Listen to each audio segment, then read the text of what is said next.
Hello everyone. The voice of God is speaking to you. Not many of you are here right now, but I have something exciting to show you. And you're gonna see it the second I get out of the streamer starting page. I think there's a whole two of you here right now. Are we ready? Okay, it's the shelves. It's the shelves. Ta-da! Oh my god, isn't it beautiful? Hang on, let me move. Oh, isn't it just beautiful? There's a bit of Sunji coverings going on. So Sunji's covered there, Sunji's covered there, like behind the Zeph. But people were conflicted about Zeph being there anyway. So for those who know Zeph's on the wall, it's there. For those who did not like that Zeph was on the wall, he's now a little bit covered up. But he is still there. And look how much, like, fucking space I have. Guys, I was horrified at my lack of Sunji. Right? Like, I for sure thought I was gonna fill up these bookshelves. I couldn't even fill up one. I'm horrified at myself. I just can't believe this. They're so empty. I need more Sunjis. I gotta get more little figures, right? Isn't that insane? Doesn't it look so good though? Ugh. The Sunji shrine is now complete. Now all I need to do for the Sunji shrine is collect more Sunji. What a great task I have ahead. What a fantastic task. I do have more Sunji coming. I don't have Sunji utensils. I have a Nummy nail clipper, which is pretty good. I very much enjoy my Nummy nail clipper. Why am I sitting like a gargoyle? What the fuck? I'm sitting like this. I'm a proud woman. I should be sitting up. Damn. I do not want Sunji Funko Pops. I'm good. I'm good on Sunji Funko Pops, but I appreciate the thought. Okay, let me put on music and then let's get to work. God, it looks so good though, doesn't it? Pink bookshelves, by the way. Don't they look... Wow.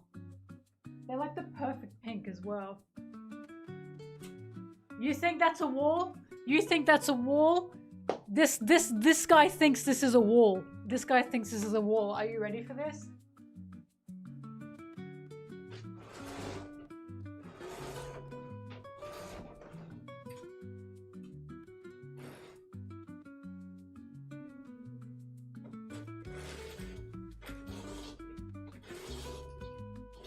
Look, she's excited because she thinks it means it's outside time. That is a balcony door.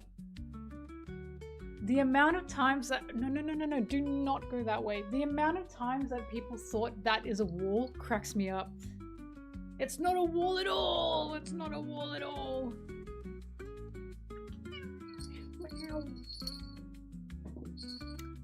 There is no fridge, Hyzen.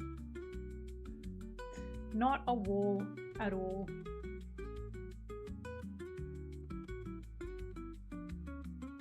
Blueberry is a lot happier here.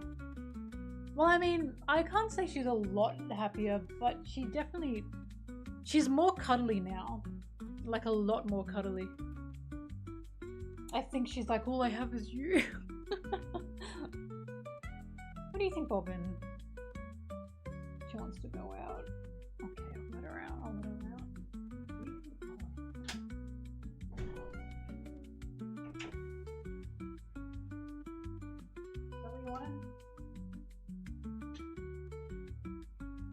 Oh, don't cats just piss you off?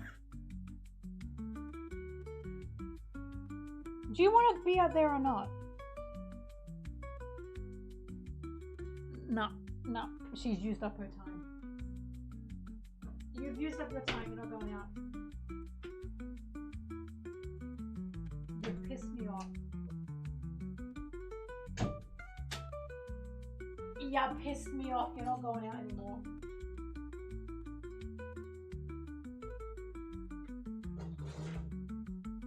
Oh, it's nighttime. Can you imagine? Am I in the void?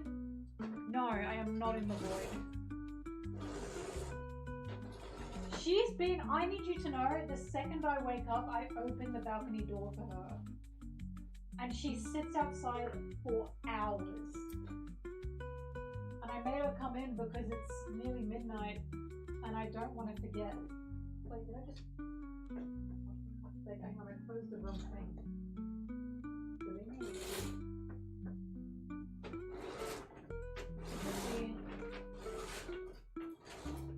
These blinds are crazy, right?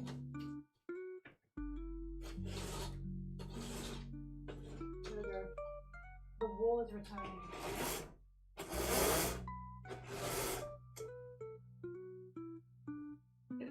It is now a wall again. That came with the house. Honestly, I love blinds, especially in Australia where the sun is just horrible. Just horrible, horrible and strong. Blinds are your best friend.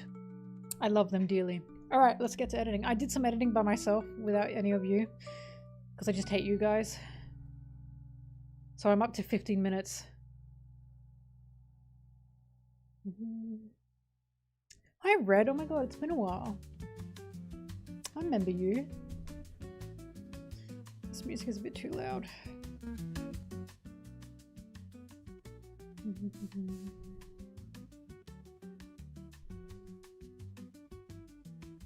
I've been busy too. Yep, working overtime.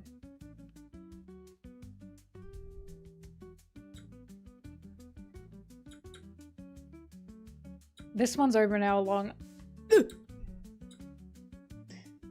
Spoilers come out today?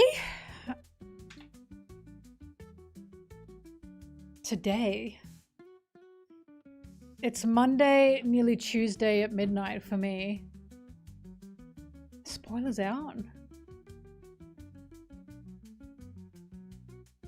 Oh, 15. Okay. Alright, I'll put up a thing. What chapter are we on? Chapter 1172.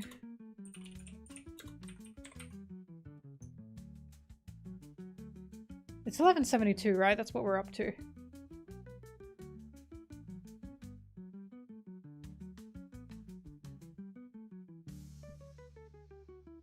Sorry, my friend just messaged me and they're watching the stream and she said, I'm itching to line up the badges. Those badges.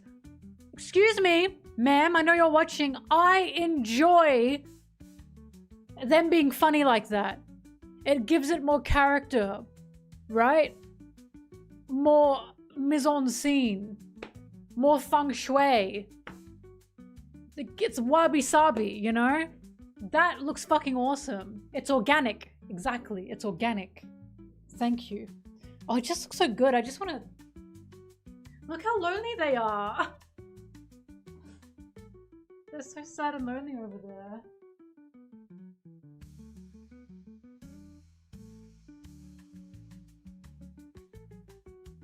I had to put one of the best Sanji figures in the middle there. But can you even see it when I sit here? You can't. Whatever. Anyway, I was checking I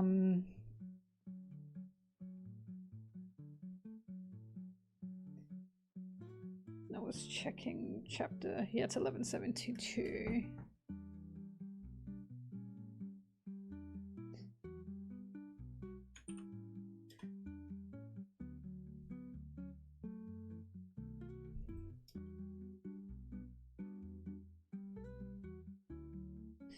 Oh yeah.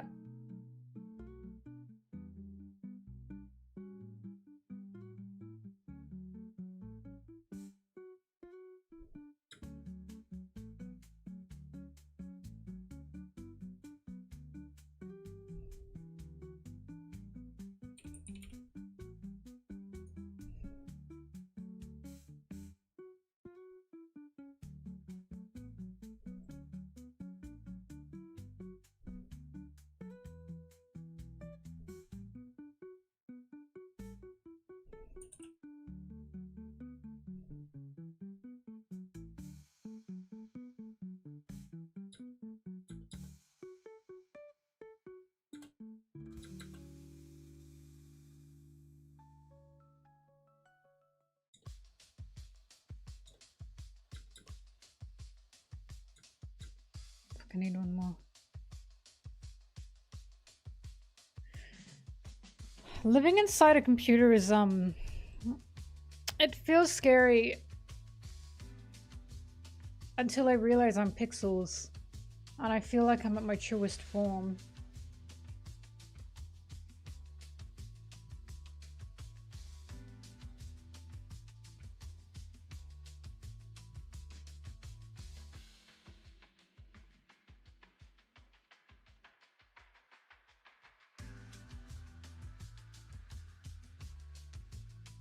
It was Sanji and Nami kissing!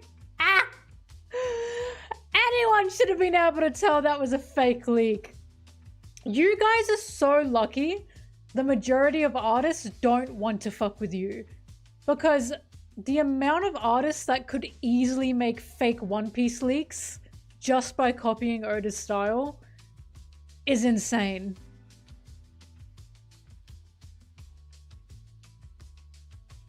But yeah, the fact that it even had anyone on the crew kissing is enough to say that's fake.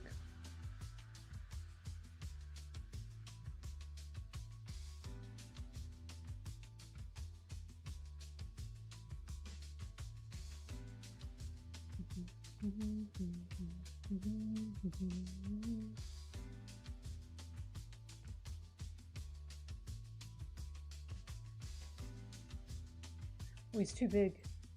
Oh yeah, the Pun Pun person's not here. Marco, his name was.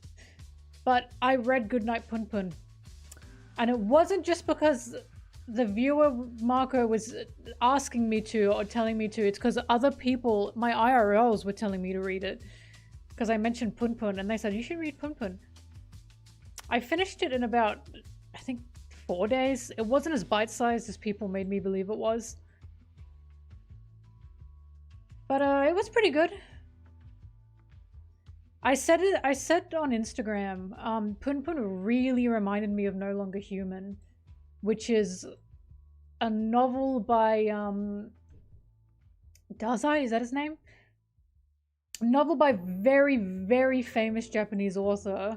It was his last novel as well, because I'm pretty sure he killed himself after writing it, which is fucking crazy. But Junji Ito made a version of it and it just fucking rocks. I'm 90% sure Pun Pun is inspired partially by No Longer Human, because they're both stories about not feeling human or failing to be a human, basically.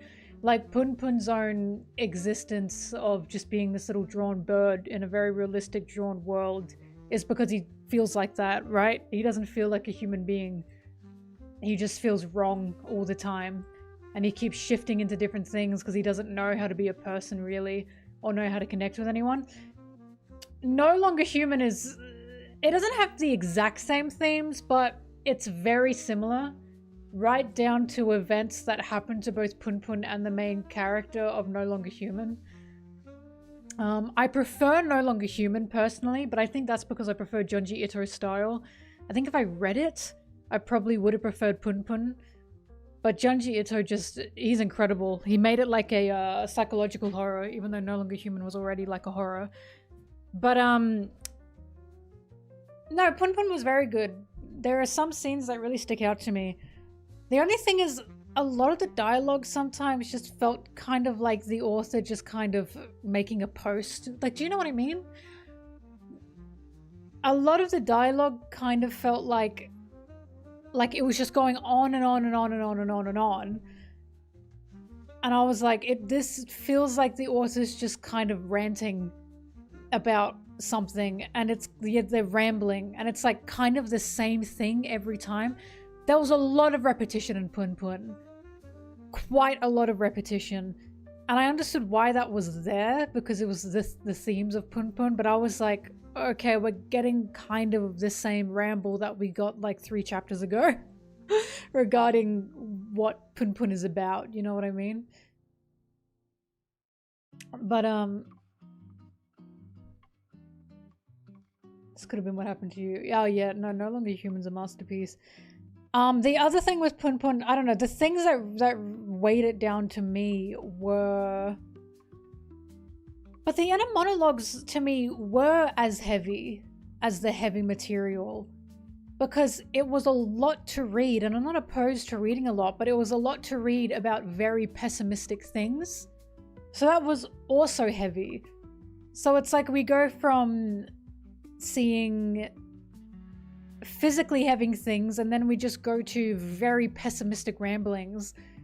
And again, I understand why, but it was like, it was a lot of repetition, and I was like, okay, I'm understanding, I get the point. It just felt a lot of the time like the author was looking us right in the face and saying, here's what I think about the world. And it's like, all right, yes, I'm understanding, I'm seeing. I don't know, I'm not opposed to a lot of dialogue, but it was just so much dialogue that was kind of super duper like, here's my view. And it's like, I didn't need all of that. I don't think I needed all of that, but it's nice to get that, I suppose, but that kind of would drag on for me. And the other thing was the cult stuff. I understood the point of the cult stuff. I understood why it was there. I got the themes for it. It just was not entertaining. A lot of the cult stuff was just so nothing.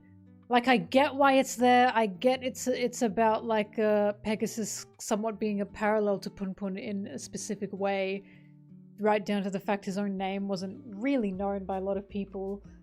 I mean, Punpun's name was known, but you know what I'm talking about. But it's like, every time we got to the cult stuff, I was like, oh my god, this is just like I get it, but Pegasus was just such a fucking annoying character that I just kind of didn't care. And then it kind of nothing came about it in a way, mainly because the character that got indoctrinated into the cult, I kind of didn't give a fuck about him.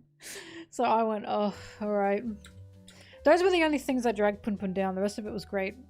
Ayako was one of the best, if not the best character in that story. I know, with the horse on screen.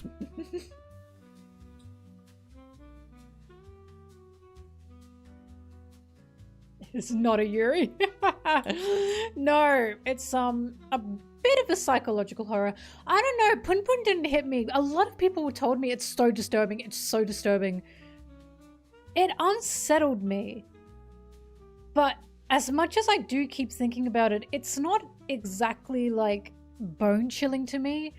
And I think it's because I read No Longer Human first. I think if I read Punpun before No Longer Human, Punpun would have stuck with me so much more.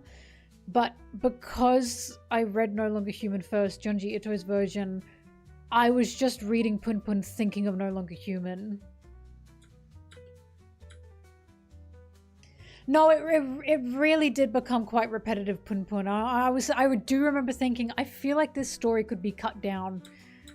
I feel like we didn't need a lot of parts of this story just because of the repetition. But of course, the repetition was supposed to be like, this just keeps happening to him. He just can't getting his shit together, which is like, I get it. Repetition can be used in powerful ways, but for Punpun, it was just kind of the same. It was just the same like speech over and over again, and I was like, okay, we got this speech like 3 chapters ago. It was still really good though.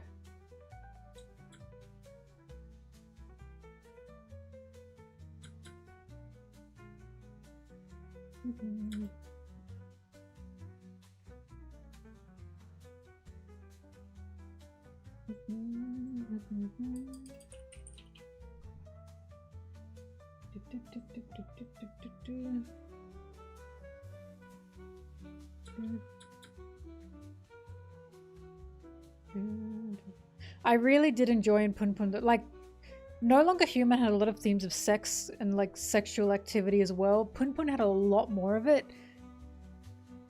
and I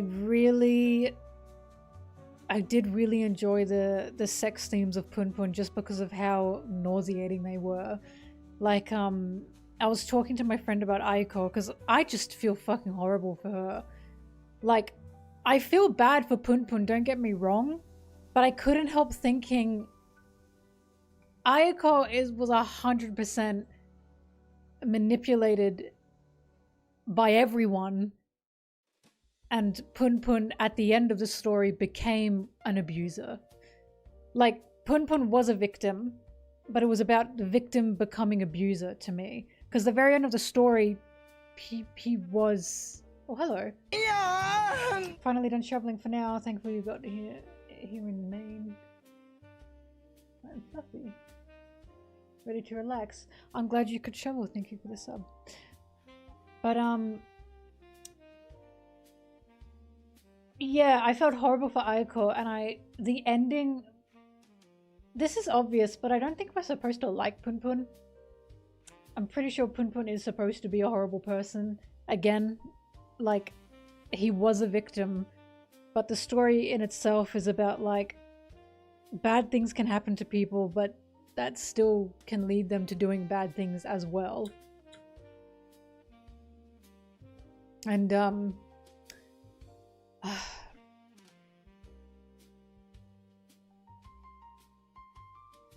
yeah, I just don't think he was a very good person at all. No, they're all not great, and that is the point. And I remember reading the end of it thinking Pun Pun is still incredibly selfish. Just incredibly selfish because of, like, how Ayako was summed up, basically. And I was like, ugh.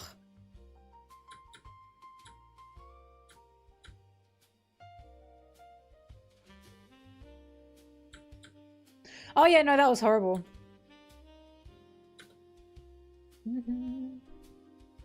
Oh yeah, yeah.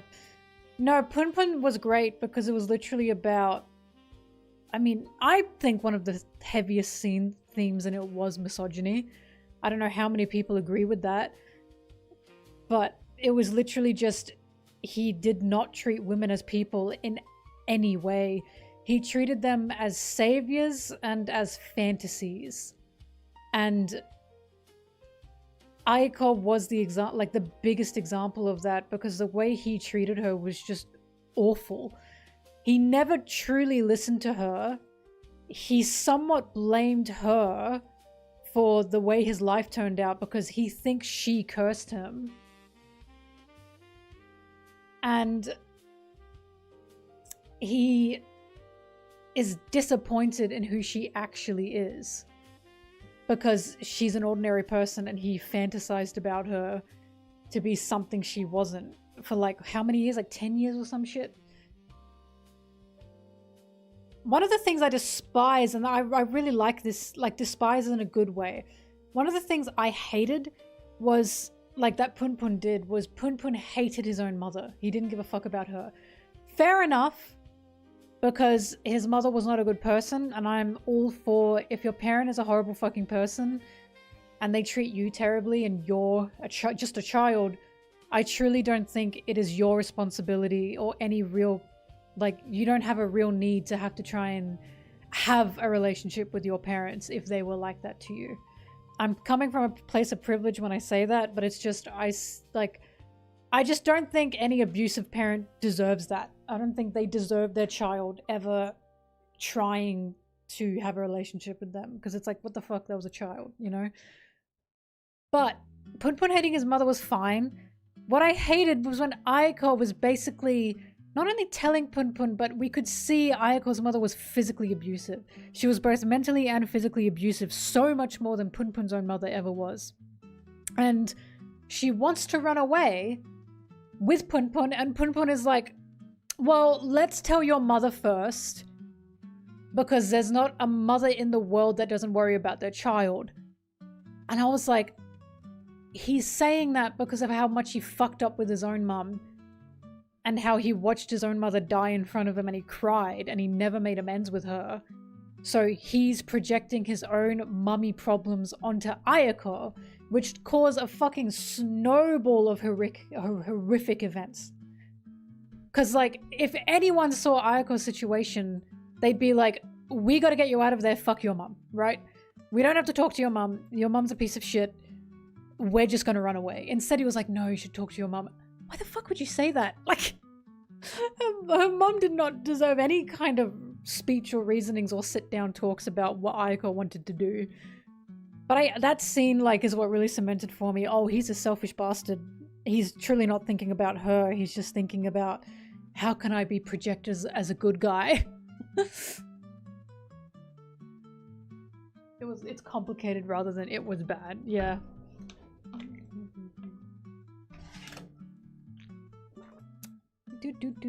Anyway, the sexual themes of Pun Pun were, I think, the best. They were truly the standout. One of my favorite scenes is, I think, when Pun Pun's dad is talking to him on a park bench. It was his dad, I'm pretty sure. And he's trying to say something meaningful to Pun Pun and talk to him properly. But then, girls, like young women with skirts, run by and you can see their panties, and both Pun Pun and his dad just stop and look at that, and his dad says, what was I talking about? Like, the whole point is none of these men can have meaningful conversations or have meaningful connections because all they're focused on is sexual pleasure and sexual gratification. All they're focused on is objectifying women, wanting things from women, to the point that they don't have any real way to live. They don't know how to live. They're just miserable. They can't even talk to each other. That scene was like, oh, yeah, I get it. That's fucking awesome. There was another one like that. Oh, when Ayako's venting to him, she's like spilling her heart out to him in middle school, and she grabs his hand, and all Pun Pun's not listening to her. All he can think about is, wow, I'm so excited she's holding my hand. Like, he just doesn't see her as a person. No, we're talking about Pun Pun. Good night, Pun Pun. But he just didn't see her as a person. He just saw her as a gratification. And it was like awesome, but it was gross, you know? There was one more like that. I can't remember what it was. The panty one was the one that I think about the most. Because I like how he just stops talking and goes, oh, what was I saying?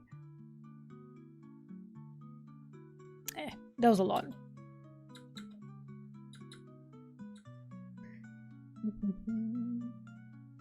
Anyway.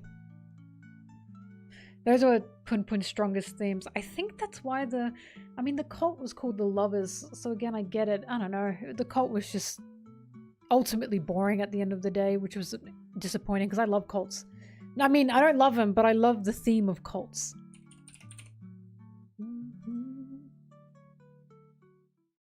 Ethical luster. Ethical gooner.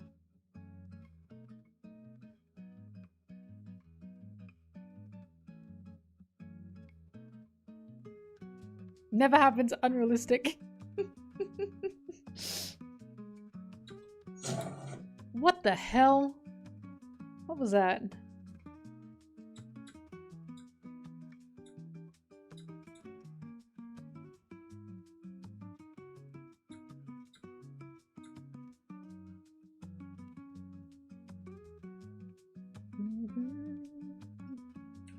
Love making, not gooning.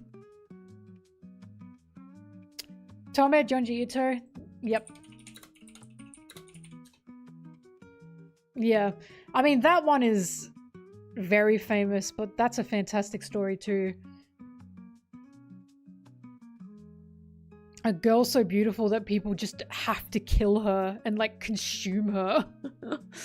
Oh god.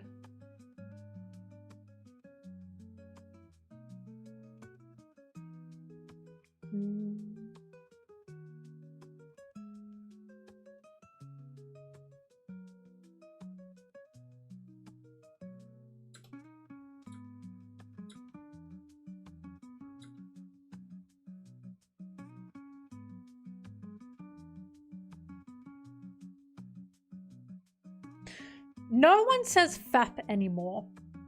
No one says fapping or fapped or fap. They say gooning, gooned, or goon. Language truly does evolve. And you know what? We're definitely going to get another word for jerking your hog, for squeezing your hog. We're 100% going to get another word for that soon. I'd say every decade we get a new word for fap.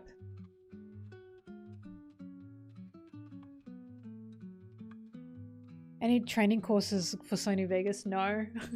I just grew up using it and I go to YouTube for any tutorials of anything I wanted to do.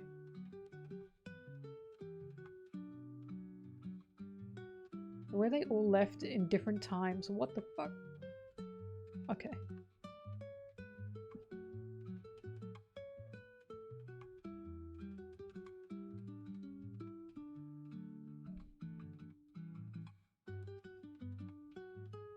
Oda getting slandered on Twitter. Oda always gets slandered on Twitter.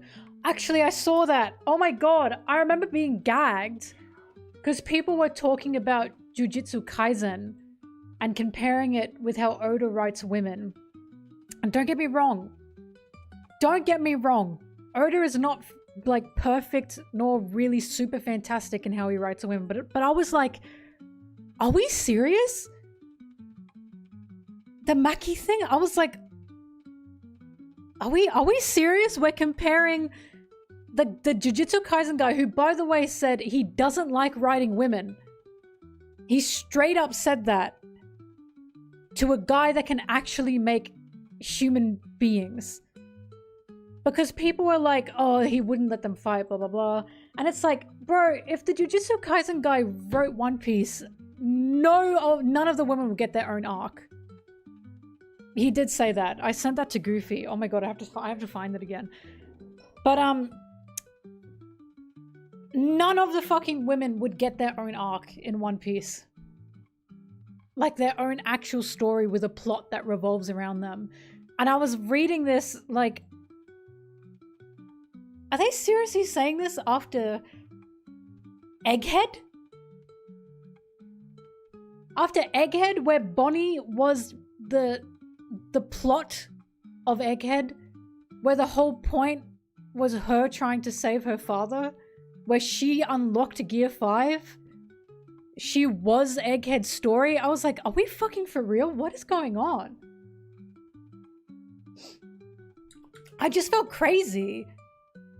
Remember when I said Jujutsu Kaisen is only popular because it's animated well? This is what I'm talking about. A fighting shonen gets animated well, and suddenly all these debates come around about how to write specific characters, and it's like, you're not focusing on the writing, and I know you're not focusing on the writing because you're talking about aura moments, hype moments, fight moments. And this is why characters like Usopp and Chopper are so important to me, because I said it in my women video. I made a One Piece women video. The thing with One Piece is not everyone's a fighter. Not everyone has ever been a fighter. The three main fighters on the Straw Hats are Sanji, Zoro, and Luffy. Oda's issue is those are all men. All three of them are men, right? That is an issue within itself, don't get me wrong. But this is why having characters like Usopp and Chopper, characters who fundamentally they don't want to fight, they don't like fighting. That's why those characters are so important to have. Because we look at Usopp and Chopper and we look at Nami and Robin. And we say, oh, this is not just a woman thing about not wanting to fight. It's also other characters on the crew who are not women who also don't want to fight. Like, their value is not just how physically strong they are. It's never been like that in One Piece. If you think Egghead's more Kuma than Bonnie's arc, that's totally fair. But I'd say it's fairly even. Or very even. Because Bonnie was the one who unlocked Gear 5 at the end of that arc. Bonnie's freedom was one of the main points of that arc.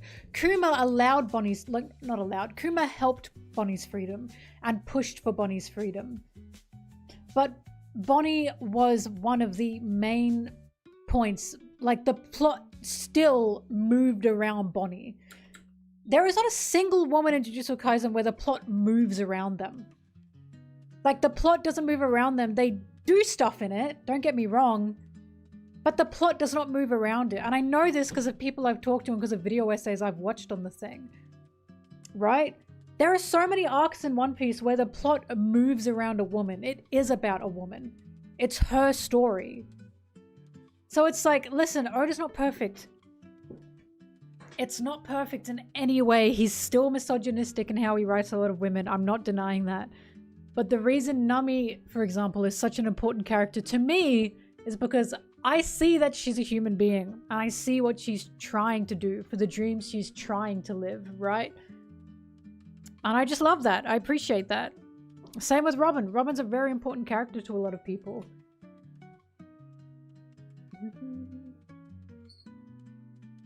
Yeah, I was gonna say, don't the majority of women in Jujutsu Kaisen die and get, like, gored as well? That's interesting. But hey, they're both shonen writing. No, they don't die. So just the main one that I knew of. Or do they just vanish? Because I remember seeing them everywhere. I used to see them everywhere and then they kind of just faded. Wait. But what really cracked me up was there's literally a post that was circulating. And the reason by the way, this video, the women of Jujutsu Kaisen, I talk about it in my women video, my One Piece women video. This is a really good fucking video and literally talks about why the women are not as, like, I want to say that when men watch Jujutsu Kaisen, they think the women are really good, but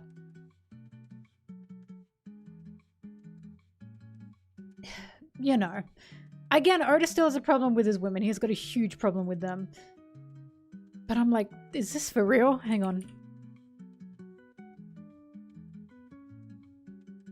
This fucking video! The reason this video was made is because it's making fun of this statement.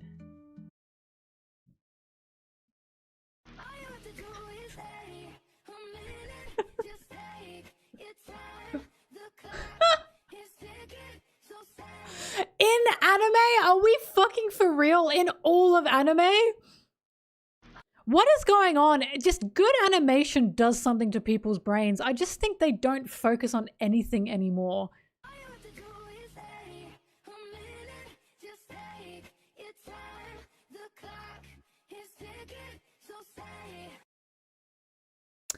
Anyway. I don't know. It just feels also, oh god, whatever. I don't know. When people learn that One Piece is quite literally about people helping people, such as Luffy wanting to help people and not like damsels in distresses. Because so many people look at Nami's story and look at Robin's story and they think that's a damsel in distress. And it's like, so Law and Sanji are also damsels in distress, if that's how you want to look at it. Fuck, Zoro was essentially a damsel in distress because he was tied up and needed to be saved.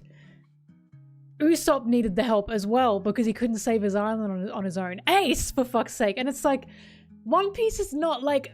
What bothers me is, again, Oda's not perfect, but a lot of the ways people talk about specific characters in One Piece, the women especially, they talk about it like the women are the only ones that get that treatment. And they don't. It is not a woman-specific thing in One Piece for help needed and saving needed, but specifically help being needed. That's a One Piece theme in general. It's a One Piece theme that people need help. You need to ask for help. That's literally a theme in One Piece. So when people are like, oh my god, the girls just sit there and cry, it's like tons of fucking characters just sit there and cry because they need help. That's the point of One Piece. It's about saving those you love. Which is why the thing with Shaki didn't bother me as it bothered many people, because we've literally seen other characters in chains needing help from their loved ones. It is not a woman-specific thing. That and the themes of Amazon Lily are just very heavy. Very heavy. But again, look, I'm saying this like I'm Oda's biggest defender. I'm not.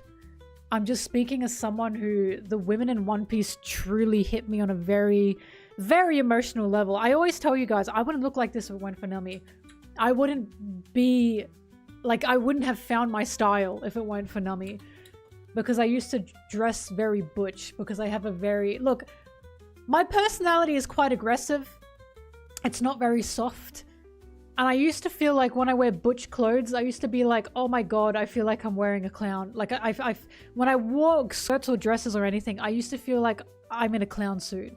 Like, I don't fit this. I don't act feminine. So why can I dress feminine, right? And then I got a character like Nami who is just, she's very aggressive. She's very angry. She's very loud. She's very unapologetic. And she enjoys shopping and doing fun girly things and wearing what she wants to wear. And I went, all right, I feel better now.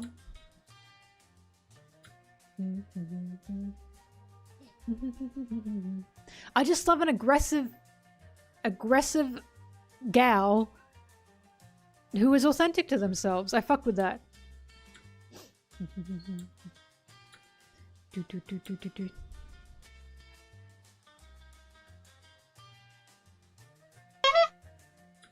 No, literally. If it weren't for One Piece, I would not be pink. I'm serious. That's for real. The first time I ever bleached my hair was because I was doing a Doffy cosplay and I said, fuck it. And then I had the bleached hair and I was like, I should be pink.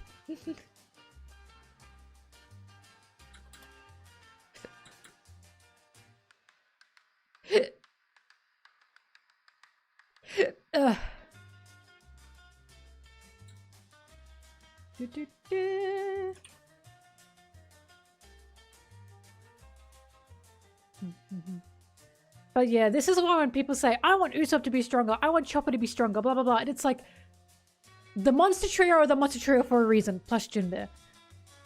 Those three exist for a reason, because they are the ones that jump forward when they need to jump forward. The rest of the crew do what they need to do. It doesn't have to be a physical fight. Only the three fellas at the front lines are the ones that have to do anything.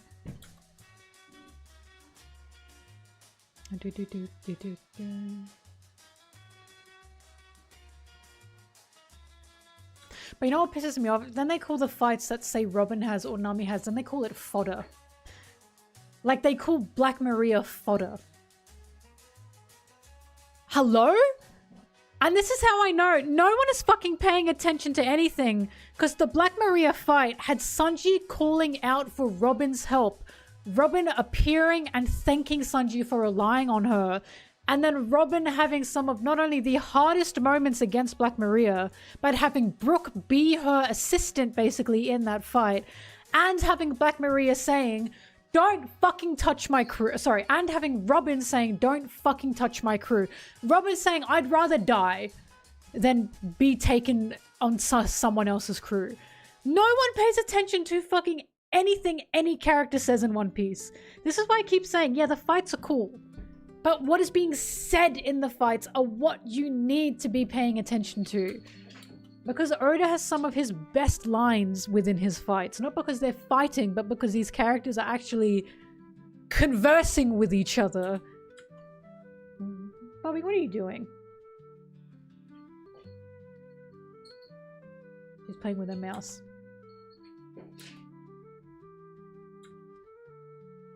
Usopp is a sniper, not a combatant.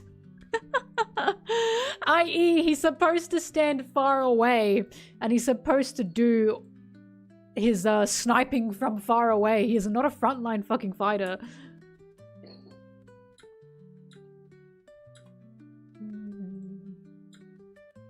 But isn't that awesome as well? Usopp is a sniper, a combatant, and he still needs the help. Right? Nothing means anything.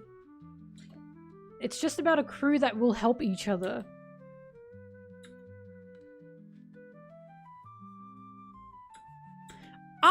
Why does he snipe since Dressrosa? I'm just telling you, mate, he's a sniper. That's his role. You said he's a combatant. No, he's not. His role is a sniper. Like, I know you're saying, what has he sniped? Okay, that's not up to me. I'm telling you what his role actually is. I'm not making up a role for him. Also, Wano, he was not much of a combatant in Wano. He was more of a strategist in Wano, wasn't he? Same with Egghead as well. Like, who has he fought since fucking Dressrosa, mind you? Who has he combated since Dressrosa? That was by himself. No one.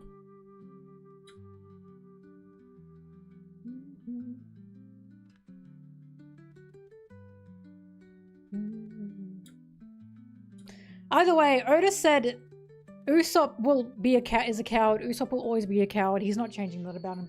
Thank fucking God. I don't want Usopp to stop being a coward. Usopp is so special because of where he... Exactly the point of slandering him.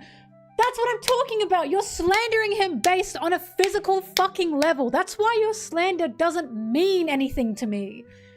I say, like, what do you have a problem with Usopp? He can't fight properly. I don't give a fuck. That's not what One Piece is about. That's not what the crew is about. That's not what the Straw Hats do. The Monster Trio and Jinbei are the ones on the front lines. They're the ones that need to do that shit. Usopp doesn't have to do that. He does what he needs to do. He does what anyone, like, you do what I can't do, I do what you can't do. How does the point of Water 7 fly over people's heads to this day? Water 7 was quite literally about, Usopp, you don't need to physically fight. It was literally about that because he was trying to help Zoro against Jabra and Kaku. And he couldn't fucking do it. What does Usopp need to do? He needs to be there for the crew when they need him. That's what he needs to do. He needs to help the crew when he's able to help the crew. The way everyone on the crew works. If you can do something, you do it. That's what he needs to do. If Usopp can recognize there's something he can do to help the crew, then he does it. That's what he recognized in Onigashima. He doesn't know how to physically fight. He doesn't know how to fight by himself. So what does he do? He runs around with Nami, seeing how he can help. So he sees the intercoms. He figures out how to use those intercoms. He changes half of Kaido's crew on their side using Tama's dango to shoot it into their mouths. And then he rescues the samurai. The samurai were going to die without him. What does Usopp need to do? He does what he needs to do is the question to that. He sees what he needs to do and he does it. Your issue is you are fucking basing everything off of 1v1 fights. I'm sick of it. I'm just sick of it. How many chapters do you have to read until you realize One Piece does not work like that? Until you realize this is not a fucking normal shonen. The Straw Hats work as a group. They work together. They will do what they need to do. You do what I can't do. I do what you can't do. It's that simple. That's why Usopp fought Perona in Thriller Bark, because no one else could. He didn't want to do that, but he had to. No one else could do that. No one. Usopp is not there to be a fighter. This idea that he is fucking asinine. It's actually making me fucking insane. But the Emperor's crew should have everyone fight. No, they shouldn't. I actually believe Luffy is so much stronger than anyone else because he has people on his crew that don't have to be physically strong. That is such a fucking insane flex for Luffy. He's so powerful that even the physically weak characters on his crew are still alive. They are still being protected. They are still able to do what they need to do. Right? Frankie and Brooke don't get slandered like that and they're basically folded handles. Yeah! I don't know why Usopp gets slandered the way he does. It's because Usopp is a character people, especially shonen fans, they cannot fucking stand. Because Usopp doesn't belong in a shonen. This is not a character that belongs in a shonen. This is a character that belongs in like a fucking, God, like, I don't know, what's the word I'm looking for? Like a growing up story. Do you know what I mean? He doesn't belong in a shonen because a shonen is about being brave. A shonen is about being the big guy. A shonen is about being like Luffy, right? And Usopp is a character who is not like that. He's the exact opposite of every other big fucking boy that we see. And that really pisses shonen guys off because how come he's still alive? How come he gets to be a Straw Hat? Because this is not about a power fantasy. It's about these characters who are human beings that love each other, so they will do anything to protect each other. Luffy does not pick his crew off of physical strength. He picks them off who he vibes with. And once people figure that out, we can stop having this Usopp slandering conversations. It just pisses me off. Right, that was Kaido's belief. The way people talk about Usopp, they sound like Kaido. It's actually insane to me. And it's like, how do we have... This is why when people say, I didn't like Kaido, I'm like, oh my god, I've just had it. How do we have a villain whose whole thing is strength, strength, strength, strength is the pinnacle of everything, strength is everything you can be. Luffy beats him, and people still don't get the point of the Straw Hats. They still don't understand the Straw Hats are not the big punch show. The Straw Hats are a family. They're not a fucking WWE wrestling ring. I've just had it. I've had it.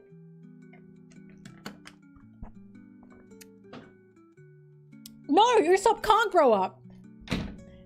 Usopp will always be a coward. And you know why? Because he grounds us. I hate that people don't understand that. They look at Usopp's cowardice and they go, oh, blah, blah, blah. The point is, Usopp is making us go, yeah, that's fucking scary. And yet Usopp is still on the battlefield. He's still doing what he needs to do. Usopp will have snot dripping from his nose and he still does what he needs to do. He's never going to change, and I hope he doesn't. Because again, he's the opposite of what Shonen should be. What a lot of people want him to be is steady, right? They want him to look at the big things. That's a joke. It's a joke. Literally, Usopp is not going to be that because we've already got guys like that. We've got Luffy. We've got Sanji. We've got Zoro. Usopp is there to be the other guy. Like, he doesn't need to be someone who has to, let's say, grow up. Am I just saying to Luffy, Luffy, grow up? The biggest joy of Luffy's existence, the biggest theme of Luffy is his childishness, right? Usopp has faced areas where he needs to grow up, but that cowardice side of him, that's not going to change because that is who Usopp is, and he's still a Straw Hat and he's still facing everything. People don't like Usopp because Usopp is a character that should not exist in Shonen, and I'm so glad he does. Every time people talk about Usopp in this way, I can immediately pick you out. I can immediately judge you in how you're reading this series. I wouldn't be boastful about shit I didn't do when I was afraid. So Usopp does that because he's a liar. And he's a liar because he knows he's not that strong, so he lies to try to project more. And you know what? Every time he does lie, it's either to get out of a situation or it's because it's something he needs to hype himself up to do. His biggest lie was Sogeking. That was his biggest lie. And people fucking loved Sogeking. Why? Because he wasn't snot-nosed and crying. Because he was facing everything head on. Because he was a shonen protagonist. He was literally wearing a hero's mask. Do you understand the theme here? Do you understand why this is a gag? Because he's literally being the guy people want him to be, but that's not him. He's literally putting himself and his person aside to wear an alter ego that isn't him, which is why by the end of Water 7, the mask cracks, which is why he hasn't worn that mask since Thriller Bark. Because Thriller Bark was about him getting rid of it. Also, the con manning in Wano was him recruiting samurai. It was him recruiting samurai. That was his job. Kinemon fucking told him to do that. Kinemon told him to be a toad and snake oil salesman. It wasn't his fucking fault. A little poor girl who should have never been in that area bought shit off of him.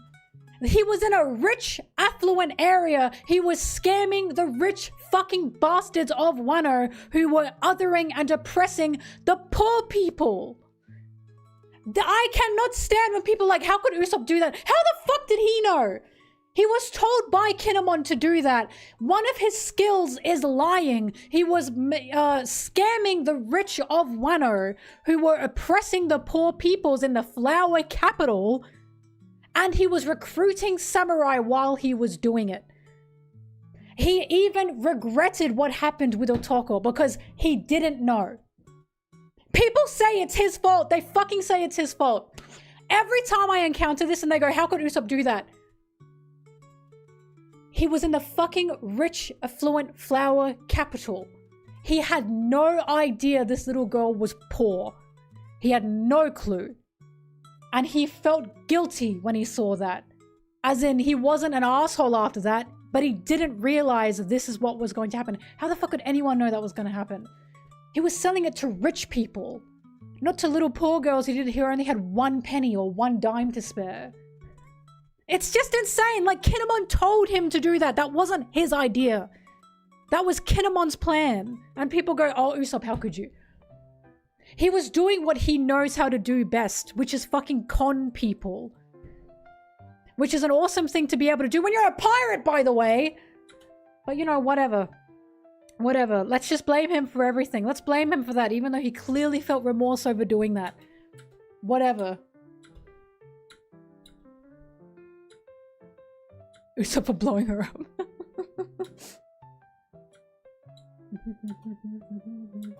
But this is why when people say, oh, I love Enies Lobby, I love Sogeking, I give them a fucking eye. Because Sogeking is a gag, right?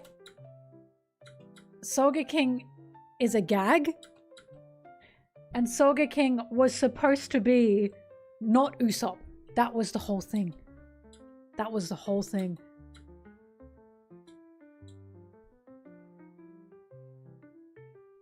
And they're also not a group of saints. Oh.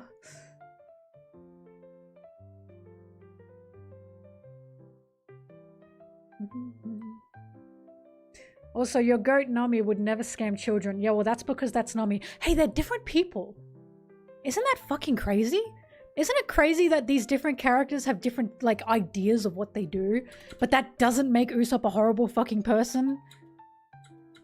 Isn't that insane? Isn't it crazy that Nami is a different person to Usopp and they have different ideals? Whoa! Personally, I don't think lying to children is super high up there on the evil list, especially when Usopp thought this was a rich child and he was told to do that. Nami also did just hit a kid in the face, that's true.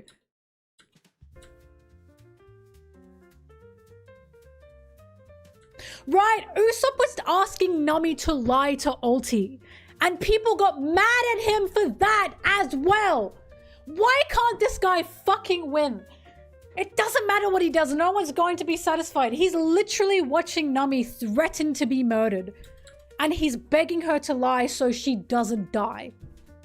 And people go, oh my god, Usopp, how could you? What the fuck do you want him to do? He can't beat Ulti, he knows that. Unbelievable. God, Usopp, Usopp, get behind me. Please get behind me. I want Usopp to forever stay the way he is, cause it flips the envelope.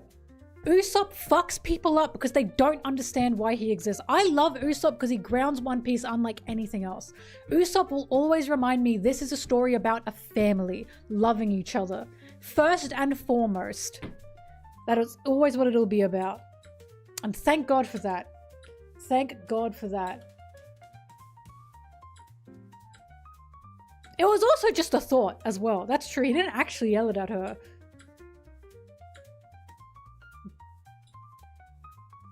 Usopp could do a backflip and people would be like, not a very good backflip. That wasn't a very good backflip. Okay, well, damn. They're not going to be impressed with Usopp until he 1v1s a big fucking guy with Thor's fucking hammer. Trust me, guys. Elbaf is going to be Usopp's arc. He's going to get a power up. Whoa. The only thing Usopp does need to evolve, though, is his Haki. He definitely has observation Haki. And I do wonder what's going to happen with that.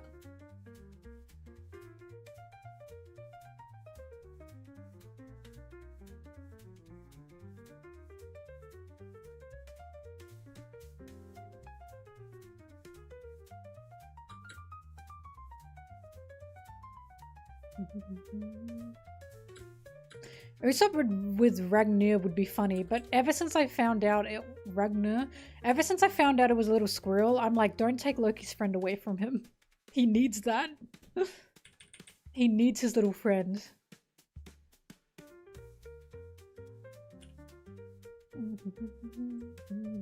I don't know, when people go, Usopp needs to do something, I'm like, why? Like, he does things already. He always works in the background. He doesn't work on the fucking front lines. He works where he needs to work. He doesn't actually need to do anything huge.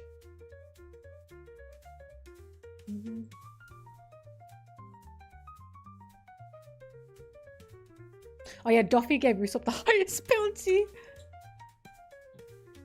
Do something means a 1v1. It's true. I bet Usopp's already done a backflip, by the way. Just saying.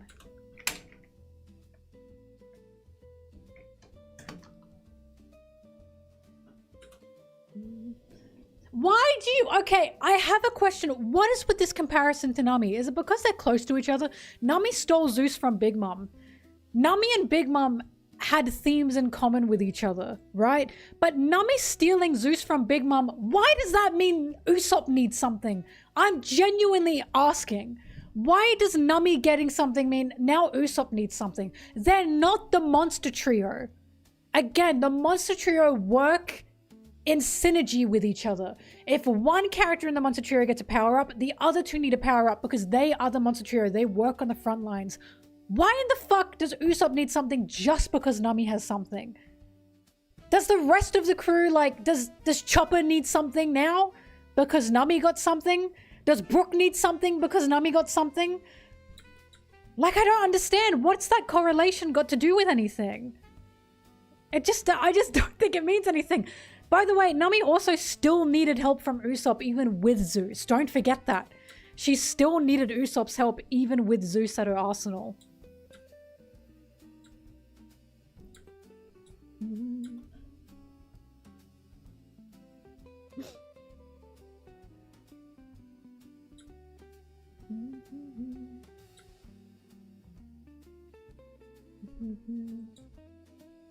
Well, it's like everyone wants Usopp's original ammo back, even though his new ammo and his new abilities, they are crazy, right? They're crazy. And people are like, I don't like that, I want his old stuff back. And it's like, you can't fucking win! Usopp cannot fucking win! He's got more powerful ammo at his arsenal, and it's like, no, I don't like that. Bring back when he used to be smart. Yeah. And then he does intelligent things like he did on Nagashima, and then they go, it just wasn't good enough. And it's like, what the fuck is he meant to do? What the fuck? You just want him to see him win in a 1v1. It's all you want. Just admit it. Just admit that's all you fucking want. You're not gonna be happy with him until he has big fucking rippling biceps and he can bore a guy in the fucking face. I've just had it.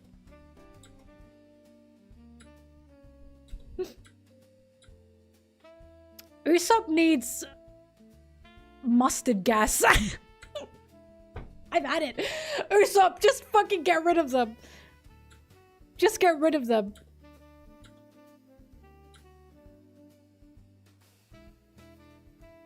I don't know, it reminds me of people saying, Robin needs Hucky. Why the fuck does she... Like, why? The only reason you want her to have Hucky is because you think she'll have more value with more power. No! That's not the way this series is being written! I always fucking side-eye people who say Robin should have Hucky. It makes me insane. Half of the crew should have Hucky. No, they shouldn't. Unless you care the most about the fucking spats, I suppose.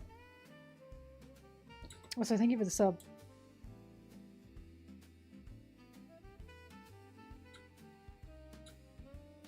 Release me! Oh my god. Hi everyone, by the way. Oh, for those who haven't seen it, check out my new setup.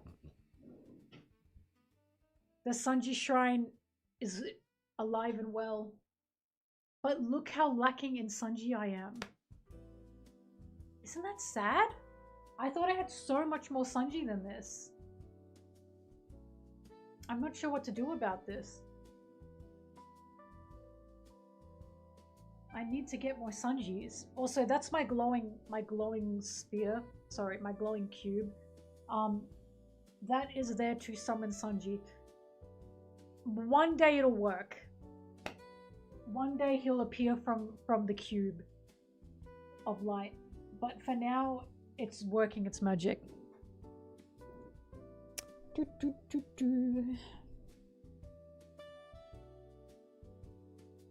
I don't want it to be real. So when he appears from the cube, I beat him up. And you know what? I know he's not going to beat me up back.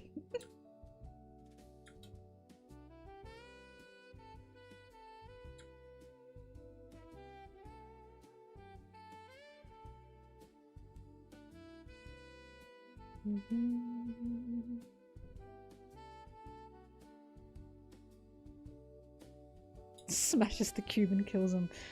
Oh fuck, I gotta open the One Piece wiki, it's gonna kill me.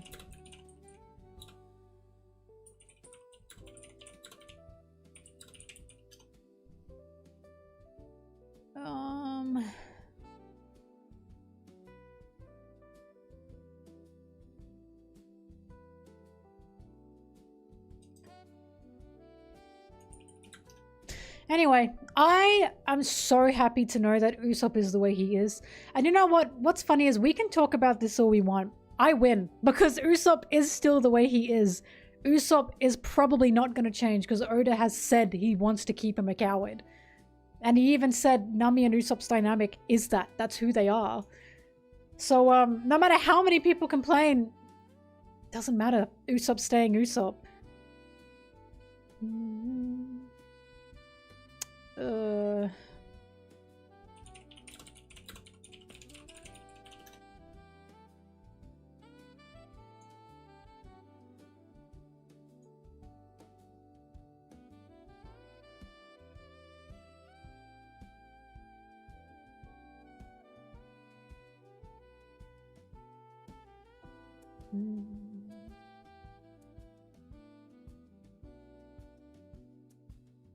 Found it.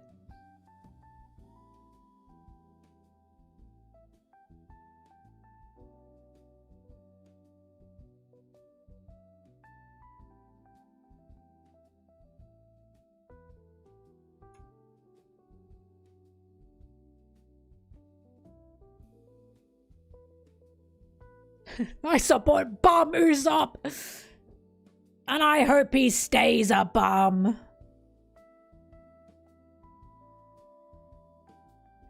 Usopp and Boa being together is, that's a paradox. Sorry, Usopp and Boa? Damn, Usopp. Luffy and Boa being together is a paradox.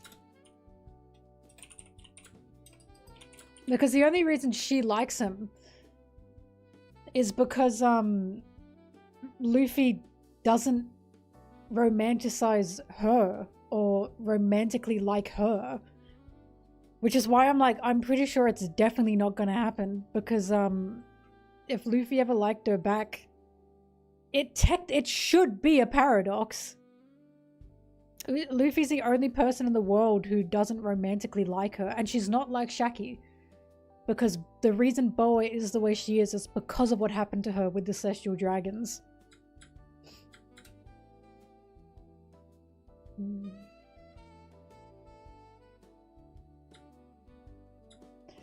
Oh god.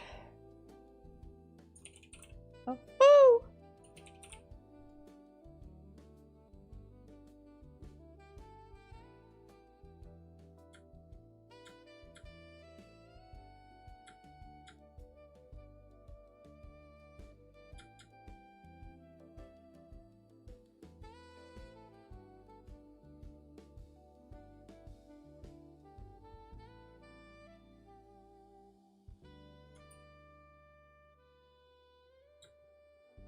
I don't know if Luffy's supposed to be like Goku. Probably, there's elements of Goku to him.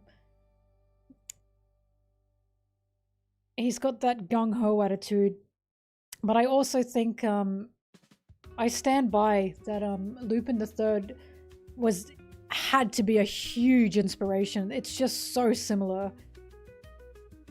Lupin is like if Luffy were also Sanji. Lupin's like a Sanji Luffy love child.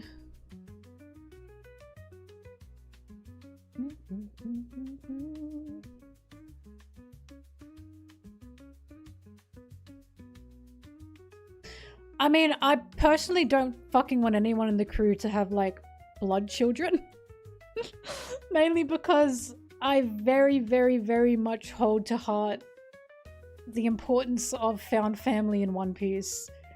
And especially with a character like Nami or like, I'll say like Robin, right? Or, thank you, Danny. Sorry, Bulldog. Or Sanji, for example. I look at them and I'm like, why would these characters want blood children when it would mean a lot more to them? The only reason I can see Robin having blood children is because of Ohara. But we know Ohara's will continues on not with blood, but with scholars, with teachers, right? Like Ohara's will continues on not by the blood of Ohara, but with the research of Ohara. And Sanji I can't see because he fucking hates his own blood. Why would he want a mutated baby?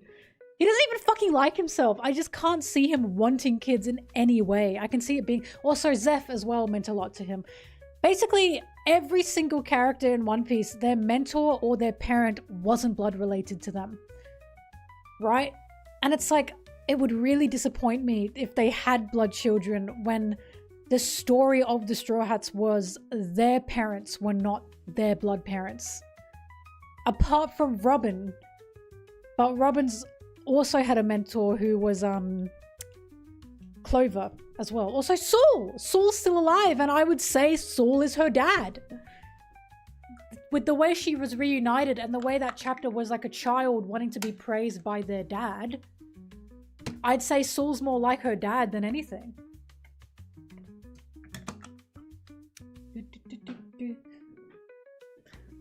Also, from what I know, Robin didn't fucking have a dad. Like, she just didn't have one. If he did, we never saw the fucking guy.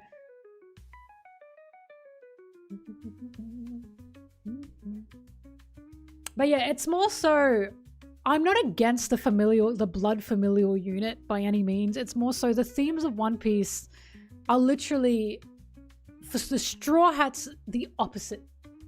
They're directly the opposite. So it's like, I just would feel weird if they all had blood children and didn't accidentally adopt a guy the way they were all accidentally adopted.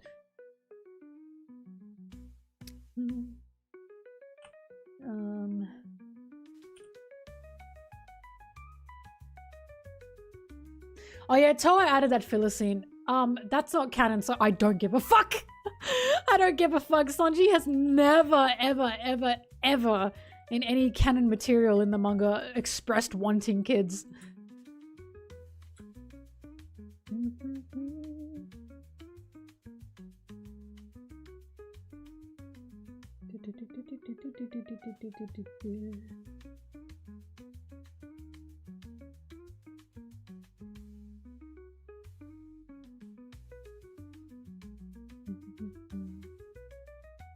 But yeah, if Sanji doesn't end up accidentally adopting a kid by the end of One Piece, because it's like Zeph, and Sanji's like, fuck.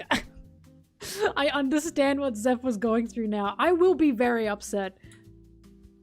Because I love Zeph and Sanji's relationship, because it's literally Zeph accidentally acquired a child. Yeah.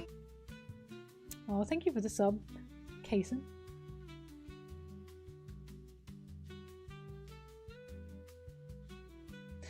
Hasty, the way I see that is, in a better world, there will still be children in this better world without parents. Right? Like, not every child in the better world will have... In fact, a lot of children will be left without parents when the fight for the better world comes by. In my opinion, the better world would be being able to find a home for these children, which is what happened to the rest of these kids. But I don't, the reason I disagree with you is because, okay, the better world, fine, but the themes of One Piece are found family. And the Straw Hats splitting off and having their own blood families outside of their found family, that feels fucked up to me. I'm fine with them splitting off, but then just making their own families outside of splitting off is strange. Because look at Roger, look what happened to Roger's crew. Right? But what do you mean? But it is centered. The message of found family is centered. I'm not adamant about it. That's a fact. Found family is the core theme of One Piece. It is literally one of the core themes of One. The Straw Hats being a family is that's a fact. Found family is a core theme. We just had the Egghead arc. The Egghead arc was about Bonnie and Kuma. They were a found family. Also, Gaban has a son. I didn't get to finish my thought. The Roger Pirates are fucked up. The Roger Pirates split off. Gaban's very happy, don't get me wrong, but they split off because Roger was dying. The core heart of their family was dying. They couldn't be anything with Roger, right? Remaining centered until the end. It's going to remain centered until the end. I have a question for you.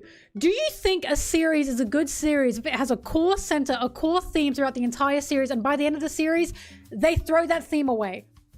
Would you call that a good series? Would you call that good writing? The reason I'd be thoroughly disappointed if by the end of One Piece, suddenly the crew splits up and they all have their separate families. The reason I believe that to be disappointing is because that goes against like the whole beginnings of One Piece, the wholes of One Piece. That would just suck ass. It would suck bum. It would just suck.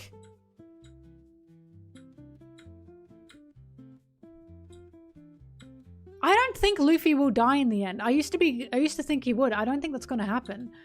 But Roger's crew is very broken. Nearly every Roger pirate we've met has been pretty much a drunk, lonely, or somewhat abandoned. Gaban's the only one that isn't. And that's because Gaban did manage to find a family outside of the Roger crew, but the Roger crew was done for. Shanks's happiest moments were with the Roger Pirates for a reason. They, like, Shanks and Buggy were the Roger Pirates' kids, right? My point with Gaban is, like, the Roger Pirates are not the Straw Hats. The Roger Pirates at the end couldn't stay together. And again, I'm not opposed to the Straw Hats splitting off, but it would just be bizarre if they split off and then they all just made separate families. Like, Robin... Imagine, like, Robin. Think about Robin. Robin's whole thing is the Straw Hats are everything to her. They're everything to her. They are the reason she's alive. They are the reason she exists currently. They are her family. Isn't that fucked up if they just all split off and she's like, all right, I'm having a husband and a kid. Bye, Straw Hats. Like, that would just be bizarre to me.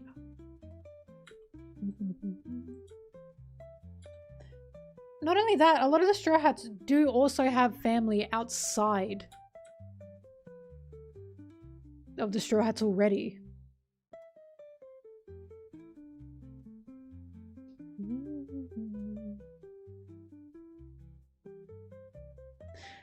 The world can be different at the end of the series, but the Straw Hats can still be a family without, like, all just suddenly having their own blood kids.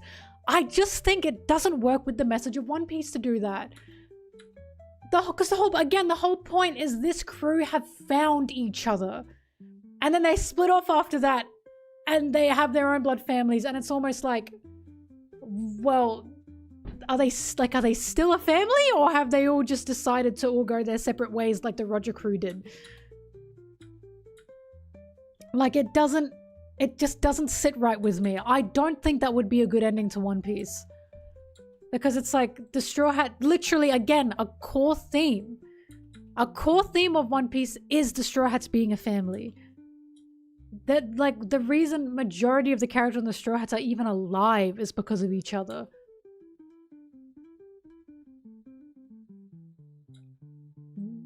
Things can change by the end of One Piece, but what shouldn't change is the Straw Hats dynamic. I don't think that should change. I think that would be a horrible thing to change.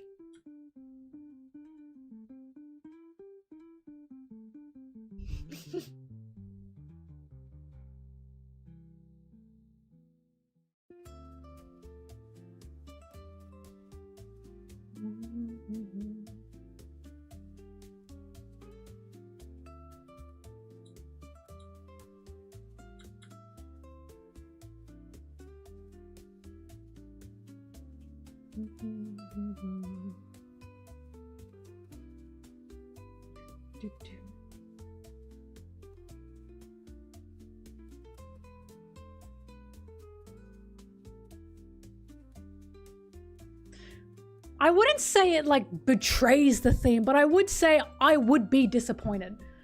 I'd be disappointed also because no one in the Straw Hats has ever expressed wanting children. That's the other thing, when it comes out of fucking nowhere, that pisses me off unlike anything else. No one in the Straw Hats has ever expressed wanting blood children. Like, isn't that fucking annoying? So that's just expected, is it? They're just gonna have blood kids. Even though not a single Straw Hat has ever said anything like that. But they have constantly shown how much they love each other. But suddenly, okay, now I'm having a blood kid.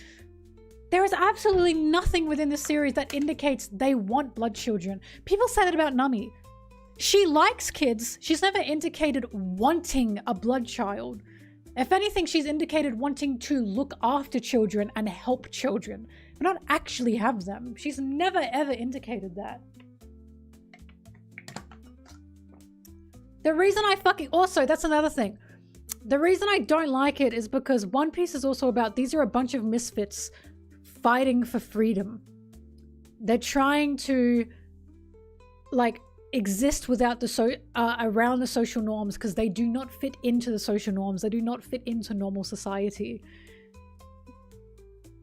It just feels odd just suddenly, yeah, nuclear family time. Like, it just feels bizarre to me. Nothing about One Piece indicates the Straw Hats will ever do that.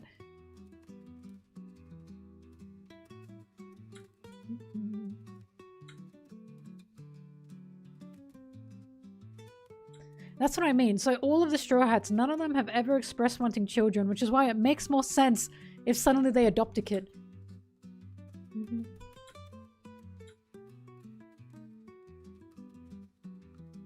That's the other thing. Nami's love for children is because of Bellemere. And so many people are lost on that. They forget about that. They completely forget about that.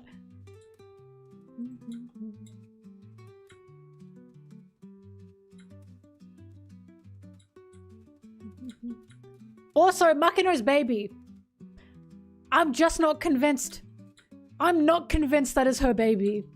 I'm convinced she picked that fucker up. You know why? Because Oda's not tricking me again. He's not tricking me again.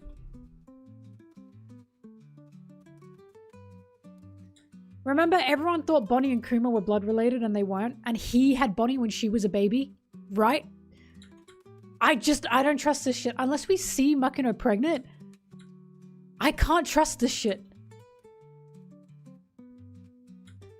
But yeah, Oda's not, oh my god, Oda's not against women having babies, holy fuck. He's not against like, oh babe, I'm saying the Straw Hats and the Straw Hat theme. Like, that's not Makino. Makino does not fit in with the Straw Hat theme because she's not a Straw Hat and she's not even a pirate.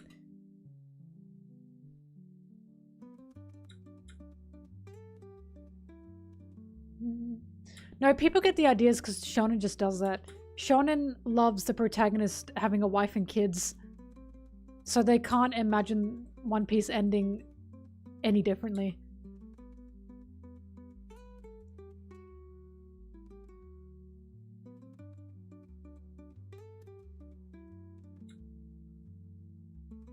Rayleigh does not have any kids. And you know why I know this? Because Hachi is Rayleigh's son. Rayleigh has a child. It's Hachi. Stop forgetting about him. He hasn't had a blood child. Hachi is his child. He raised Hachi with Shaki. That's his kid. Also, Shanks and Buggy were his children with his gay lover. Rayleigh has 3 kids.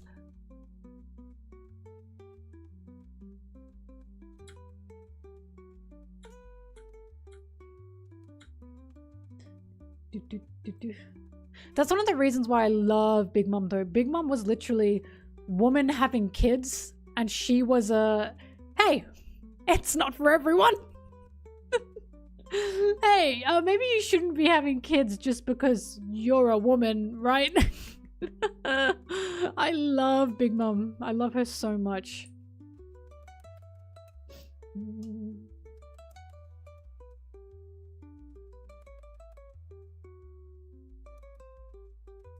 Dropped to the power scaling tier list. Yeah. listen, Jork has opinions I don't agree with sometimes. One of his opinions is he thinks Blackbeard is evil. First of all, he thought Rox was going to be evil. Second of all, he doubted my Shirahoshi guess. Sorry, when you say Jork, do you mean Mama Jork or Jork Show? There's two of them. Anyway, Jork Show, I've got beef with you. Together. Well, yeah. But look, I don't agree with everything they say. Like, you know, I can still disagree with them. But putting Sanji way behind Zoro is actually insane. That is really crazy when, like, the whole point of them together is they are equals. Good discussion again. Thank you. And thank you for the sub. Elo base. I don't know what that means. But Jorkshow has this opinion. Jorkshow, if you see this, I got beef with you. Jorkshow's opinion. Listen, I've gone 2 for 2 on Jorkshow. I got the Shirahoshi guess, and I got the Rox not being an awful, evil, terrible fucking person guess. Jork thinks the reason Blackbeard is the way he is because maybe his mum was evil. Maybe Blackbeard's, so Teacher's mum did something evil. And I was like, mate. I was like, nah, I don't think that's it.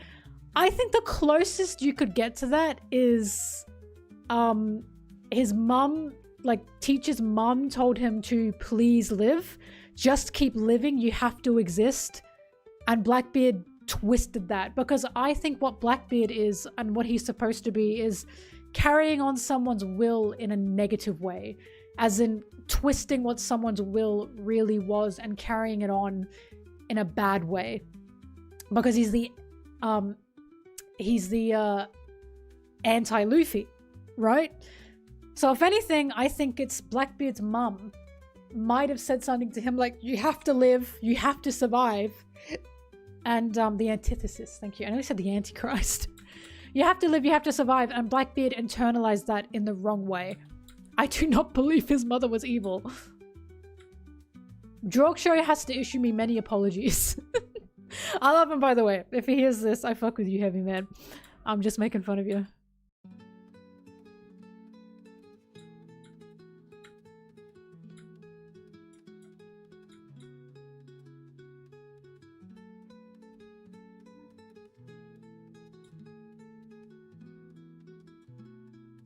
Taking the piss.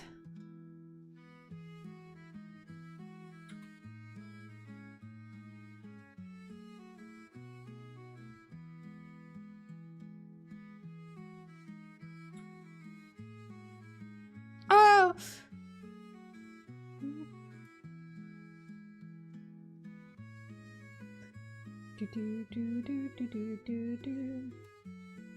Oh no, Blackbeard's a fucking horrible person. Blackbeard literally owns slaves. Like, I'm not saying Blackbeard's not a good person. I'm not saying Blackbeard's a good person. I'm saying Rox. Rox was not the dastardly evil guy everyone was claiming he was. As I kept saying.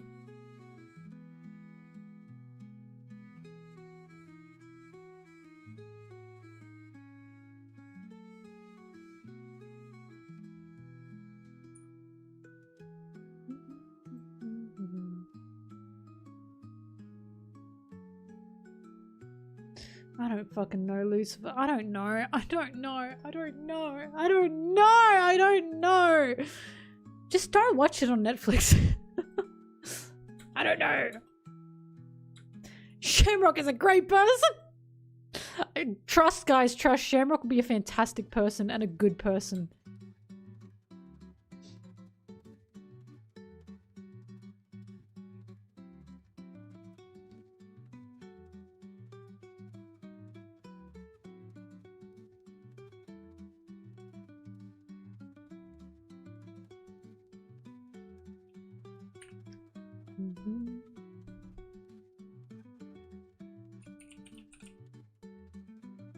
Look, I find it hard to truly be on board with anything.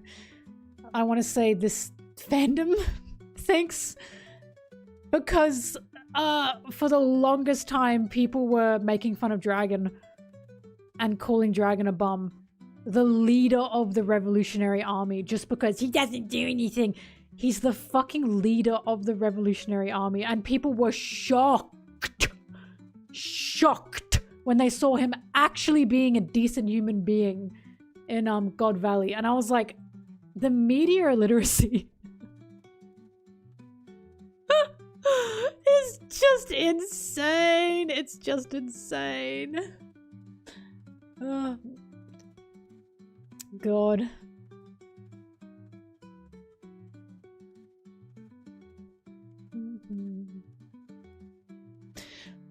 Hang on. The Imu mark can literally affect their thoughts. The Imu mark can affect their thoughts, but remember, to get the Imu mark, they have had to have done shit. You don't just get the Imu mark. So, like, you still have had to do horrible fucking shit, supposedly, to get that Imu mark. That's what we saw through Shanks' story. Shanks just managed to avoid it because, he didn't want to be that horrible person. But we literally saw, to be a holy knight, you still gotta say, sir, yes, sir, and get out and kill a bunch of slaves. Like, yes, Imu can affect their thoughts, but you need to get to that level for Imu to mark you. Also, Harold got the mark because of circumstance. Exactly. Harold got the mark because of circumstance. But people like Sommers, characters who were originally Celestial Dragons and they got the mark, I think it's safe to say they were already horrible fucking people. I don't think Imu's doing much to them. We'll see what's happening with Gunko though.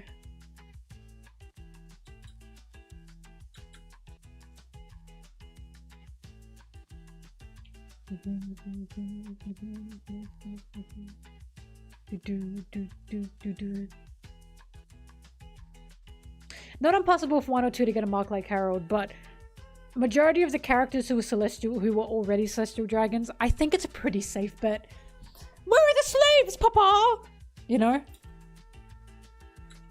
By the way, how have I not seen fan art of, like, Shanks and Doffy being raised as, like, Celestial Dragons and being, like, childhood friends or something? Like, do you know what I mean? How have I not seen shit like that yet? I'm sure someone's made it. Maybe they knew each other when they were babies. They're like the same age. Oh, wait, Shanks got fucking kidnapped. Okay, sorry, Shamrock. Maybe Shamrock and Doffy knew each other.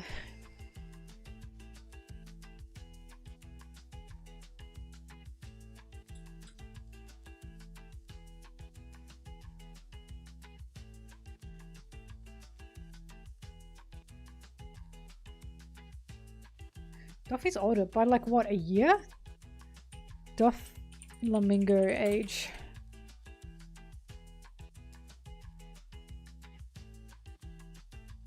Shanks age. 2 years. Yeah, Shamrock would have remembered him. Doffy was 10 when they left, so Shamrock would have been 8. What a bum. Doffy bullied Shamrock.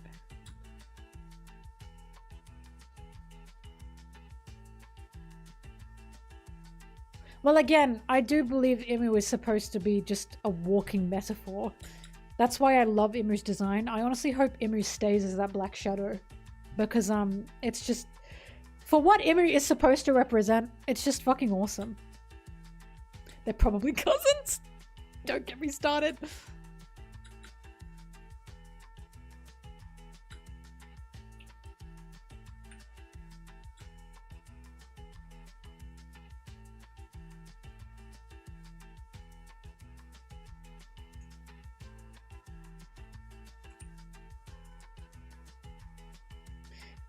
Do.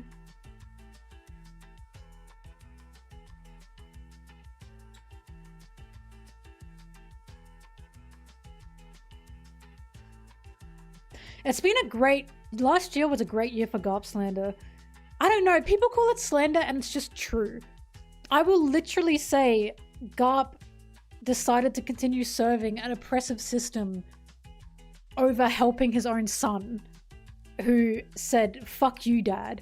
I'm sick, like, you disgust me. And people will be like, why are you slandering him? Hello, it's true. Garp chose the Marines over Ace. Why are you slandering him? Because he fucking did. Like, what do you mean, why am I slandering him? That's what he did. Hello?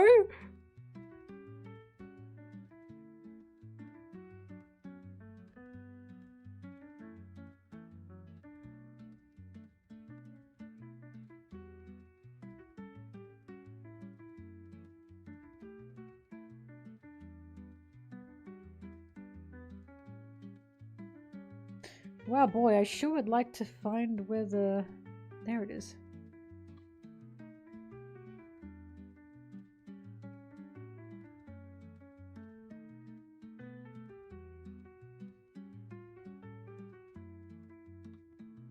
Boy, howdy.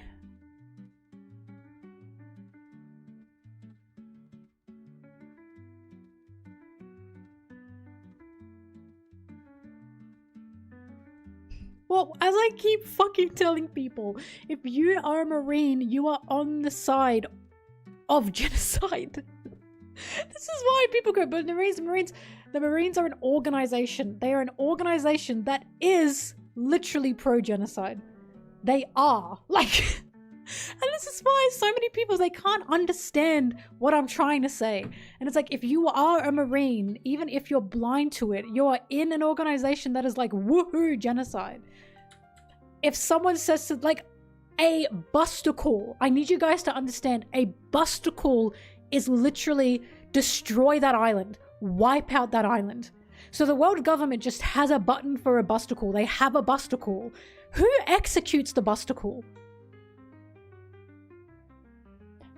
The Marines. So the Marines are aware that something called the buster call exists. It's essentially a nuke. And the Marines are like, sir, yes sir, let's nuke that town. Like, what the fuck?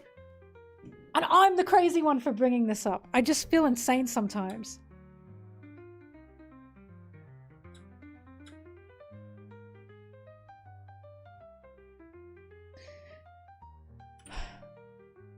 I want a perfect body. I want a perfect soul. I want you to notice when I'm not around.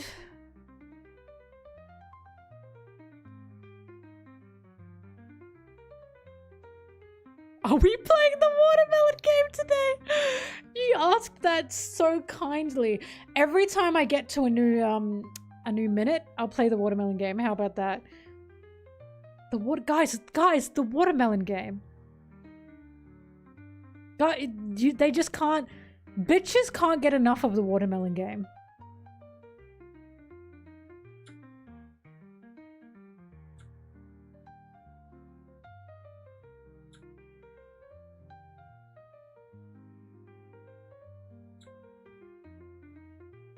I can probably find another One Piece one.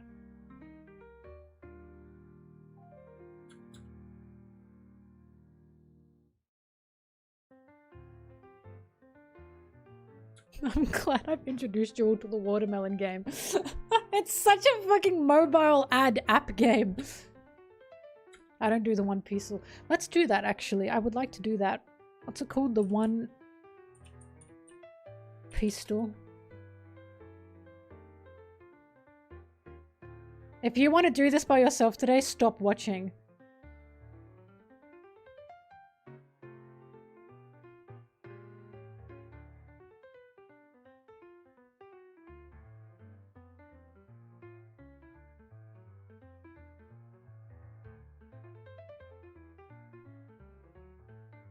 Get clues on every try. Guess with a name. Classic. Classic.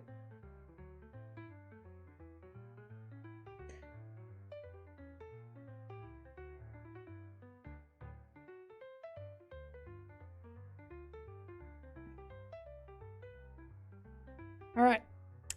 Let's start with Sanji. Vinsmoke Sanji! They're using his dead name. Yesterday's character was Kinemon. Male, Straw Hats. What is it? Oh, Hucky.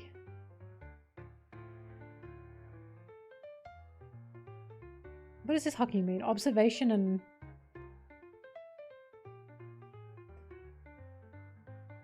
$1 billion kid.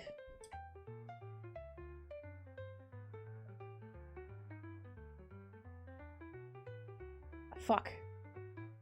Oh shit, they got everything. Oh my god. Alright, Kaido. Ah! Ah! Ah! Ah!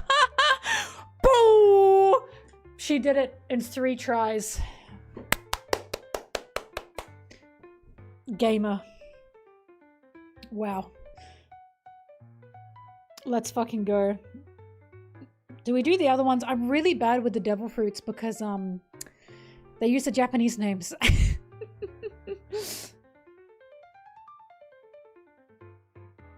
Alright, let's do this one. Fucking Robin. What? Hang on. Never mind. That was easy. I knew that one. Bruh. The Doi. Okay, next one. Wanted. Oh, fuck. Display colors. I want to say Yasop? I don't think it is. No Yasop? Okay, fuck. Who's got brown? Wait, is that Usopp? No, it's not. No, he doesn't have... No, that's not Usopp. Bonnie! I think I see pink in there. Fuck, it's not Bonnie. Are those legs? Are those fingers? I can't see what those are. It's not King.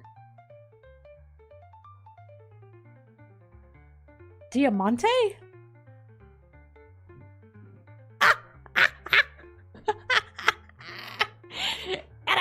Yeah, bitch!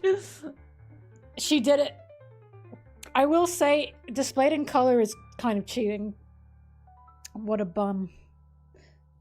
Damn, because I thought that pink was Bonnie's hair. And I thought that was her coat and her hat. Alright, let's do the laugh.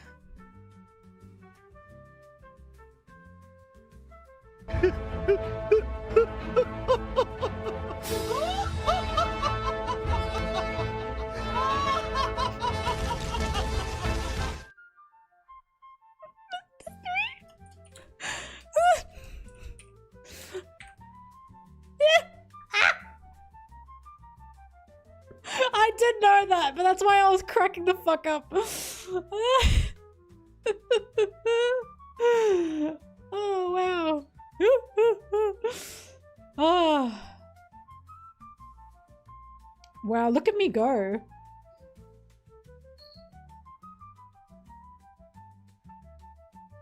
Let's do Pokemon.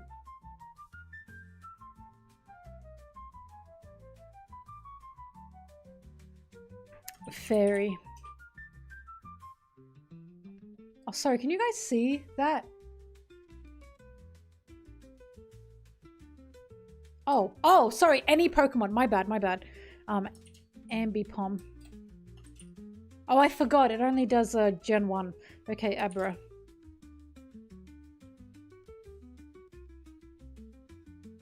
I just fucked that up big time. Holy shit. Okay, so it doesn't have two types. Growlithe? Oh, wait, hang on. What's the height? Okay, can't be Growlithe. Arcanine. Wait, how big is Arcanine?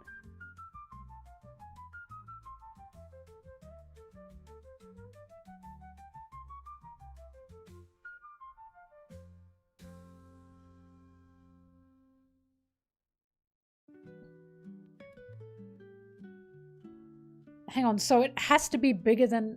Smaller than this? Are the arrows going down, indicating that's smaller than Abra?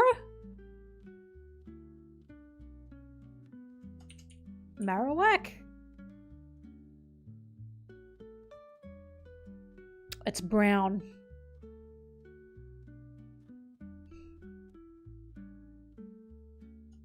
Howdy do, boys. Oh fuck, it's got two types. I'm such a dum-dum. Oh my god, I'm an idiot. Also, Cocoon is yellow. Oh my god.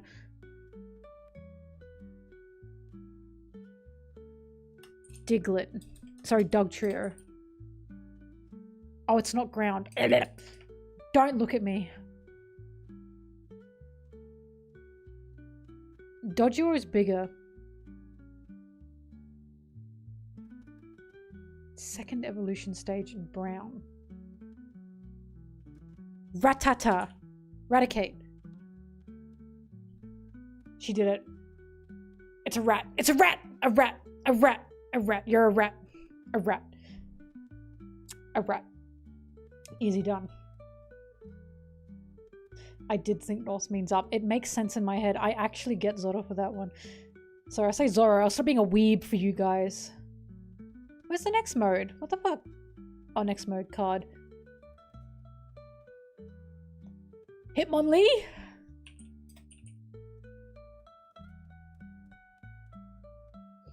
I know a leg flying anywhere. That's my Sanji training coming in.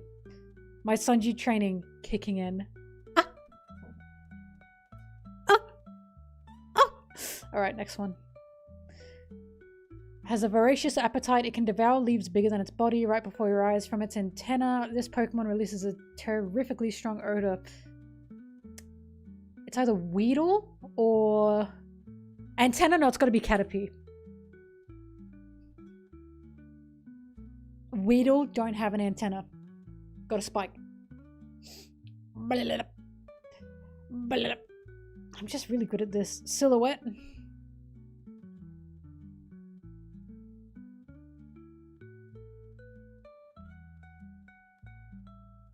They look like pincers to me. Is that Krabby? No. What's the Krabby's evolution called? Kingler. Doesn't look like Kingler.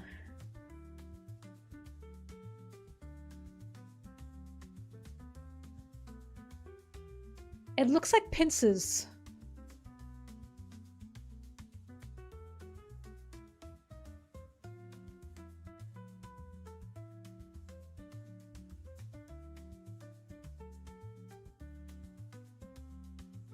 Oh, it's a no, it is a tail. No, I see it. No, you guys are right. Oh, fuck. Okay, I got help with that one. I'm stupid. It looked like a claw. Let's do Smash. Now you guys have got me addicted. Yay! I want to do Smash. Ow. Guess today's Super Link.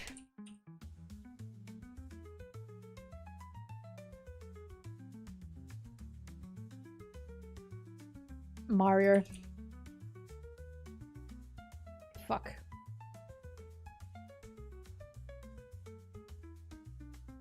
Oh, higher.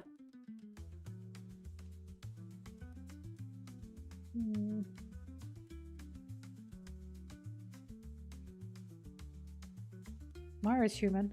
Pokemon trainer? Oh wait, they're smaller. Wait, is it Olimar? Is Olimar a human? Is Ness a human? Olimar was 64, was? Oh no, he wasn't. Let's do Ness. Fuck.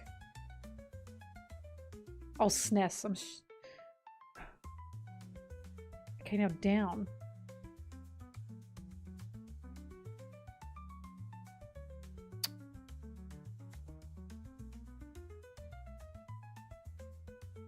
I don't think Olimar's human. Smaller than Ness. And a human. And Super Smash Bros. 64. Could it be like Young Link?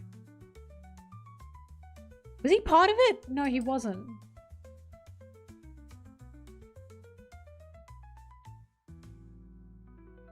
Oh wait, they're not human. Oh fuck. God, oh, I am so sorry. I'm a fucking idiot. No, I'm stupid. I'm stupid. I'm stupid. I'm worthless. I'm stupid. I kept going, oh, they're a human. I'm a stupid dum-dum. I'm a dum-dum.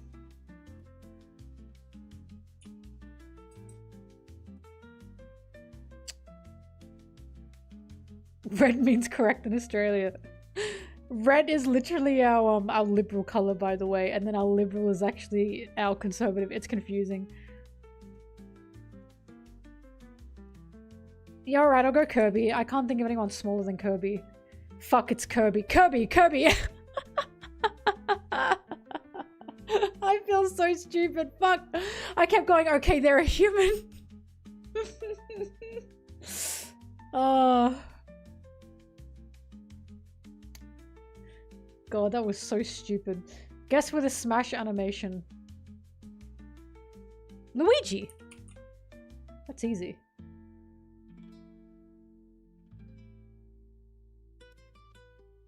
One shot. I know that vacuum anywhere.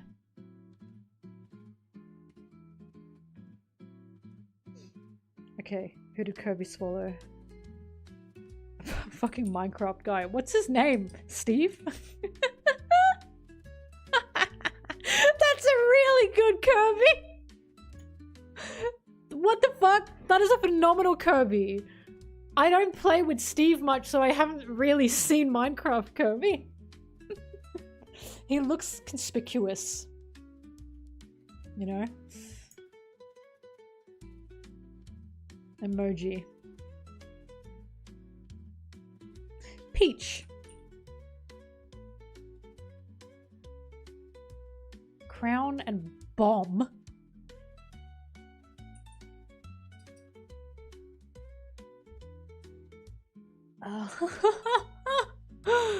Crown and bomb? Bowser? Who has a bomb? King DDD? That's a good one. Wait! It's either King DDD or King K. Rool. Fuck, it's King K. Rool! I should have followed my gut.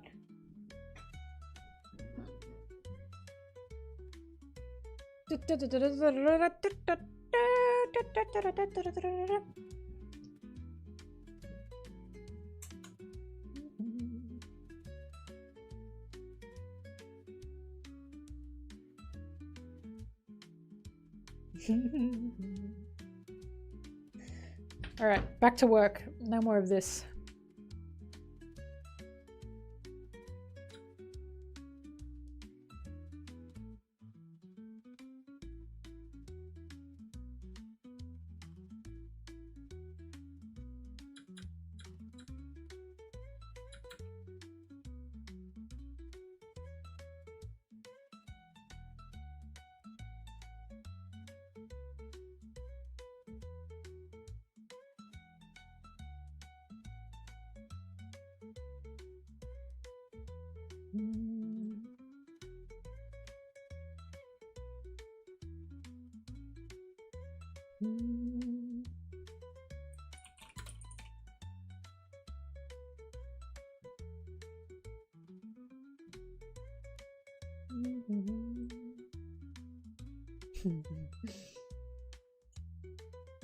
Wait, that's not what I wanted to open. Where'd it go? Oh, I lost it. There it is.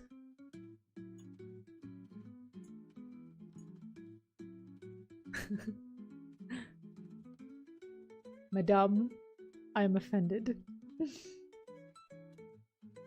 You'll see the watermelon game soon. I just gotta get to 60 minutes when I can reward myself.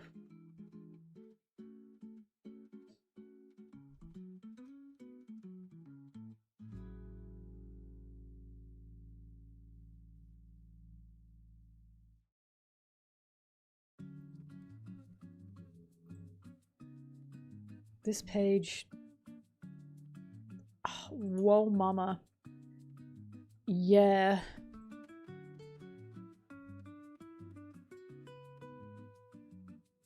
Isn't it crazy that even from Logetown, Zoro and Sanji were the two that were like working together?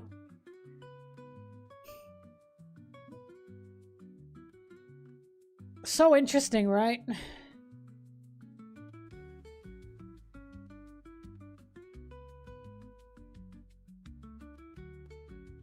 Holy cunt.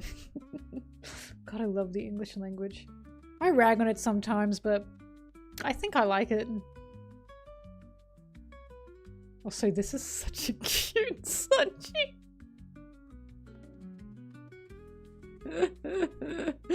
Ah, I love him. I love him.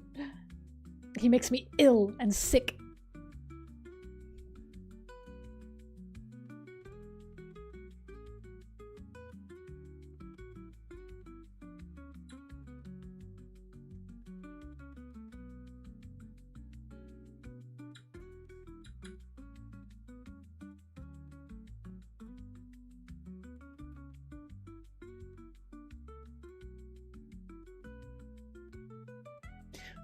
Good vibrations.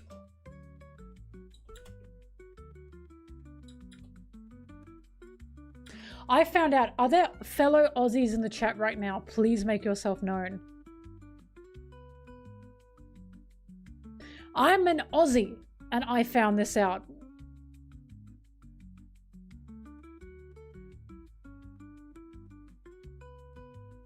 Bye, Gogob. Fellow Aussie.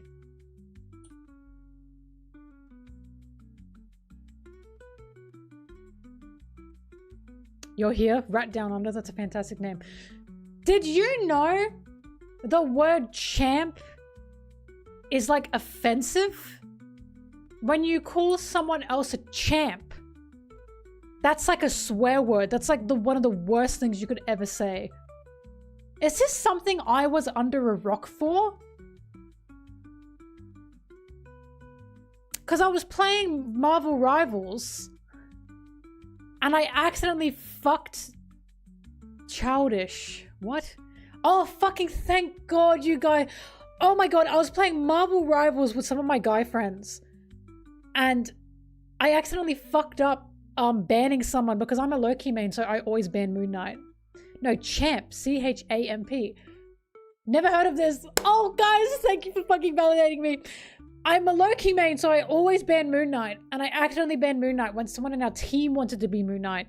And I said, like, sorry, Champ. I didn't mean that. And of course, I'm saying friendly, like, sorry, Champ. My guy friends who I was playing with went, whoa! They made a whole fucking deal of it. And I was like, what? And I said to them, this has got to be a man thing. This has to be a man thing.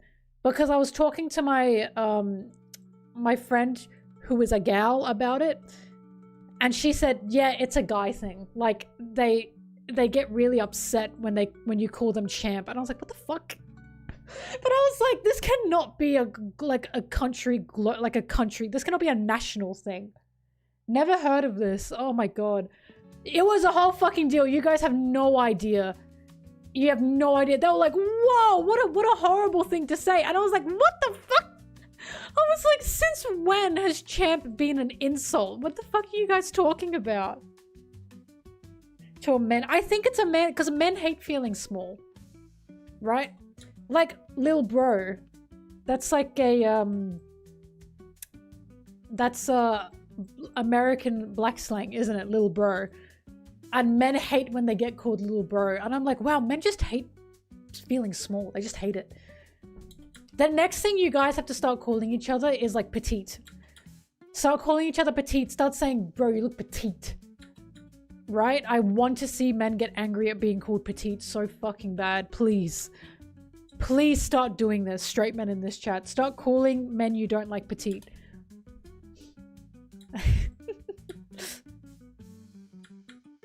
Anyways, I'm glad that this is something other people are going, what about? It's like when men call each other pretty boy. That used to be an insult. Do we all remember this? Back in like the 80s and 90s, saying pretty boy, that was like an insult.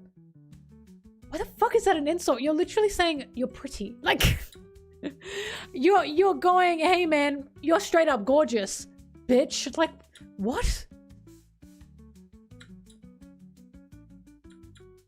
I don't know, Rat Down Under. I don't know. They were like, these guys were like, this is like a thing in Australia. Everyone knows it. And I'm like, I don't fucking know it. I've never heard another man insult another man by calling him champ. And I'm like, I've definitely called people champ before. Have I been beaten? Like,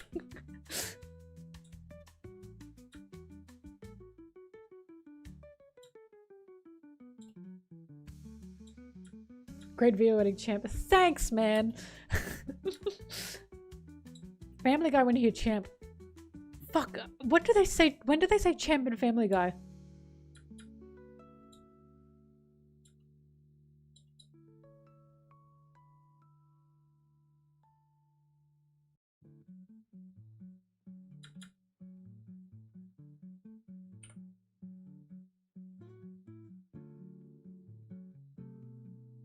Listen, champ. Does he? Fuck. Why don't I remember that? These are just, listen, as a lesbian, whenever I interact with straight men or straight women, I just feel like I'm in another world, truly. There's been so many times where I've accidentally gone down straight Instagram reels, like basically straight people talking about what is a red flag, what isn't a red flag, blah, blah, blah. And I'm like, where the fuck am I? Where am I? I don't know what to do. Because there's a whole thing with straight people with like, oh, if he's your boyfriend, he shouldn't have any friends who are women. And I'm like, isn't having friends, wait, isn't that a, huh? And like, it confuses me because for the people who are not gay, a lot of gay people have friends who are gay and also they're gay. I have friends who are lesbians, for example. Gay guys have friends who are gay guys and they're still dating someone else, and that's not seen as a red flag, which is why it's like, I don't know what to do about this. Like, I don't know how to deal with any of this information. Sarcastic. I can see that right down under. But I wasn't being sarcastic, I was being genuine. Right? I always think that when I see these reels, I always think when straight people talk about what women and men should and shouldn't do, I'm like, they just totally forget bi people exist. Like, bi people, by their terms, should not interact with fucking anybody. It cracks me up. I bet you're a petite pretty boy. Put the fries in the bag, little bro. Put the fries in the bag's a pretty good one. However, like, I don't know why people don't hit back with at least I have a job. Like, call me crazy, put the fries in the bag so they're making money. They have a job. It might not be a good job, but it's a job. Why is that such an insult?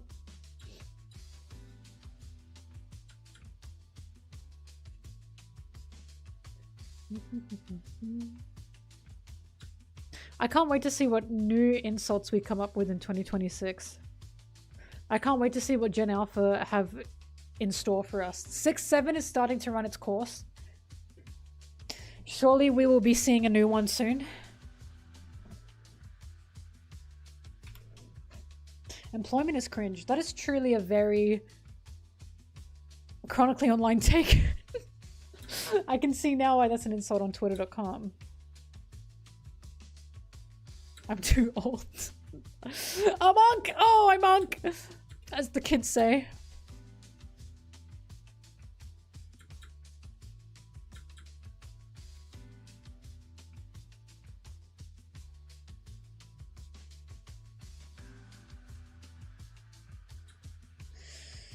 I need Zoro and Luffy's bounties. It'd be in the 1050s. La la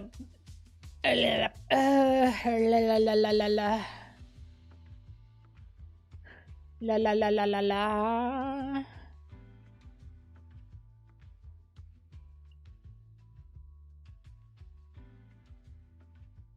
Is it 1056? No, it'd be 1057. It's when they leave 10. 1058.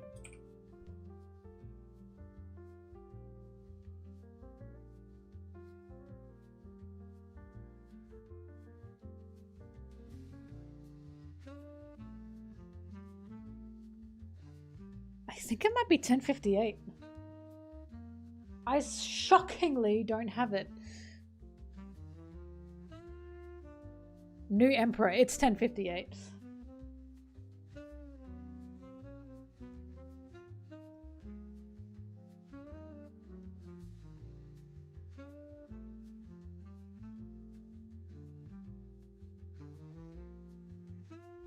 Ba ba ba ba ba ba ba ba ba.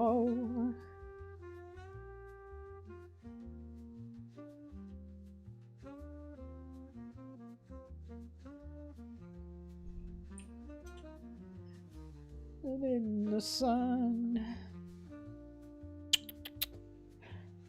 Ah, la la la la.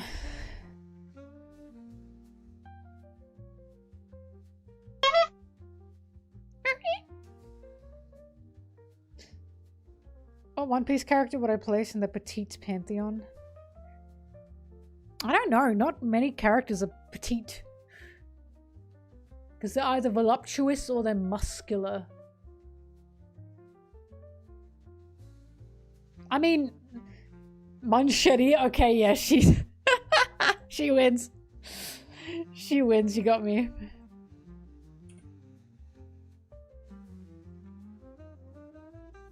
Damn, they got my ass.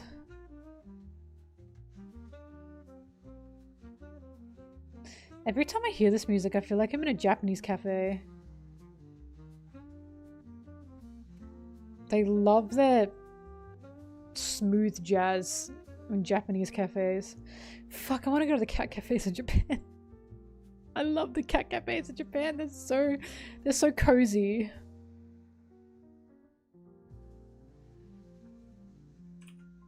And they don't smell like piss.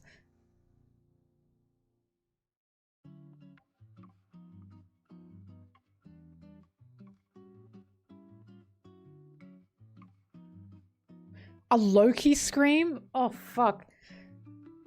I don't know, man.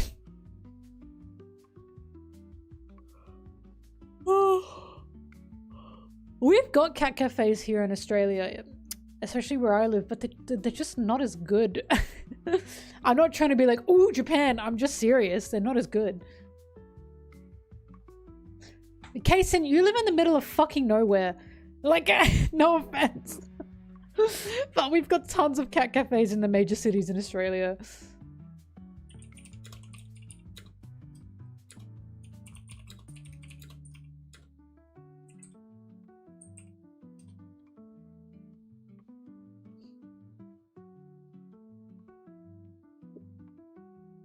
Now, I was disappointed because I went to New York and I was like, I want to go to a cat cafe.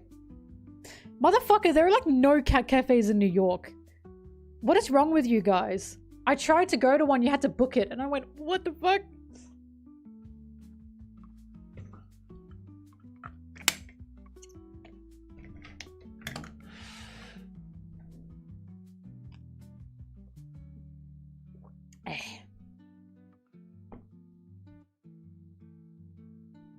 People have just joined. Look at my background again.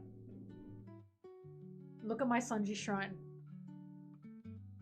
Hasn't she shaped up to be the most beautiful thing you've ever seen in your life? The shelves are here. It's just so beautiful, isn't it? I'm sitting very ladylike right now. I'm sitting like a monkey. My fave figure.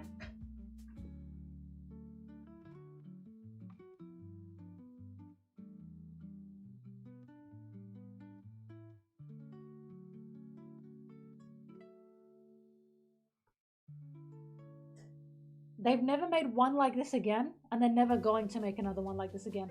This is the only attractive Sanji figurine they've ever managed to make. He's got pussy bones.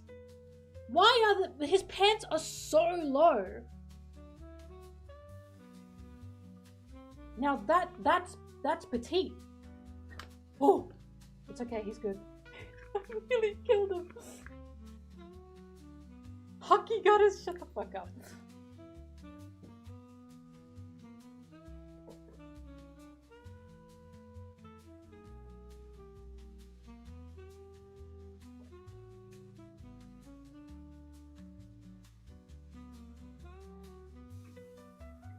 Good luck finding that figure. They stopped making it. Yep. That figure is a price, like, investment. There was a guy at a figurine shop and I was buying figures. And he, like, ran the shop. And he was like, oh, you like Sanji? I should show you the sexy Sanji figurine. I went, neuron activation, sexy Sanji figurine. Tell me more. And he pulled out that one. And I said, I already have them. And the guy went, ah. I should have known. But I said, but thanks. Thanks, I appreciate that.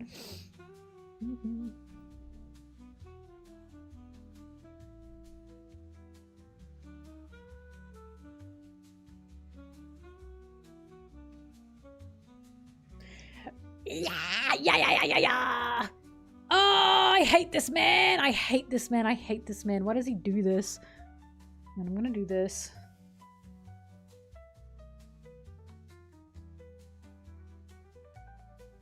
Really easy to do this.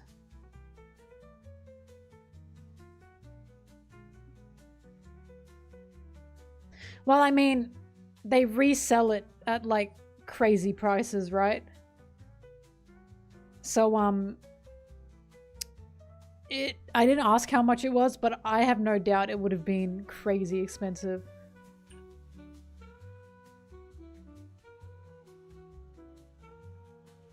That was a nummy, an egghead nummy I really wanted because I adore her egghead fit. Bitch, it was like 400 bucks. And I said, I can't justify that because I just moved and I'm not in a fantastic financial place. So I was like, no, but thanks.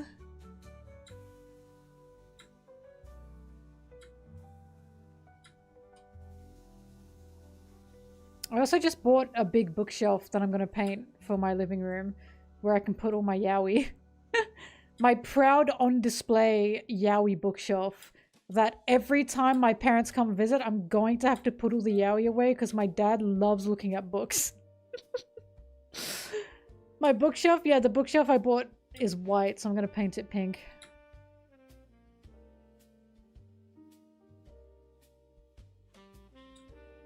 Let him look. Last time he looked at my books, he judged me because I got manga and it's unopened. And he was like, they're not even open. And I was like, you don't get it. You just don't get it.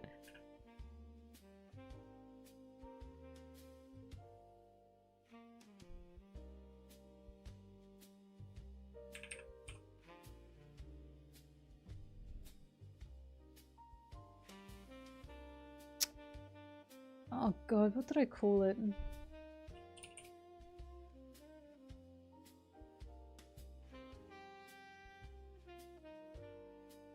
King. They're a perfect color though, aren't they? Shout out to my friend Kenny for helping me build them, by the way. I said I was going to build the shelves. I decided I actually don't want to do that. I can. I just don't want to. I fucking hate building things. I cannot stand it. I am no Frankie.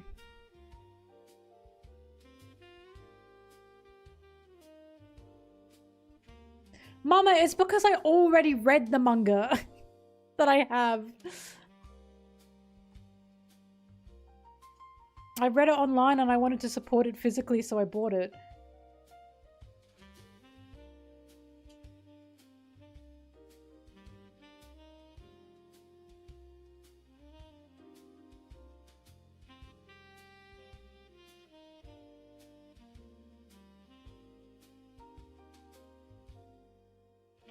Who knows, maybe I can actually start collecting physical DVDs with a big bookshelf. Because God knows I'm not going to fill it up entirely straight away.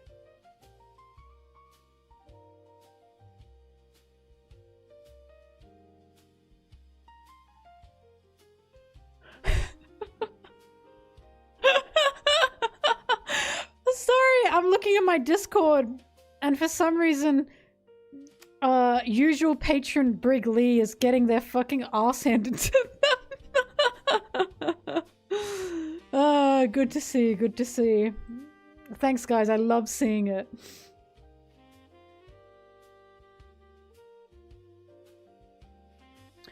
What am I gonna call this? Chapter, this is 1105.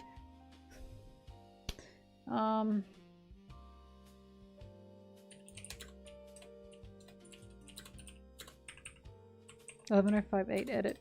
No, 1058 edit. What am I talking about? Jesus. It's not a manga page 1058 edit.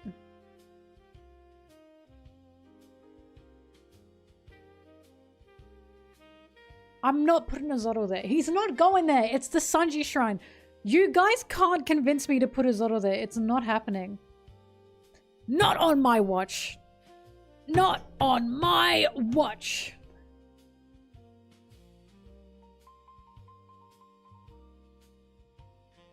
I don't hate him. It's just that it's a Sanji shrine, not a Sanji plus one Zoro shrine.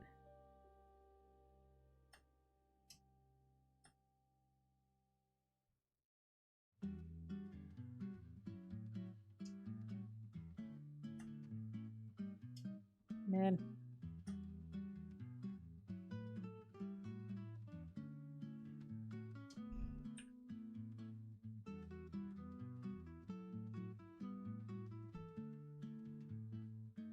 Zeph is Sanji's dad! He's the most important person ever to Sanji. Jeff. Jeff is the only exception. Sanji and Jeff.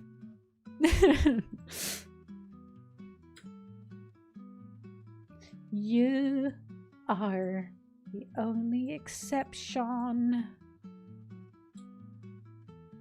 Anyone watch Glee when they were younger? Wasn't that just a fundamentally stupid show?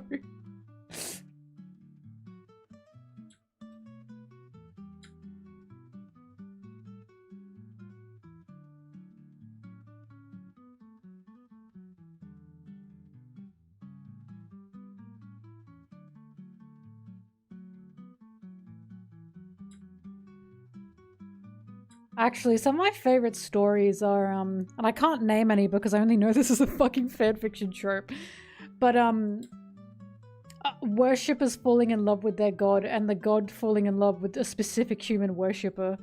I fuck with that heavy.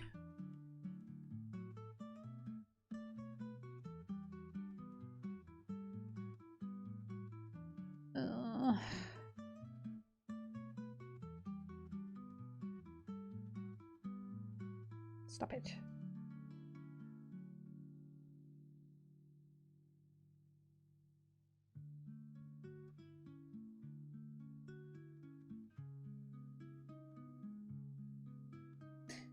I guess you could say Ponyo.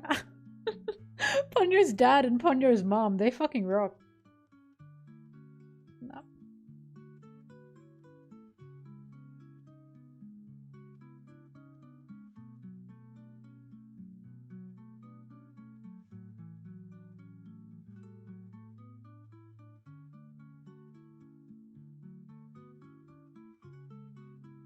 Technically, you could also say Betty and Simon from Adventure Time.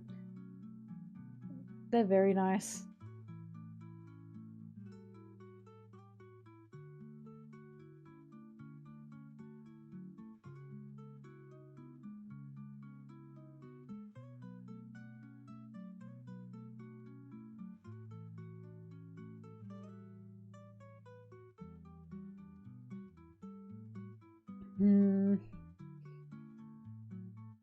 Not round enough.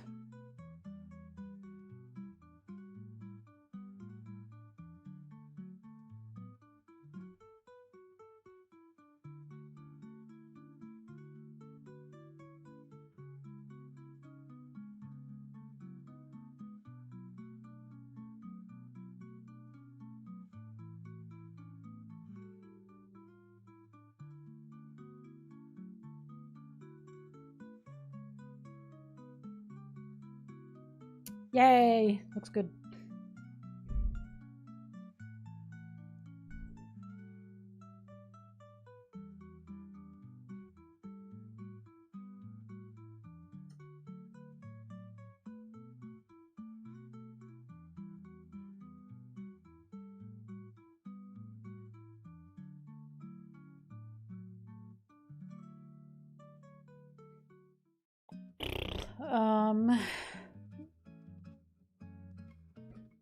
Luffy, oops.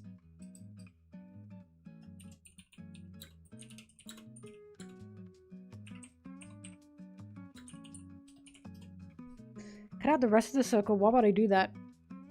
Look how good that looks.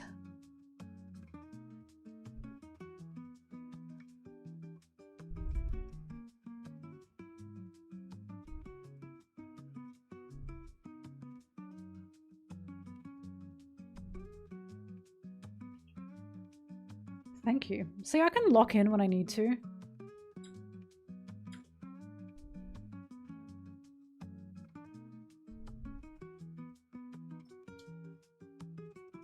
Oh, petite. Petite, short and sweet. Give him something good to eat.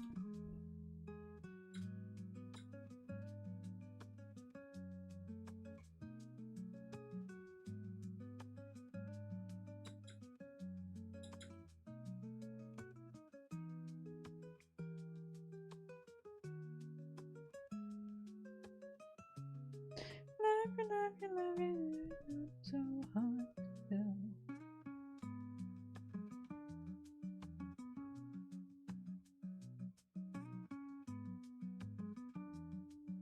need the SpongeBob wop noise. Have you ever tried this one?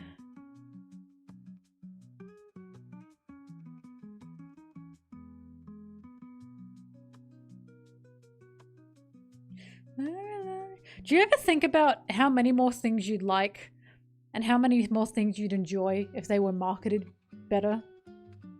Like, the reason most people listen to like the music they listen to is because it was marketed well and they were like industry plants. You ever think about how many more things they'd like if there were more industry plants? I think about that a lot.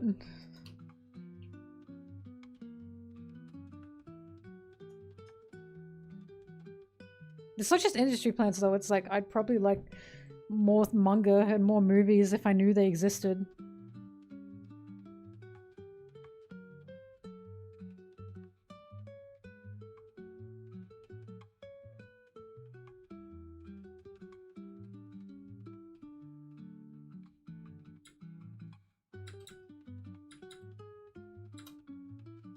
Luffy's on 3 hang on!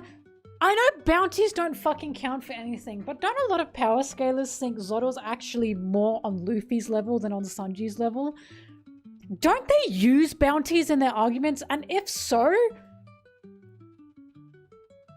isn't it mathematically more correct that Zoro's closer to Sanji than he is to Luffy regarding if we consider bounty? Because Sanji's bounty is 1,032 billion. Zoro's is 1.1 billion. And Luffy's is 3 fucking billion. Hello?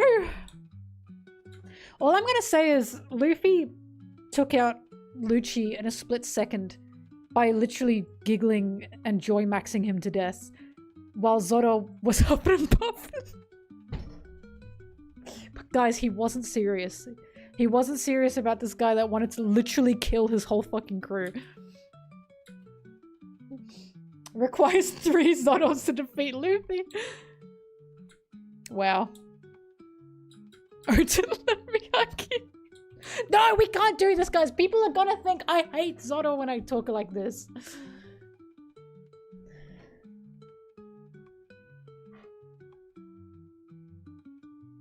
I'm gonna close this door. Sorry, I was keeping an ear out. What kind of music do I like?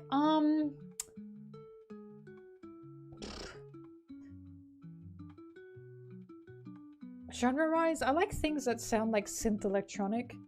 My favorite band is the Wombats. So that's like, you know. The Wombats always get paired with Arctic Monkeys, and I fucking hate that shit. Because they are not at all alike. Every time I say I like the Wombats, people go, haha, so you like Arctic Monkeys? No, bitch! I don't actually like the Arctic Monkeys. It makes me insane. And it's like, I don't like the Arctic Monkeys. They sound nothing like the Wombats. People just group in like them because they both have a similar type of fan, which is like indie white boy. I'm sorry, I don't like Arctic Monkeys. I'm not into their music.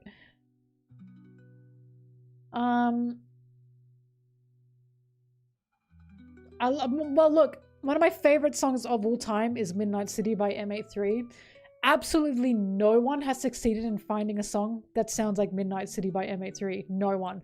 People have tried. They have tried and they have failed. It just doesn't work. I like that kind of electronic sound. It, like, an electronic song where the electronics are quite soft and it sounds nostalgic. I can't truly explain it. Love Daft Punk as well, by the way.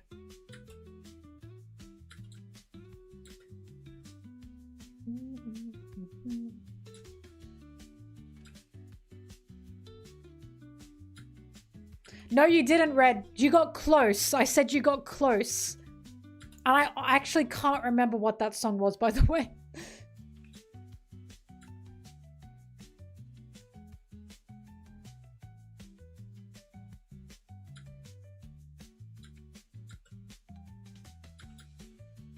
I found out Daft Punk wasn't Fortnite because on their music, Dion in the City. Because on Spotify,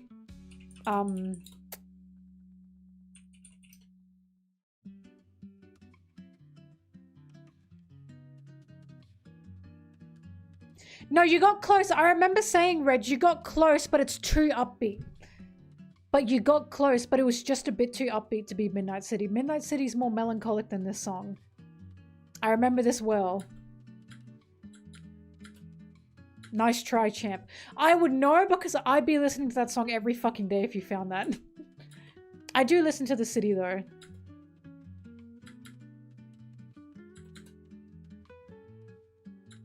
Wait, I need the SpongeBob ball up.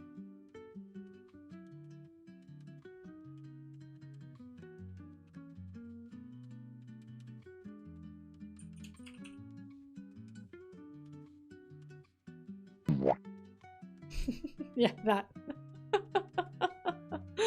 Fuck, I forgot I had that as Sanji's squish sound. That's funny.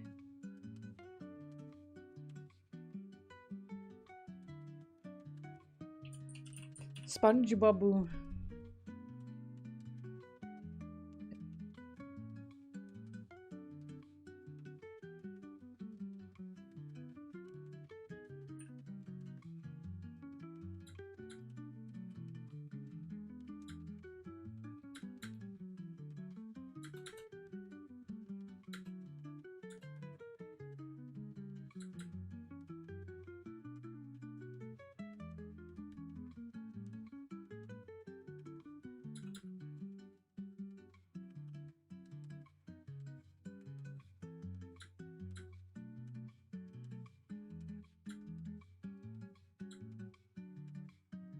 The one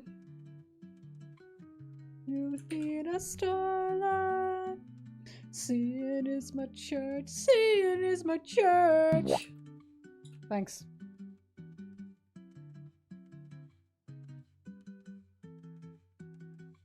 It should be Loki to make a squish. You really like Loki right down under. Give me Loki now. We're nearly at the watermelon game, by the way.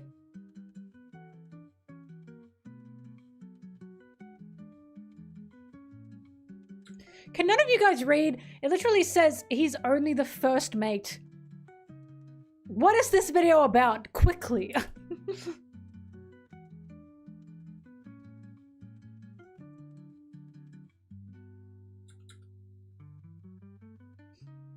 Read the damn text! Hang on. I'm not done yet. To vet and fight. I'm sorry, Nino. Fuck. Everyone say thank you to Nino for being my Discord mod. I'm serious. Say thank you, Nino. We appreciate your work, Nino. We appreciate your effort and time, Nino.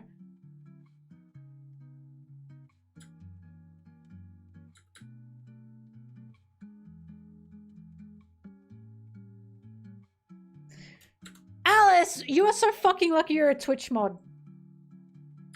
Oh, you would have been banned just then. But I can't do that because then you lose your mod role.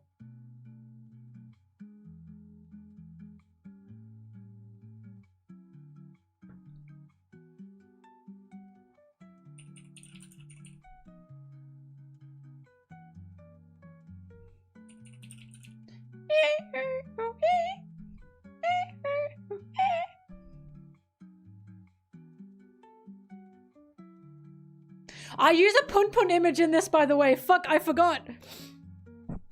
You guys didn't see me edit it in.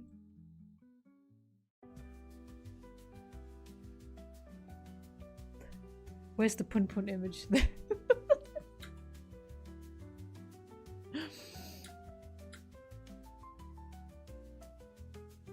A 2-second Pun Pun image.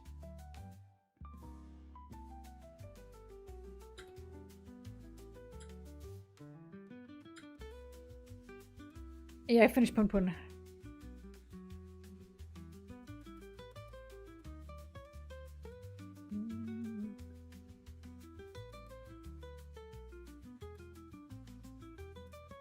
I talked about Pun Pun at the beginning of the stream. What I said was, it wasn't as disturbing as I thought it was going to be because of the way people were talking about it to me. Like, they were talking about it like it's like the most disturbing, fucked up thing I've ever read. It's fucked up and it's unsettling. But what I said at the beginning of the stream was, because I read No Longer Human by Junji Ito, which is very similar to Pun Pun, I think it didn't hit me as hard. No, it wasn't for a video commission, just many people, including the one guy in my chat who's not here right now, was saying, no, you should read Pun Pun. I know, we're gonna watermelon game, hang on.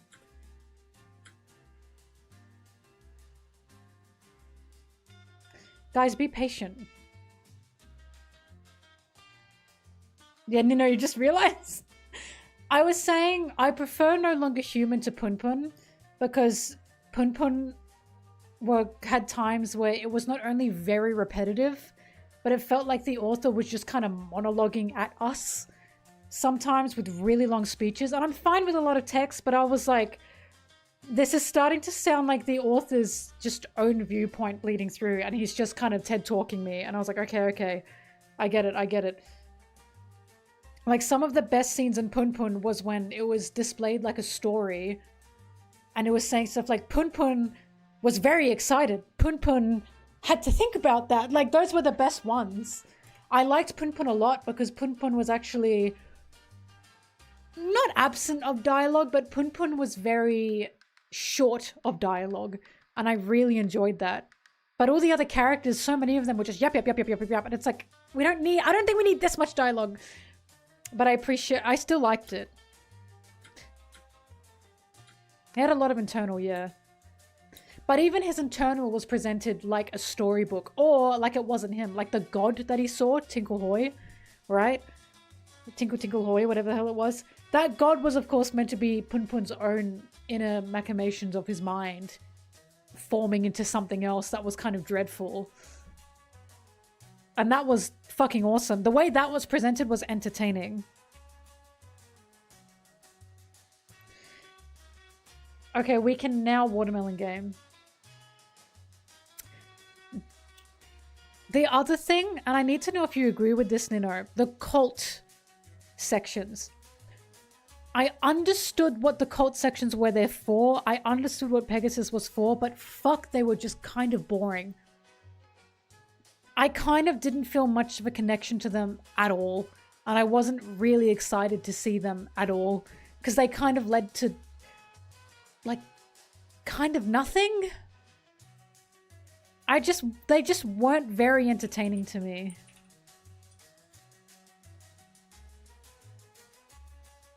They overstayed, yeah. Pegasus ended up not being very interesting at the end of the manga. And I was like, okay.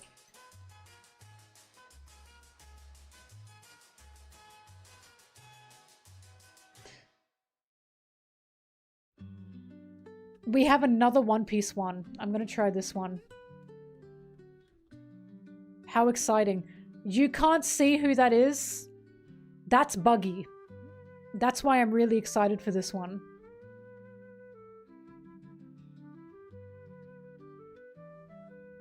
Alright, here we go. Are we ready, everyone? This is the watermelon game.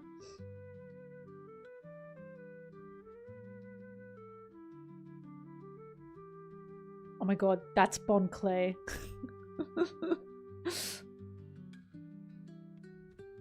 Usopp? This is so interesting. Why is Usopp so low quality?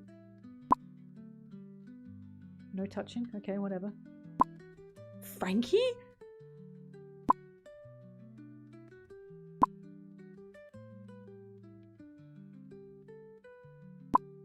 You're joshing me. Chopper! Why is Bon... The beginnings of this is so interesting.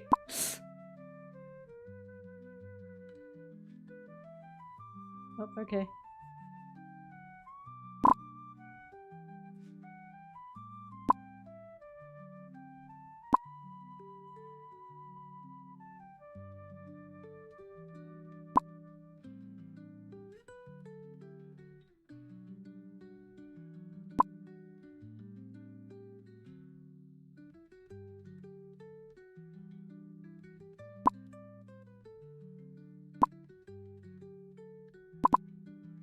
Got a lot of Usopps.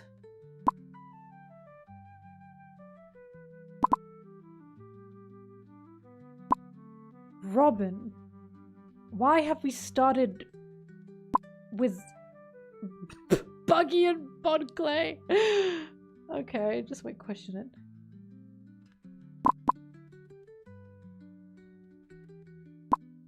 Okay, 2 Robins.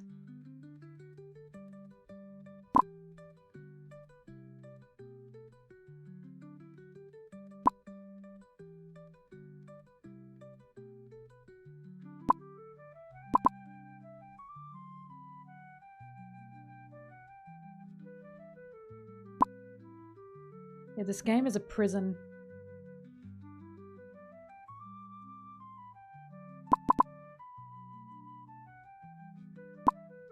I just need a Buggy ball. What the hell? Oh fuck, I've trapped Buggy. Shit, I needed him. Buggy, you bitch.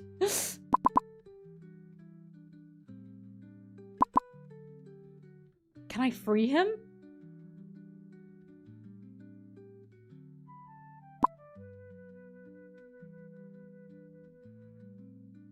Fuck. I don't think I can.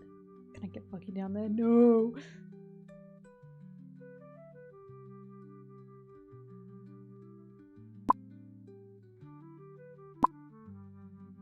Oh god, Buggy's going further down. I've lost him.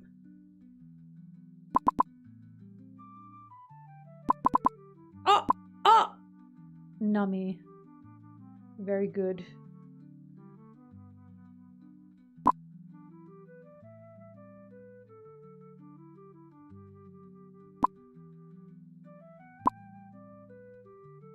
I love how I can tell they just got these images off like Google. Like they didn't really search.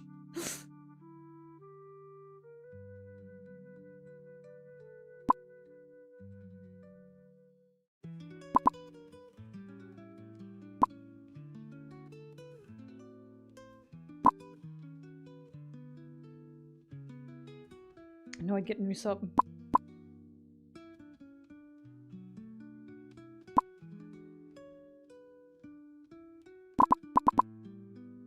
Oh, Chopper, you dastardly bitch.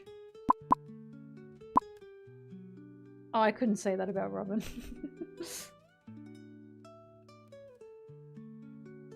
I'm actually pissed I got those buggies stuck down there. I could have avoided that.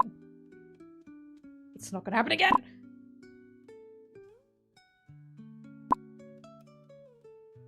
You suck over here. And over here. He's slipping! Fuck!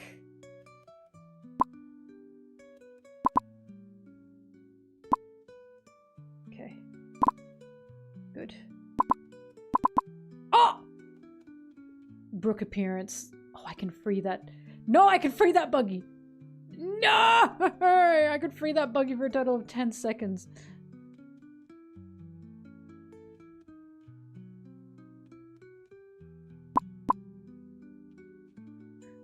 I can't let that buggy get stuck.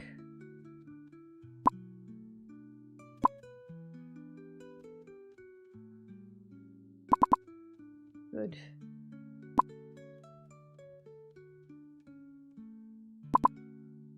Oh my god, that's just so— isn't that just so evil?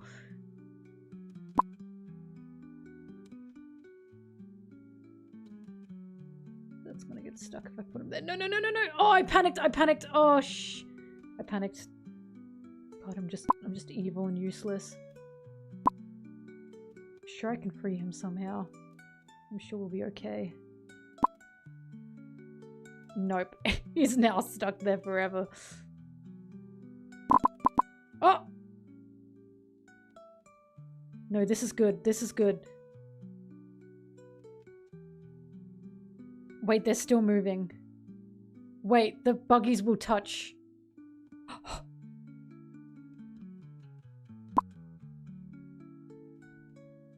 That was good. That was good movement.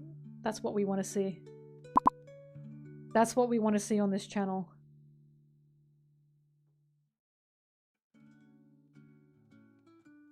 I guess here. And here. Okay, now we got a Robin.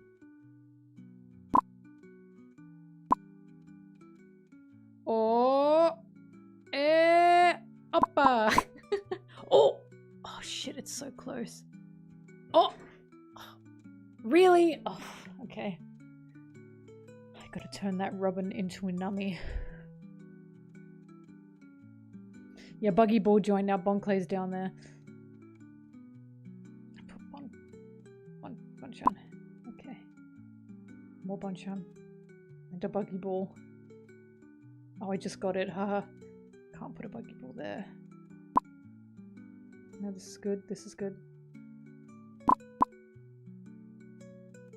So long as you have a designated spot for Buggy Balls, you're pretty set. Oh! Wait, that's the same Zotto image as last time. No Sanji, bitch. If there's not a Sanji in this one, I'm gonna riot.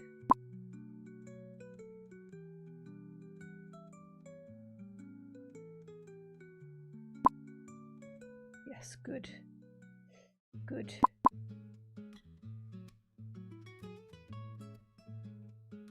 Oh god, god, god, god, god. Get in there! Oh! Yes!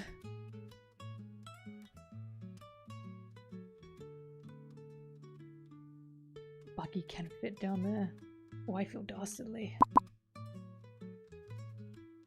Come on, give me another Buggy. Yes. But now Usopp is stuck.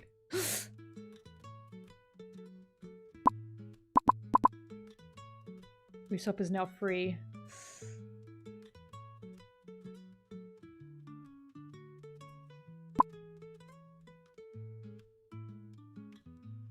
Are we seeing this?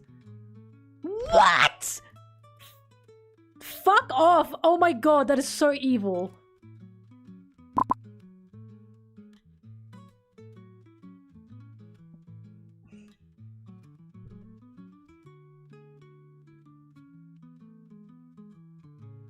I've made a machine.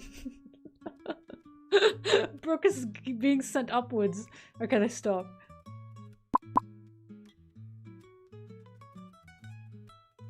This is just unbelievable stuff.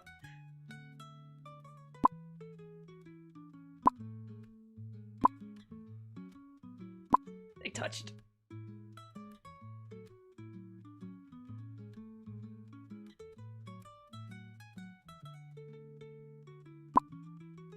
Okay, Buggy Balls go here.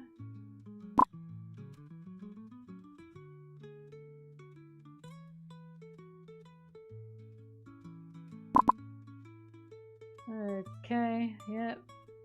Seems about right.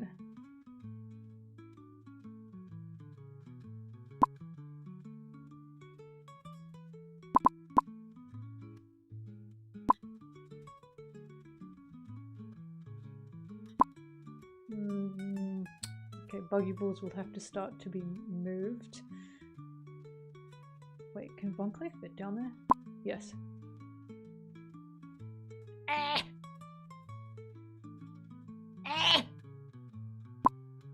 This is so evil.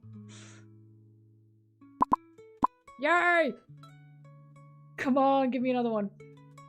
Yes! Oh, come on, another one! Oh, fine, whatever. Those Usopps are so close.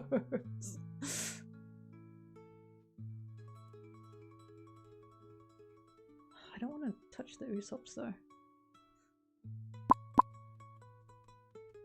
Might have to. Calculated, that was so... I planned that. I also just fucked myself. Okay, I did not plan that.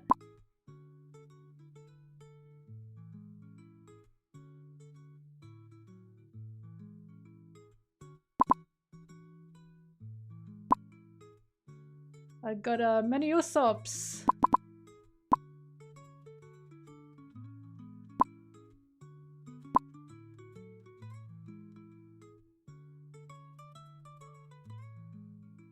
Send them over there.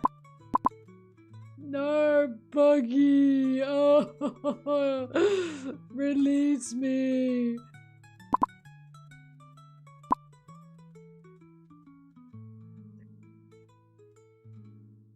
The crevices. The Buggy crevices are just so evil.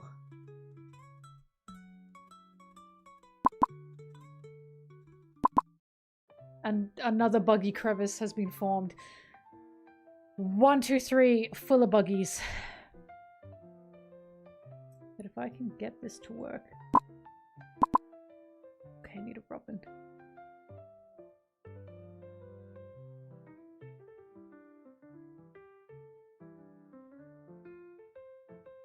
Nummy's in a perfect spot, is all I'll say.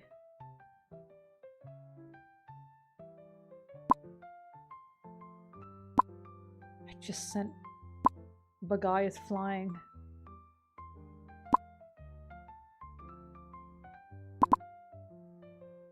Alright. Go over there.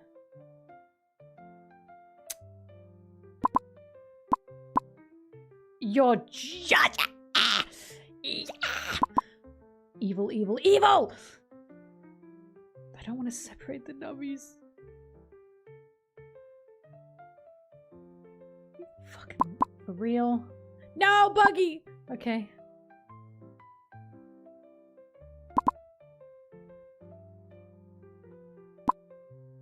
We can come back from this. Yum!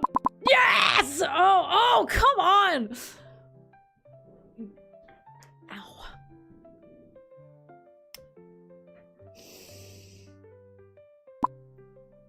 Maybe if I can get this Frankie to pop out, I don't know. Don't blame Chopper. Chopper's a good boy. Oh, I don't know where to put him. There, I suppose.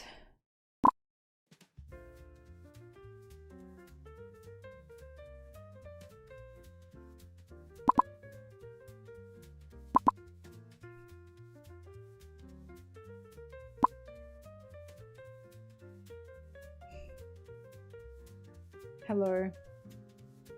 We're in the middle of very tense gameplay right now.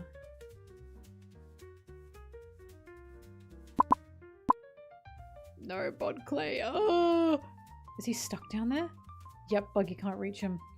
He's gone for good. Movement? Touch! Touch! Touch, please! Yes! Oh, yippee! Many balls Sanji has formed. Sanji's after Zoro. This person is a bias. Hi, Forest.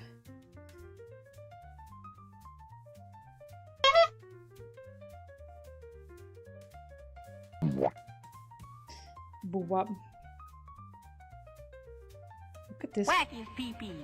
Ah! Oh. Bagaya sent flying.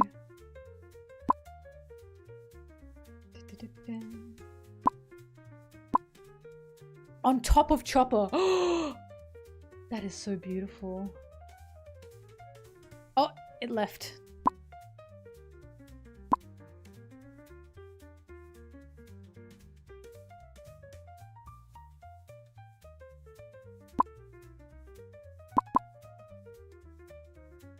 Good.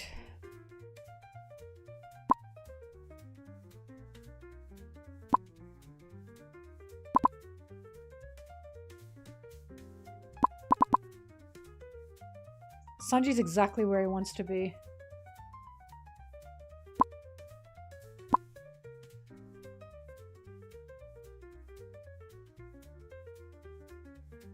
Thank you.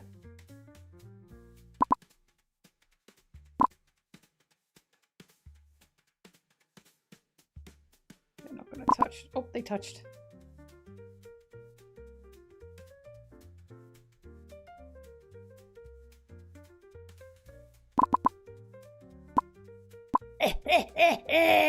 All according to plan. Wait, things are shifting. I gotta let it run its course. Buggy has fallen. Okay, is it still shifting? No, my eyes are just funny. Oh, it is still shifting. Wait, Buggy. Oh, damn it. Oh. Yes! The Frankies. Yes! Okay, good. Good, it's getting less messy. Oh, no way. Yes! Oh, that was so beautiful.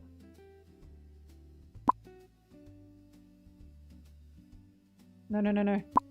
No, Bucky! I can't lose you again!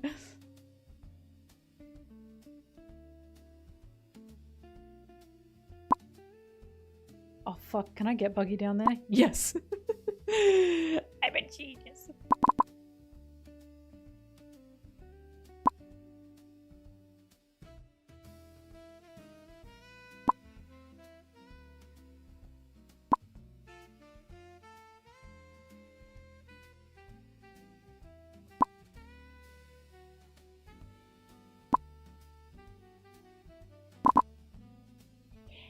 Yeah!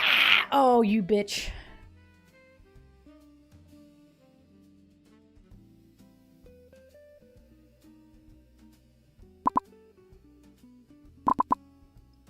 Oh! Wow, it's really cleared up. Push down on Robin.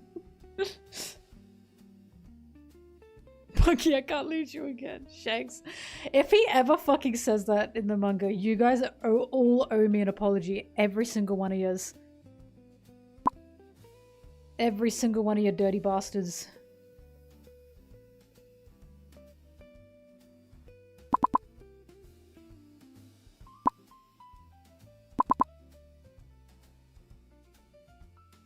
I have to do a proper backflip. I can't argue with that, actually. Look how clean this all looks, wow.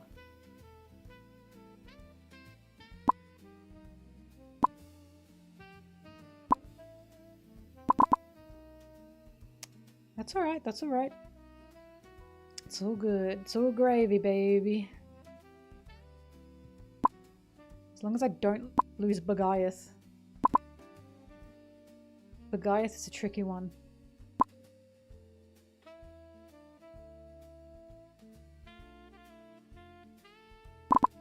Bagayath!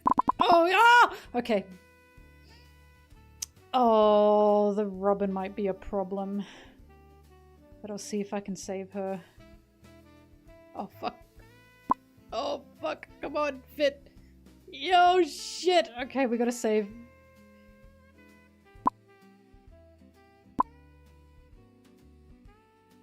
Oh, fuck. Fuck that. Guys, we're experiencing difficulties.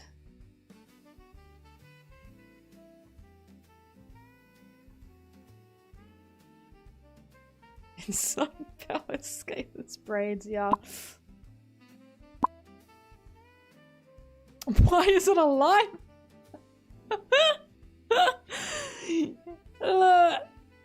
Oh boy, man-made horrors beyond my comprehension. Put Bucky in there. Don't want to put Bunkley there. Bunkley can go up here. No, that worked.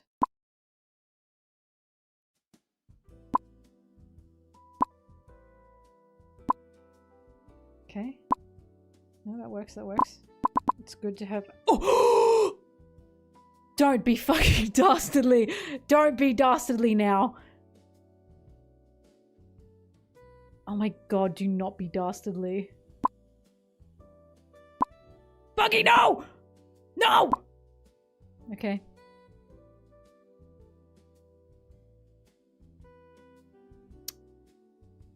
I think I don't know what to do about this. This situation. Buggy, no, no, no, no! Oh god, he's such a problem.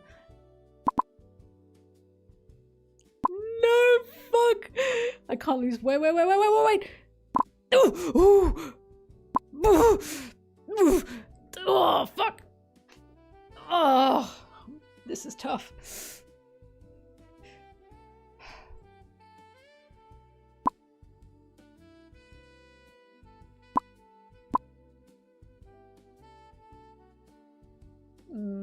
I don't know what to do with this Usopp.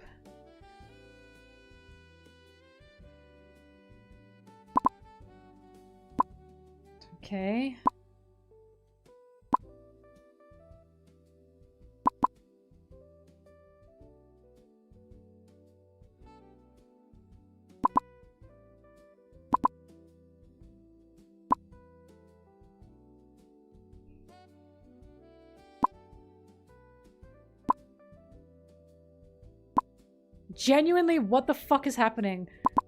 How did any of that just happen? What? You're joking. You're actually pulling my damn leg. Okay, I can free Frankie from this. There we go. There we go. Oh, oh no, Frankie, don't do that to Bonchan. Okay, good. Why is Sanji upside down?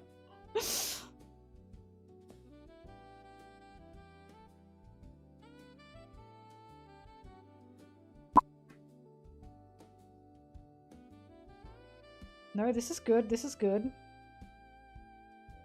They're Spider-Maning. Don't say that. But it's funny. Oh, I just trapped Bagaya's shit. Oh, I just trapped him again. Why do I keep doing this to him?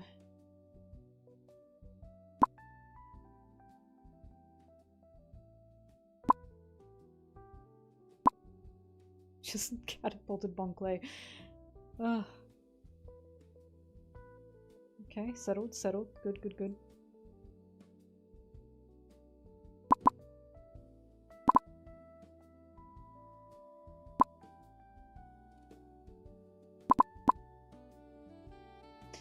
Alright, Buggy is trapped down there. Can't do anything about him. Can Frankie fit? Yeah, he can't. Wait! He fit. Okay, good. This game is so unbelievably evil. Oh my god. Oh my god, the buggies are now stuck again. Oh my god. These fucking buggies. What am I meant to do about them? I keep running out of designated spots for my buggies. Oh! Buggy combination. A new buggy spot has appeared. Oh, that Usopp is gonna get stuck. Oh, do I risk this? I think I risk it. Okay, Bonclay good. No! Oh, fuck! He's stuck down there. Only thing we can do now is free him.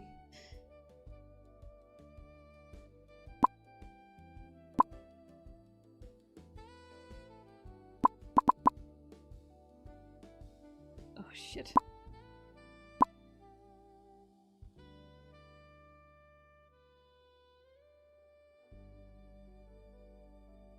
That wasn't what I wanted to do.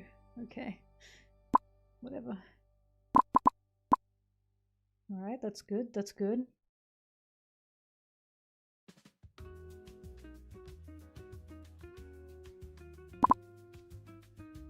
Buggy, I swear to God!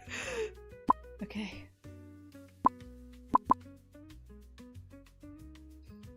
I think Usopp might be stuck for a while. Not really much I can do about that. Okay, I'm gonna put Buggy over here.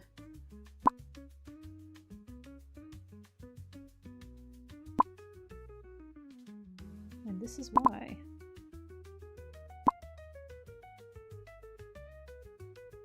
Sure would love a Bon Clay. There we go.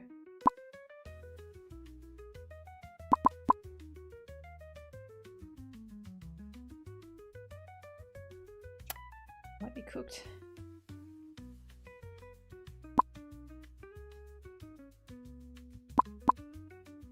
Okay, no. It's okay, it's still going well. Buggy has yet again been trapped.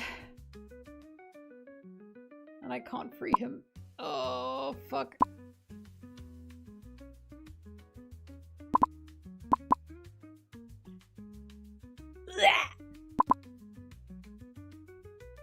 He separated the nummies. Not good at all.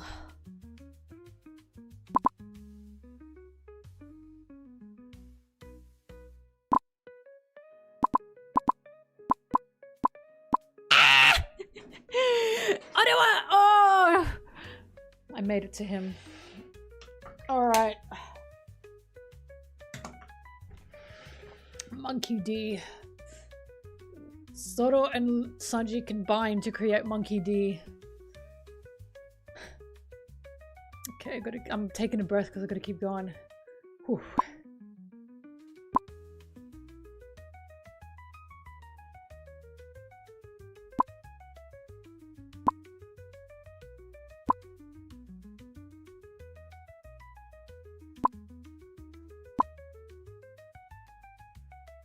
No, this is... I think this is good. Ooh! Ooh, fuck! The good news is that Usopp can definitely be freed. Okay, Usopp freed. Come on, touch, you bastard.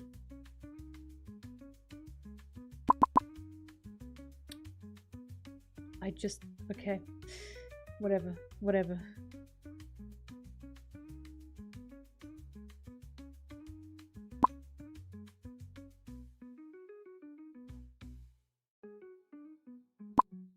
Damn, that went tumbling down.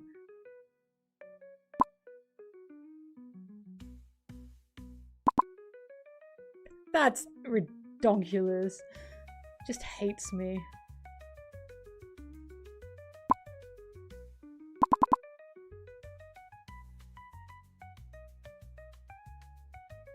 I like the way Usopp gets freed for a nanosecond. Or he's once again trapped.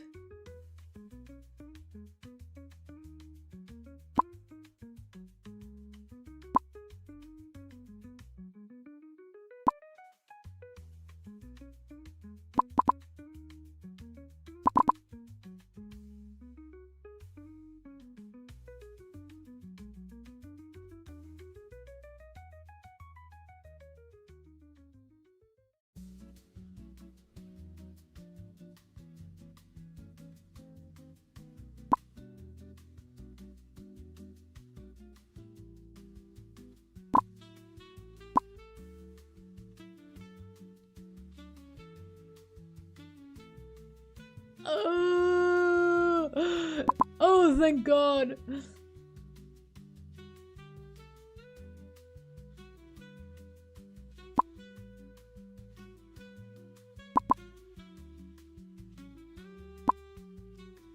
You're fucking Joshin. Touch!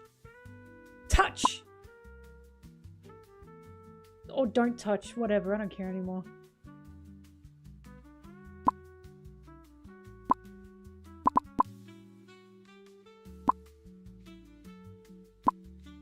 I was hoping that would make them separate. It did not go to plan. I keep trapping buggies. Oh my God, I'm washed. Why is Frankie the one going down? Oh my God.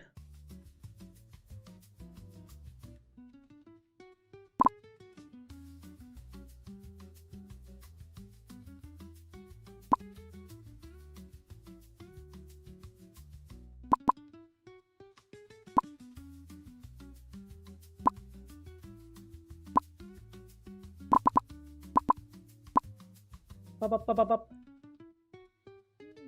The brooks have been separated. We'll figure this out. Movement. Nothing significant. Done. Oh! Touch. Touch.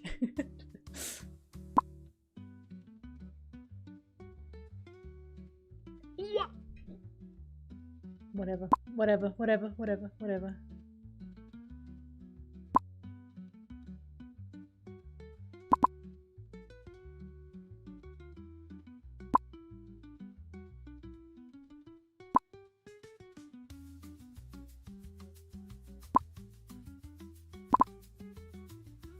The buggies are becoming overwhelming.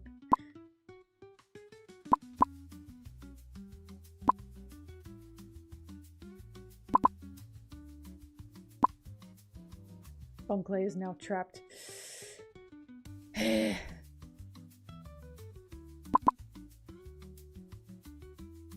Well, listen, on the bright side, there's a few of them in there. So it's possible they can touch each other. You're Josh and me. Alright, good. Yes, yes. Brooks, please. Yes!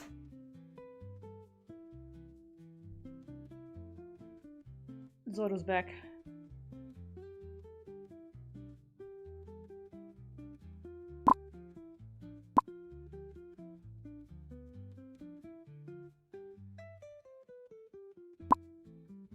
I don't know. I'd love to make 2 Luffys.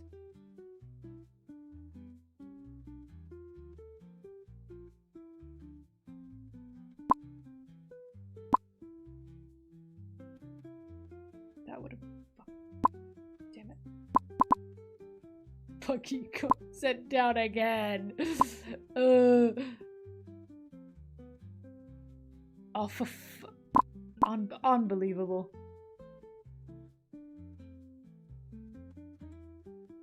I don't know what's after Luffy. That's what we're trying to figure out.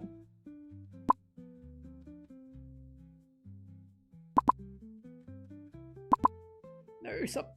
Oh, thank God. Oh God, Robin. I had to batter away.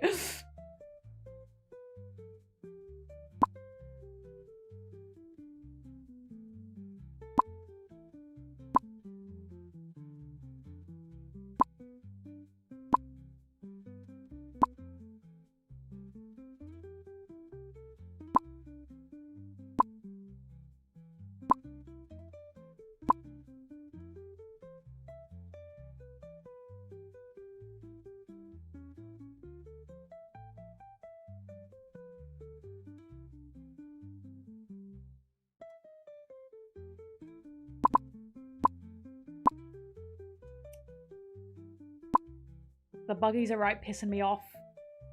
They're right pissing me off.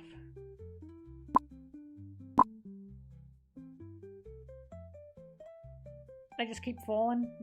I can't help them.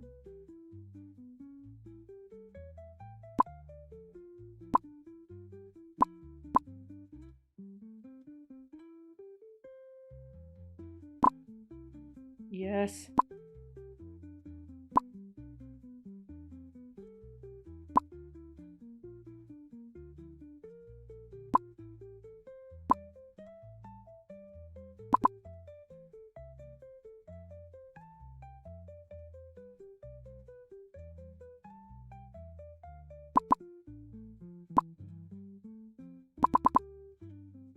It's getting risky. It's getting risky. Oh shit. Wait, wait, wait. He's falling. Okay. The red line. Oh God. Oh God. Okay. And I just fucking trapped Buggy again. Jesus.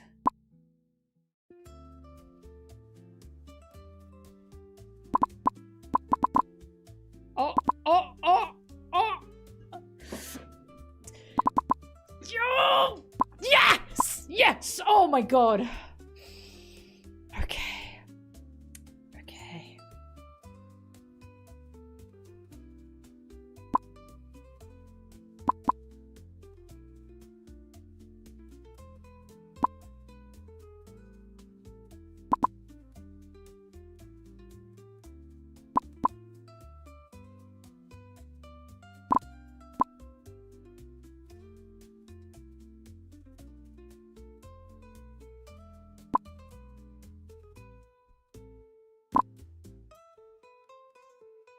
That was epic.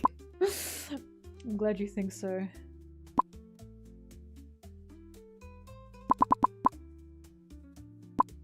Oh! I nearly lost Juice up there.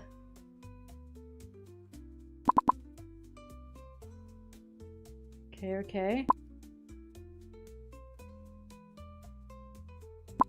This is going a little too well. I'm suspicious.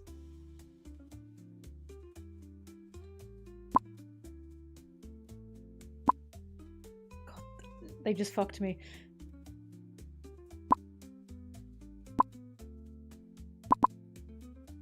Never mind. I have been unfucked. Buggy's so small because that's his buggy balls. Wait, Bonkley! Okay. We got his auto. Hey, the monster trio!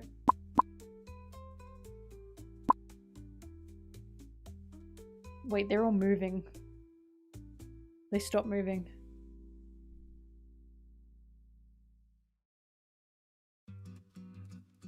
I feel like one fart and I'm dead, you know?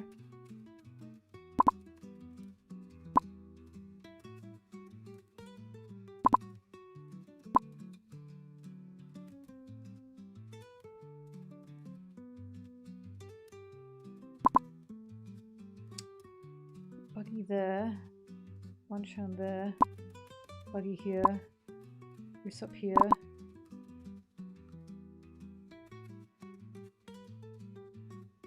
Buggy here. Who's up here?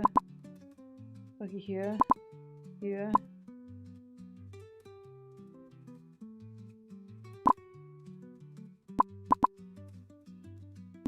Oh, ah! Nami is gonna betray me. Do people still believe there's gonna be a betrayal on the crew? Do people still believe that? Like, the Straw Hats are gonna have their own personal Blackbeard? I don't know what to put Buggy. I suppose... Never mind, just fuck him. Just send him fucking somewhere.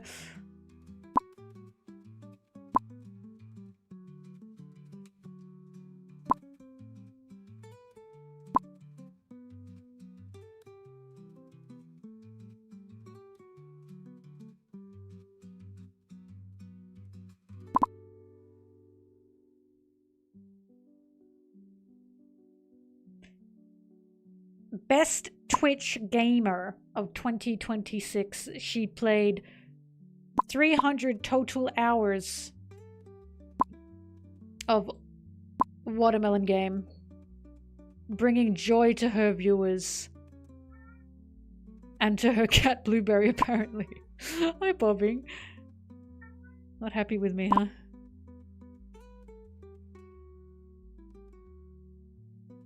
Don't talk to me, idiot.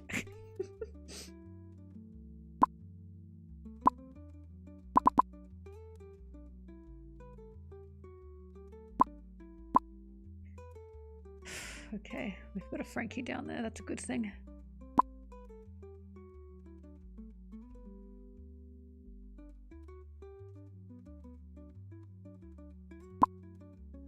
No bobbing. Oh my god, how does that always happen? I never learned my lesson.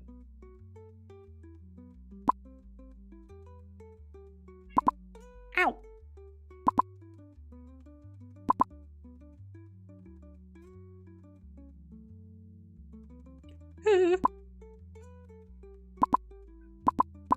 Yeah! Buggy's in there, but that's okay.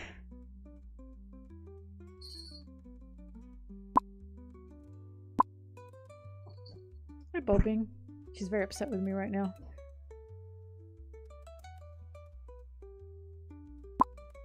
Shh, Blueberry, no. Mama's gaming.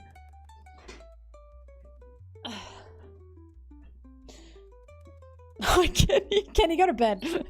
Banana Kitten's the guy that helped me with my shelves, by the way. Everyone say thank you, Banana.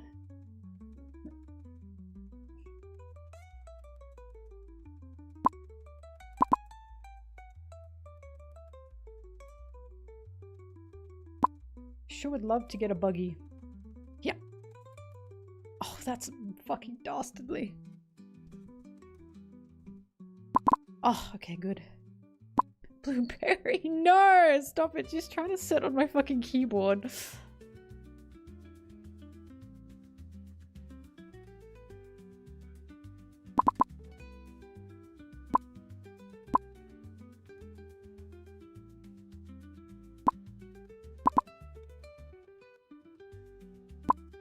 And now I'm not gonna get a buggy for a million years. Oh!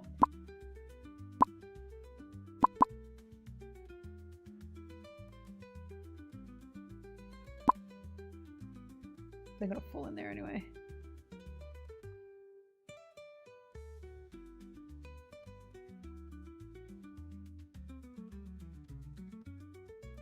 Egregious. Oh my god.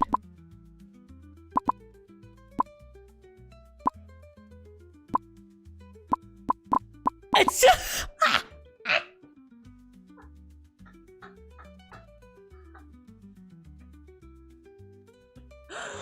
Oh no!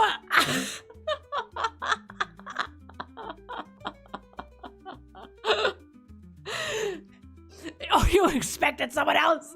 It's me, Luffy! We got scared. Buggy helped is what gets me.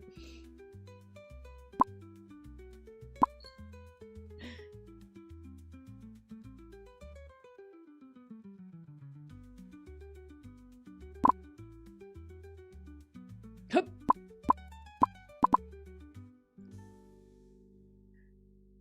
Well, I can now try and free Frankie.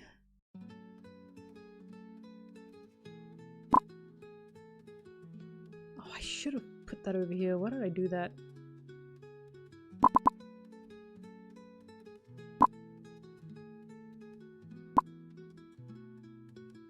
And here's where she fucks up again. Oh my goodness. Blueberry, I'm glad you're happy.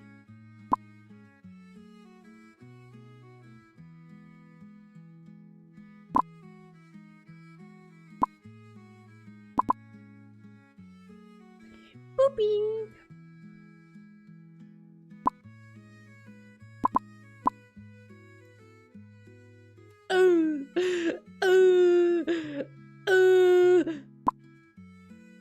Fit through. Oh! Somehow it worked. Sometimes ball bashing doesn't work. Ow!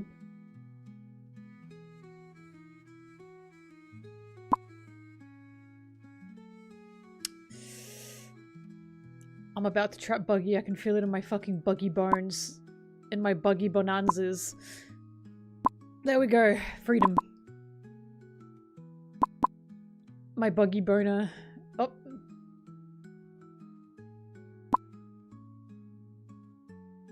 Insane game moment. Luffy and Luffy just merged and they created the ultimate Luffy. Luffy is the ultimate. He is the One Piece.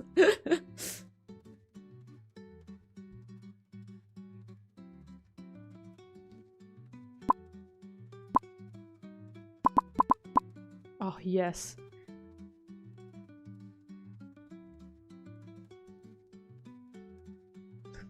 I think this guy's a lost cause.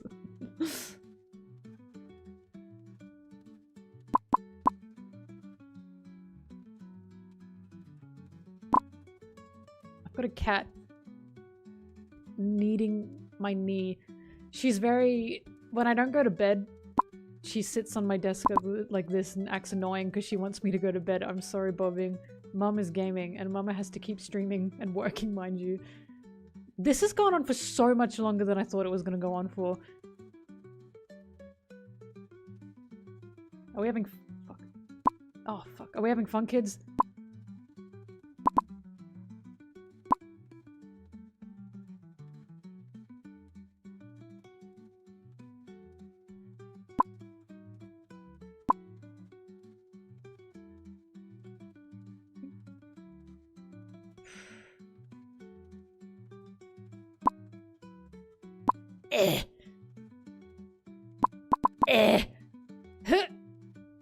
Yes.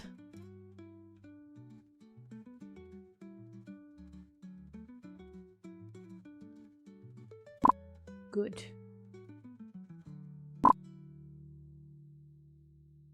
Yeah, Frankie.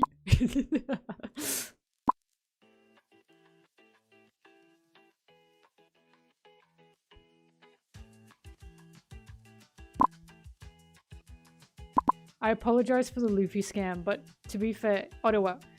So, what am I meant to do about that?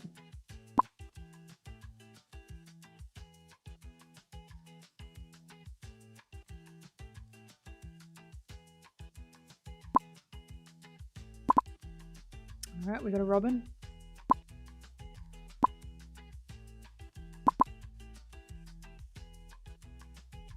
No, that can work, that can work. I'll put my buggies down there. And Bonchan is now trapped. Okay. Every time, every time.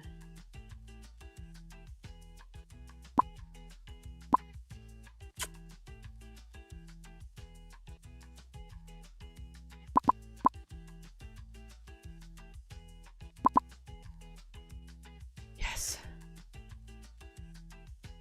Frankie's not trapped. These are things we can fix.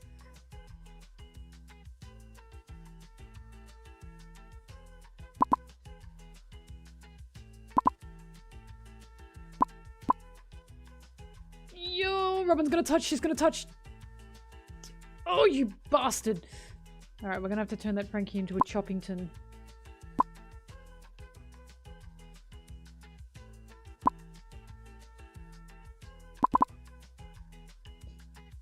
Or we can do that, I suppose.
Dastardly shit.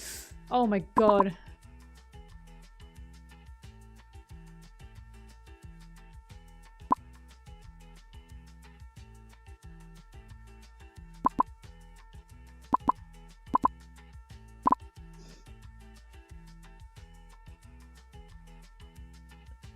Ooh.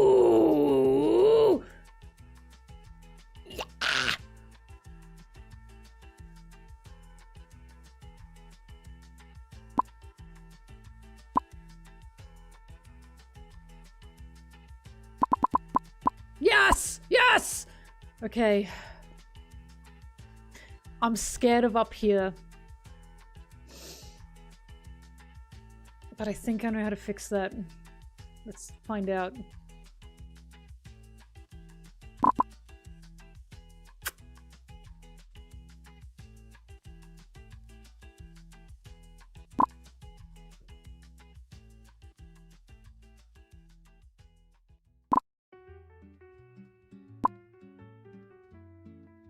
Yeah, okay. No, Bonchan can go down there, that's fine, that's fine. I'm okay with that. Yes, because it'll be Usopp anyway. Movement.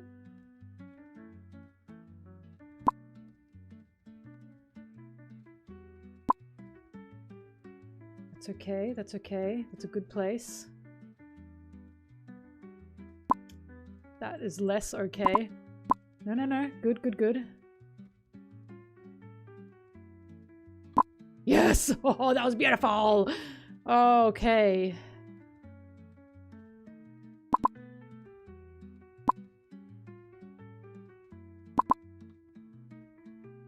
We're good, we're good.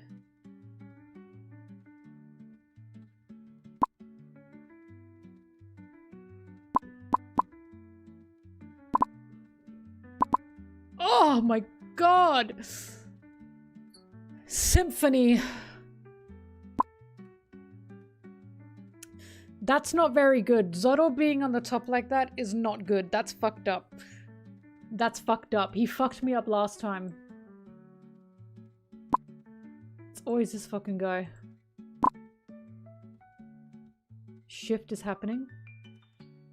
A shift is occurring. Okay, shift stopped.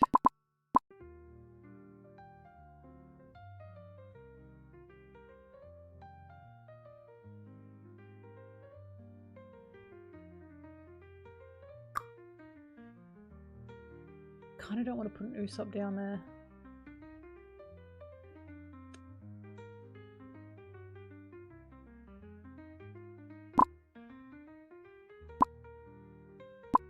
That was gonna happen anyway. I don't know what I was thinking now. I've just fucked myself with this side.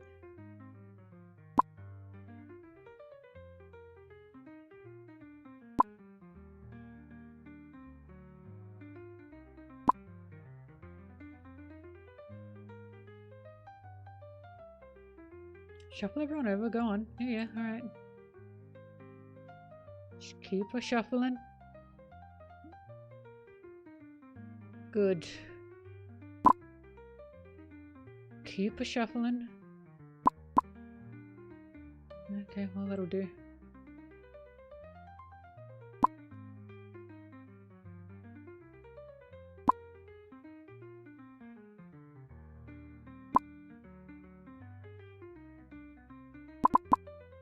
Okay.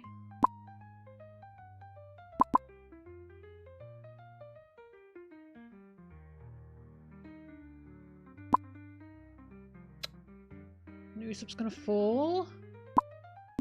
Perfect.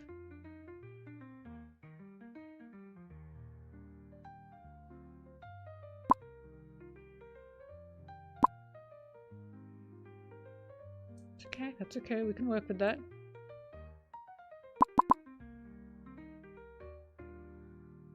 Evil.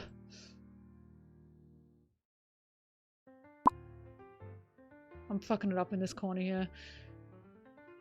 Oh, that's so evil. Okay, let's do this.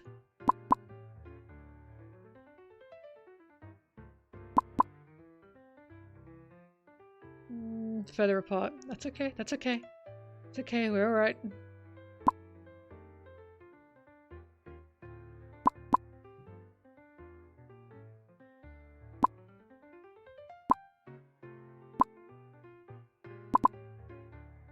We're okay, we're okay. Buggy can go here.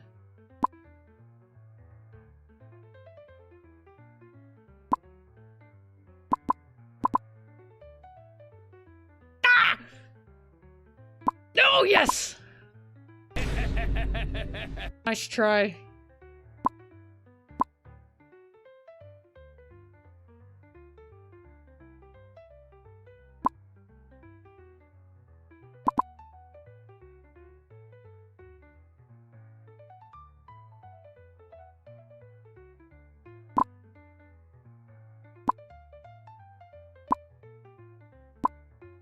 We might be nearing the end, fellas, but I'll do my best.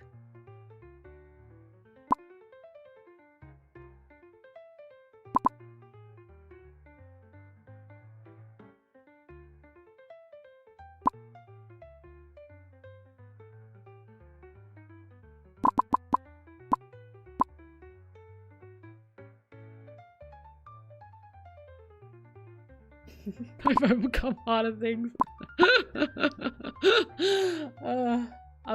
I'm staying strong.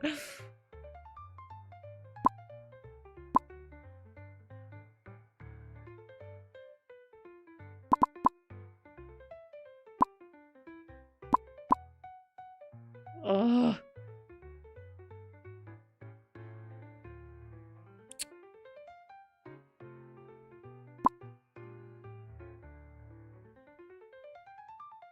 I knew that would happen.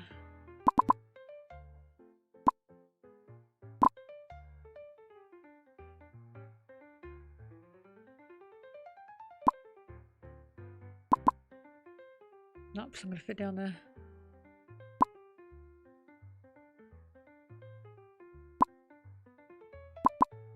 Ooh, guys, it's rough.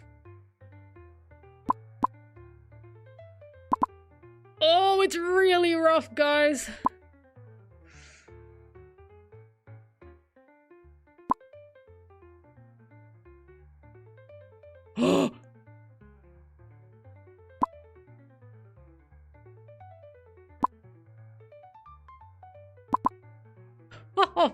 me.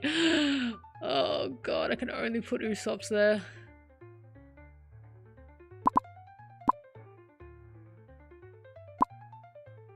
Oof. Oh, come on. I thought that was gonna create a better space.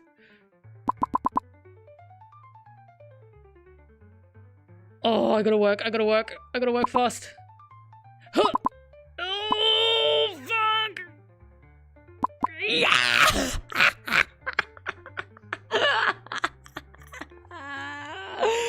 Oh, what the fuck?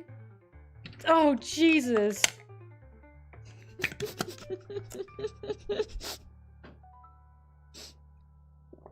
Let's fucking go. Oh god. It's still not over. War never fucking changes.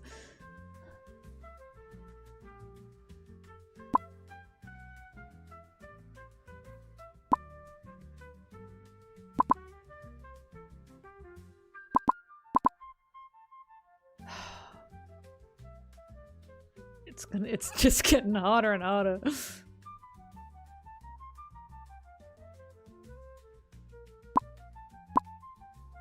Alright, I gotta create my Frankie foundation.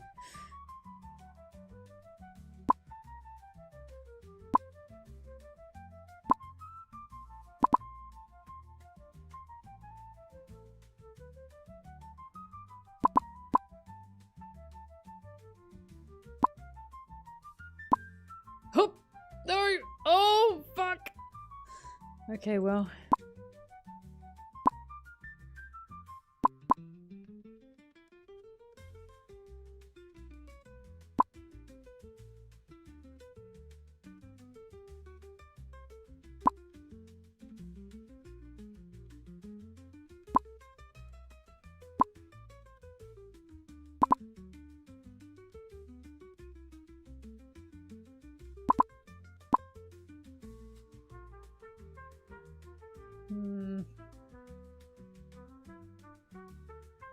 Buggies go in the corner. Okay. Oh!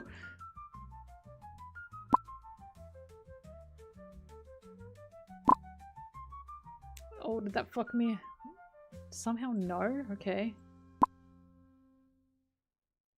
No, no, no. I think we're alright.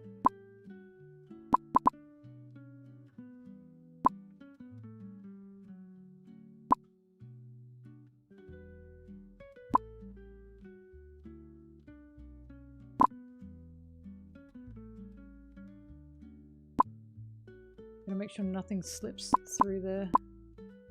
Except for Usopp's, apparently. But that's okay, that's okay. Oh! Now I've got a bunch of nummies.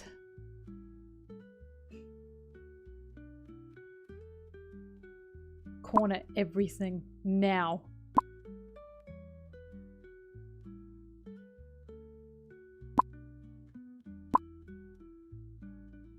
Buggy's gone again. Oh my god, I just keep losing the buggies.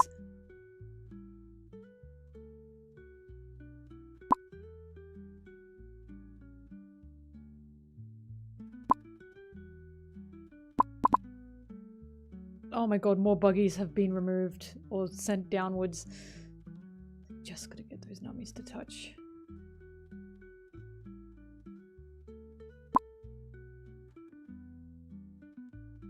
Okay, good, he doesn't properly fit down there. And just when you don't need a buggy, they give you a buggy.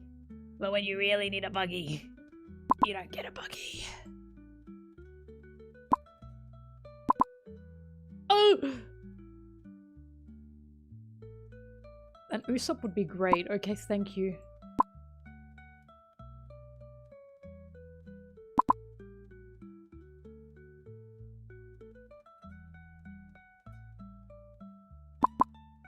Oh, evil. Oh, fuck me, oh my god!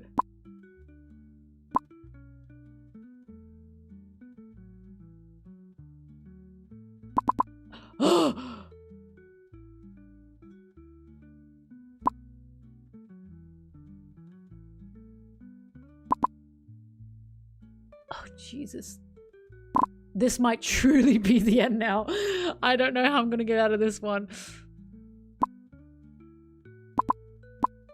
Oh my god! Oh, she fell the wrong fucking way! Oh, you're joshing me.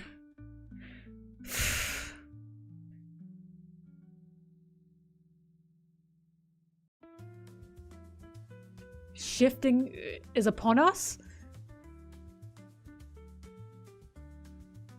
The Great Shift? Okay, that gave us a little more wiggle room. Not as much as I would like, personally.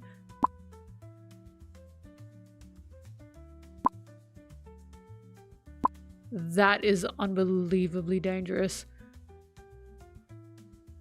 You're kidding me. Am I cooked?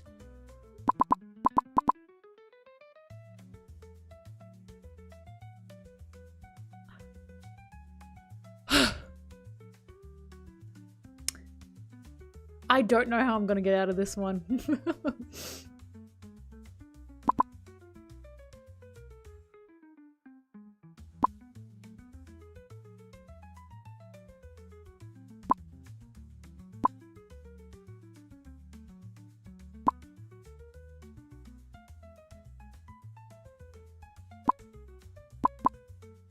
Chopper, go the other way!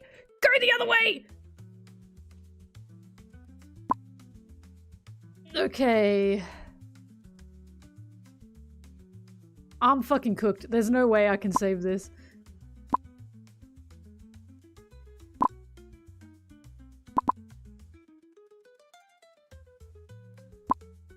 Guys, this has gotta be it. How am I not dead? This is unbelievable. I'm dead. Oh god, okay, no, that's my ball.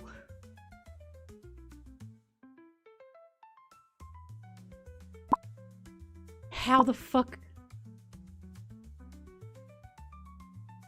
Okay. There was no saving that. That went on for so much longer than I thought.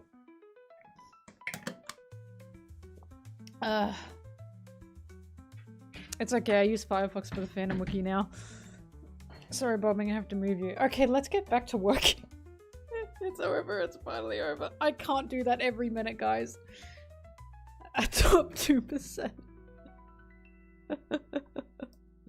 Oh my god, guys, I don't have a life. Let's go. Okay, back to editing. Oh god, my eyes. Hang on, I need eye drops after that. Wait, everyone, I just realized I had my thingy out. Everyone look at my Sunji background.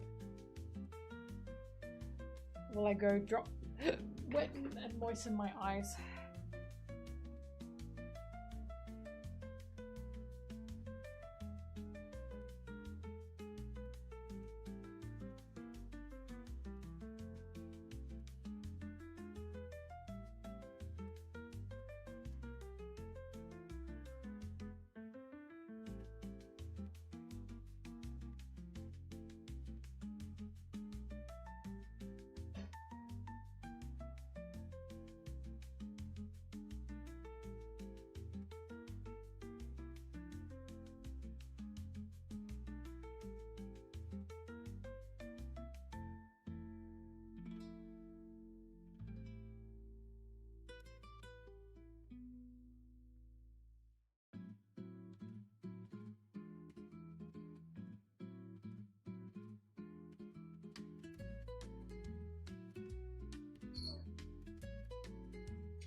I ended up pissing as well.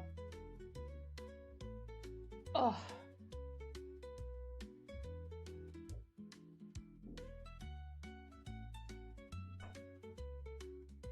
Oof.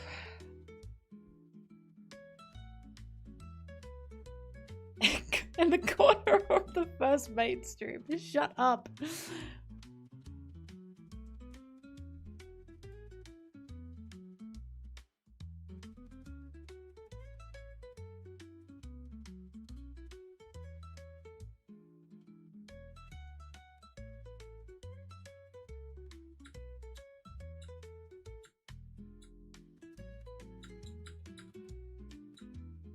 I just realized what I did here. He's meant to be back there.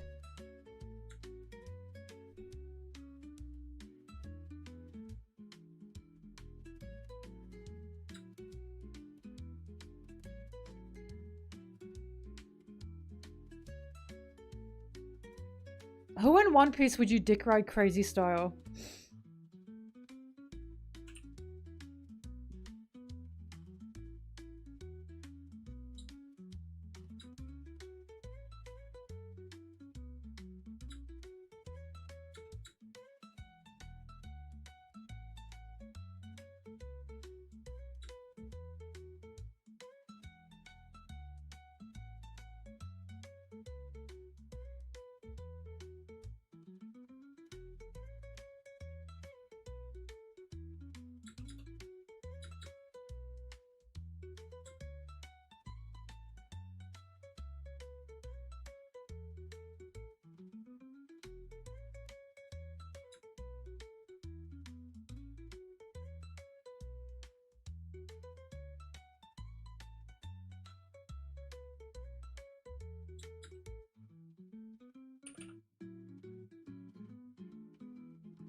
I'm gonna get my fringe chopped again. It's starting to do that thing where it like bounces up like this. And then I look like a 50s housewife. 50s housewives loved that fringe bump.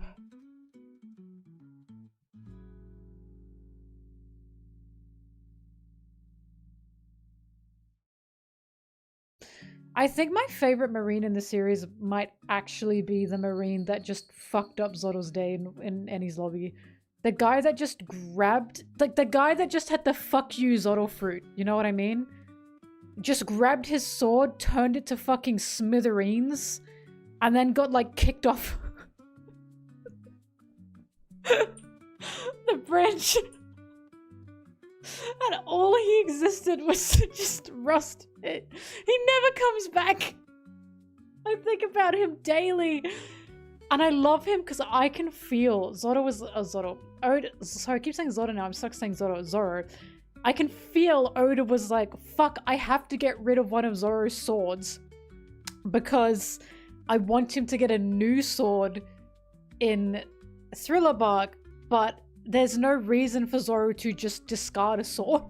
So he said, Marine that fucks this guy.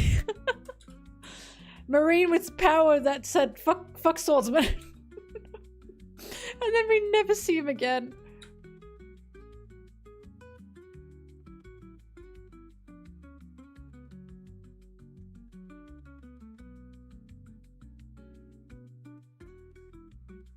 Captain fuck them swords. It was so funny. It's the fact he... Look what she's doing.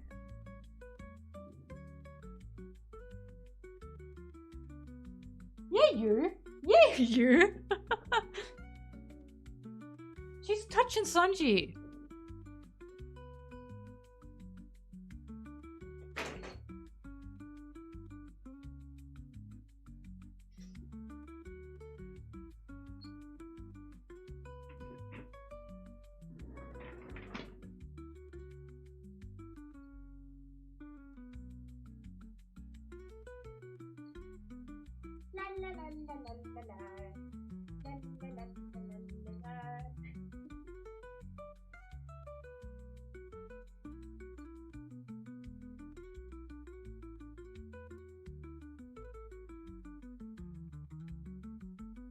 Isn't she so talented?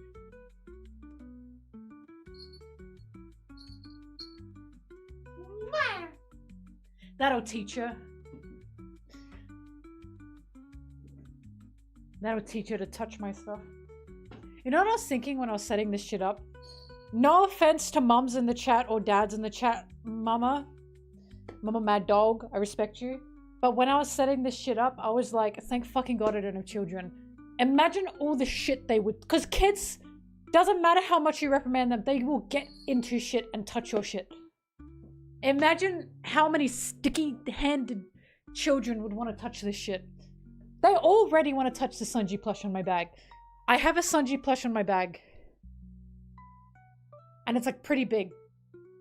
The amount of children that crawl towards me to grab him. Constantly I'm doing this. It drives me nuts. I don't even know these children. I don't know these damn children.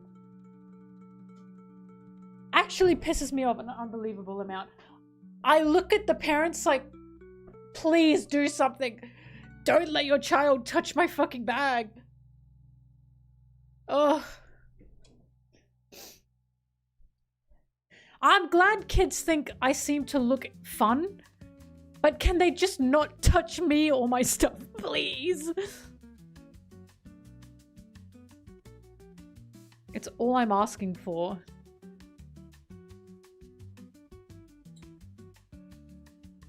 Like, that's what I mean. I don't particularly hate kids. I just want a world where they stay away from me. Like, is that such a bad sentiment to have? Hello. Flamingo. I've, by the way, had the Stardew itch. But I can not afford to play Stardew because it'll ruin me.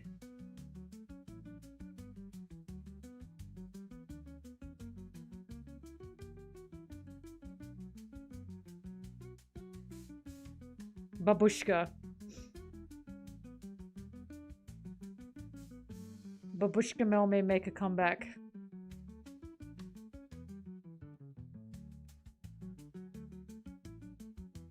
Because Stardew, I don't have time to play a lot of games, ironically. And Stardew sucks your life away.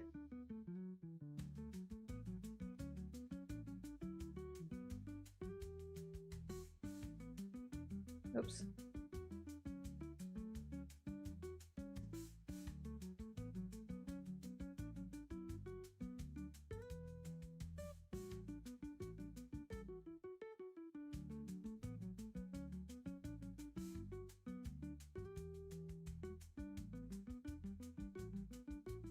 I want to play more Pokemon. I just don't have time. I don't have time. Do you know how late this video is for my sponsors, by the way? I feel really fucking bad. I was supposed to get this out in December for them. And it's a risk if I can even get it out in December. Oh my... In, January. I've got 27, 28, 29, 30, 30. Guys, I've got 4 days. Fuck, I might not make it. Oh, I can't play games. Right, exactly. I feel bad. I've delayed this video for a very long time, but it's not my fault. Things kept happening.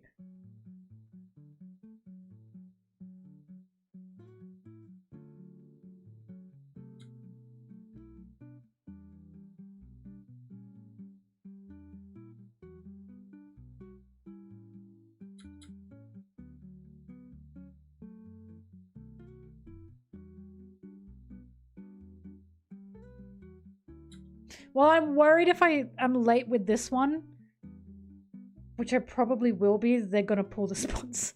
I've been keeping them on edge for so fucking long. But I had to move, and then I got sick, and then holidays happened, and then I had more shit to do at the beginning of January. And I've been trying to work all January, but oh.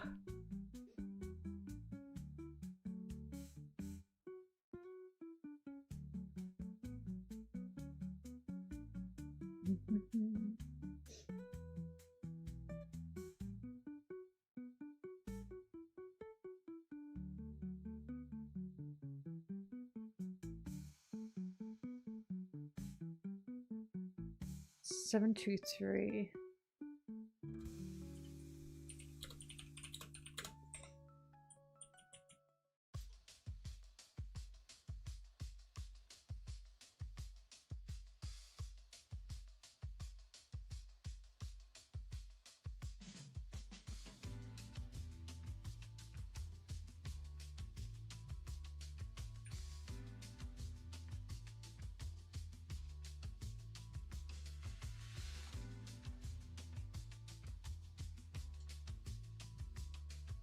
Bime.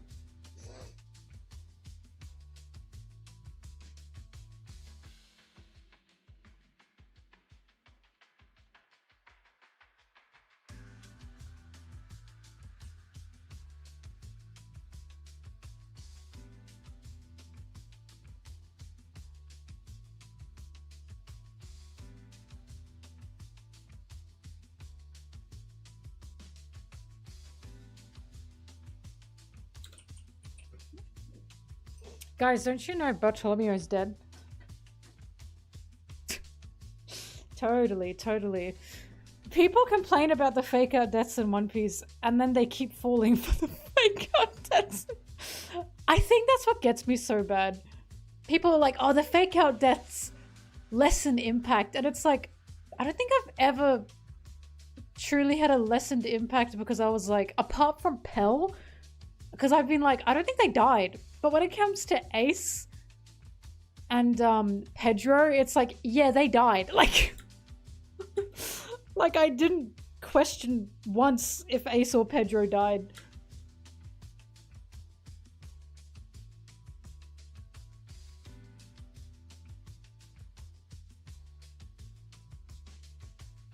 Oh yeah, the Going Merry being destroyed. Yasop, I can't believe you did that, Yasop. I can't believe you did that unbeknownst to Shanks. Wow. Can you believe Shanks had no idea that was going to happen? Unbelievable. Biggest bum in OP. No, that goes to Garp. At least Yasop didn't sit there and let his kid die. At least Yasop didn't take part in a genocide and then stay on the side of the genocide. Let's not keep going.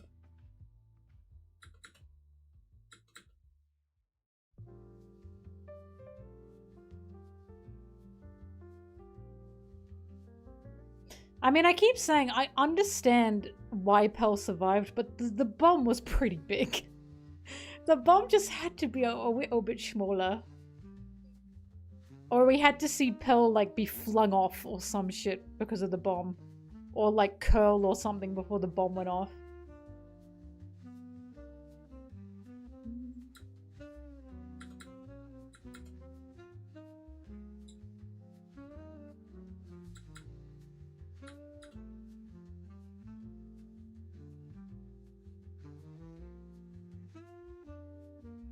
That's true. Pearl literally survived a bomb. I think he's top tier.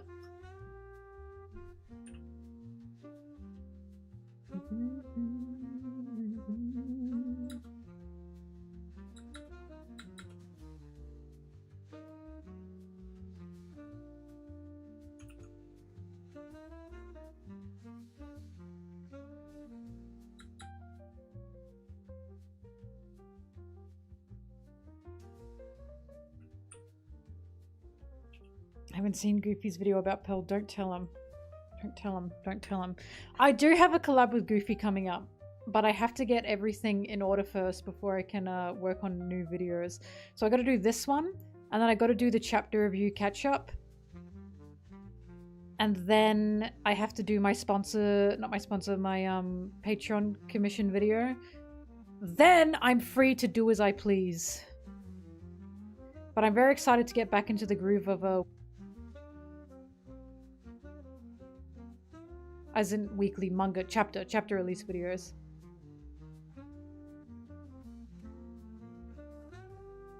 So 6 months. No! Like 3 months maybe.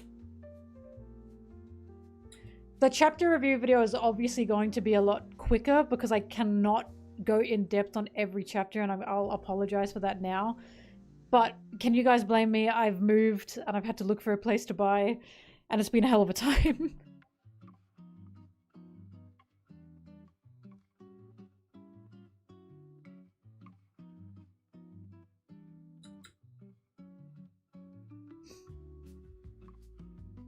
And the Alabasta video. Fuck. I'm gonna have to do the Alabasta video when I don't have sponsors lined up, because that one is just gonna take a very fucking long time. And I think when I have more savings as well. because every month I don't release a video, it is bad for my account.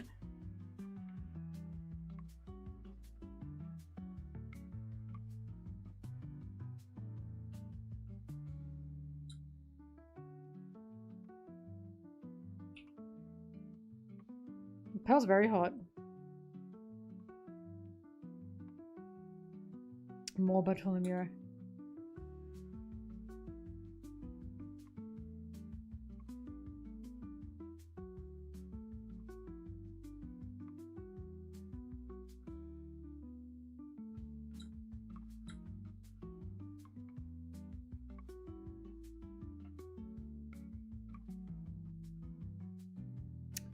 Seven, 2, 3. 1, 2, 3. Not only you and me get 180 degrees, and I'm calling the cheese. What did she say? 180 degrees, and I'm caught in between. Not calling the cheese. Oh my god, I'm so sorry. I'm caught in the cheese. Favorite manga anime that doesn't have Sanji.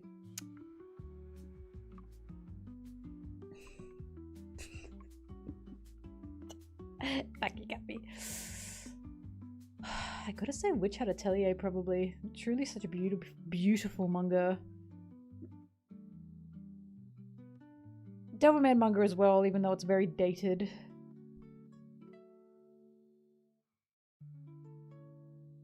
Meow.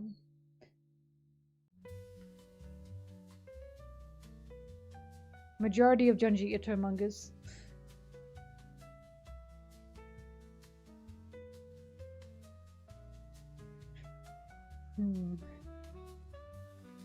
Fave Western show, BoJack Horseman. Easiest pick of my life.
I have not watched the gay hockey show.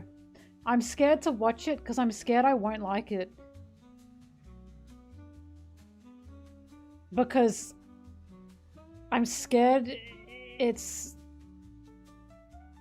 just bad fan fiction, basically.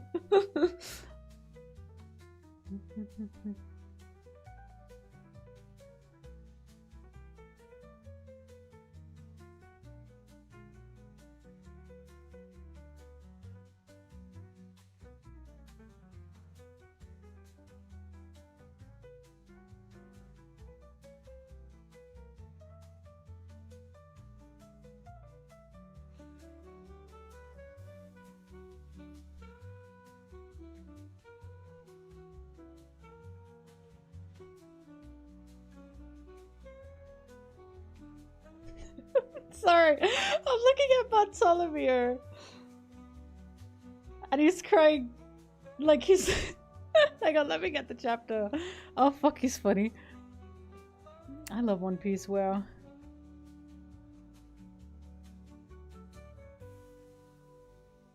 When I see people fall out of One Piece, I'm genuinely like... I don't know, maybe I really am sick. Because I'm like, how? I think falling out of One Piece, the only way that happens to people is when their favorite character is a really obscure character. And like, because they don't see that character for a long time, they kind of stop giving a fuck because they don't really care about the character, like the Straw Hats and the main characters per arc. I feel like that's really the only way that happens. What chapter is this? 725.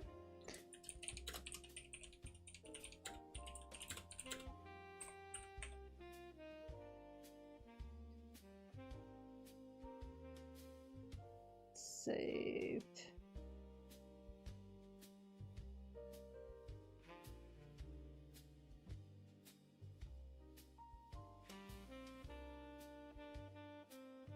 Sorry, I was laughing at this. Zoro yelling at Bartolomeo. And Bartolomeo, can I have your autograph? And Zoro going, what? What? And Zoro's just like, anyway. Okay, anyway. Nobody asked for your life. Look how this is a really good Zoro. Fantastic Zoro. I really don't know how much longer Elbaf will last. I wouldn't be surprised if it's a year.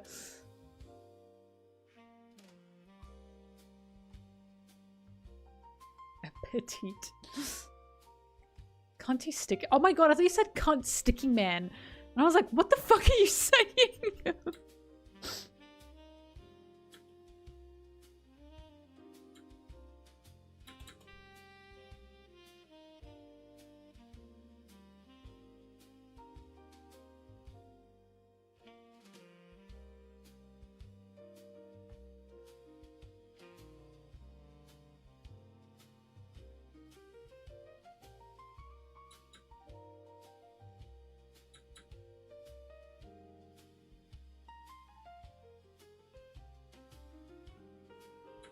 Cunt sticky man is a Smiling Friends character.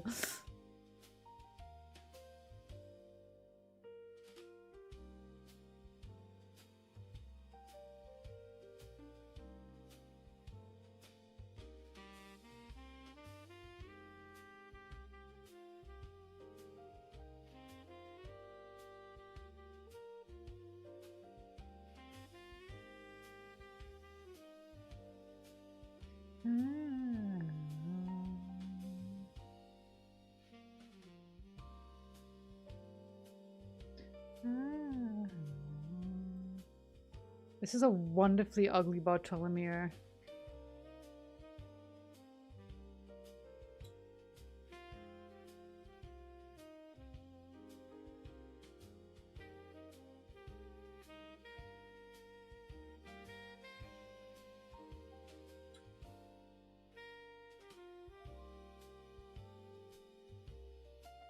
You love Bart? Bart? Nevermore.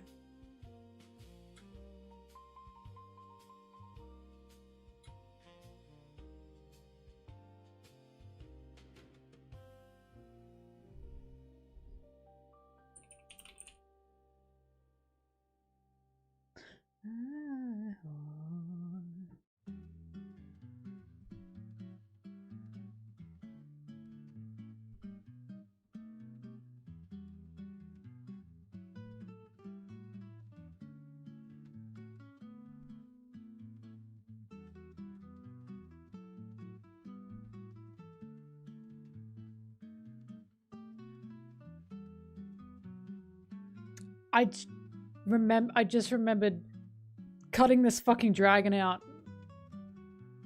Oh my god. I cut his whole fucking ass out. I actually...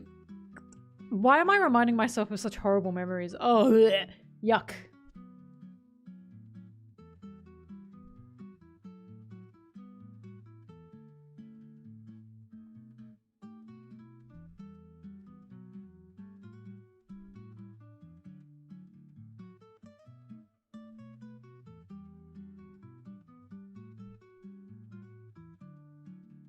I don't see Jupiter in the YouTube chat right now. I think he appeared once. I think Dragon also appeared. But he said something and I didn't see it. Fuck, I'm sorry, Dragon.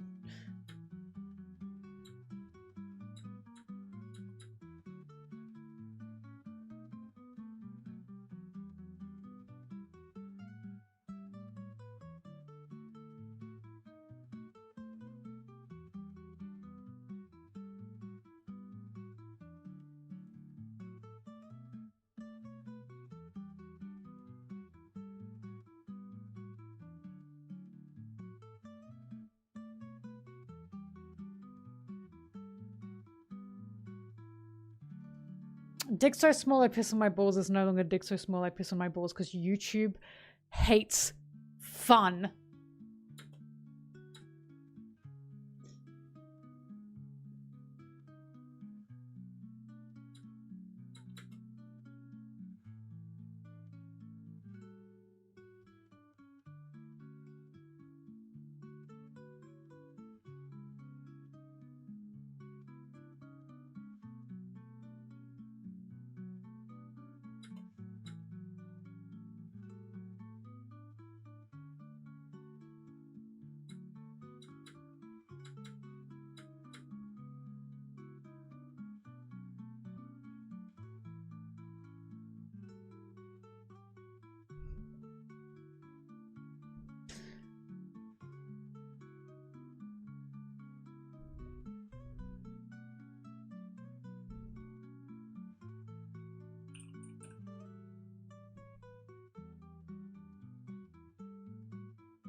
Oh.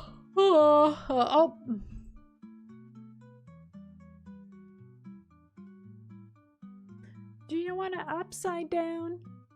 You make it feel me good. Do you want to up and down?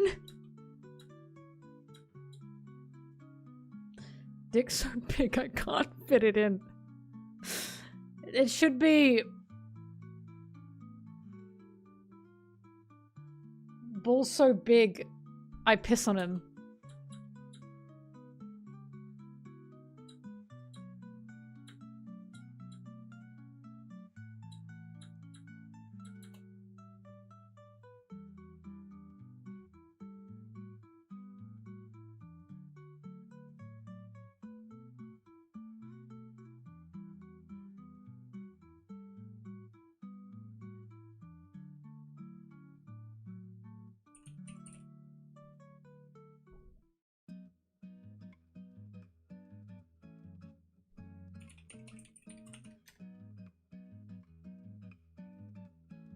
You wanna up and down?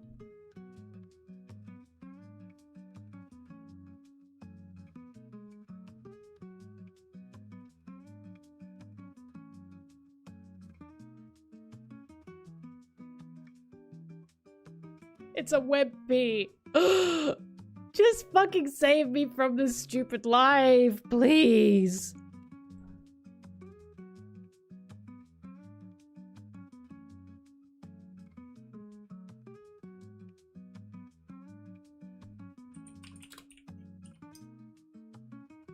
Weenie beanie.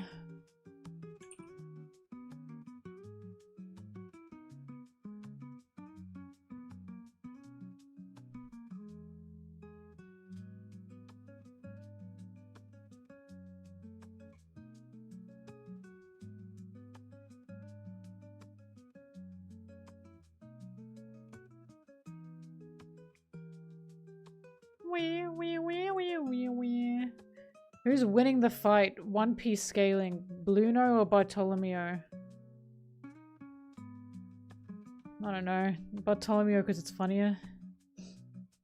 Sorry, I'm just looking at a Reddit channel. It's a web pee again!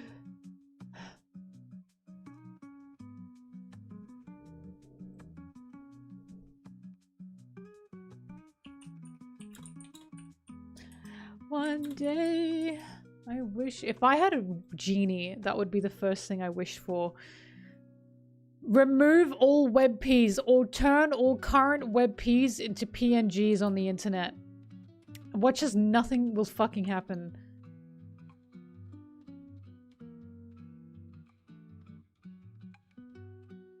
As in, things being web Ps will not destroy anything.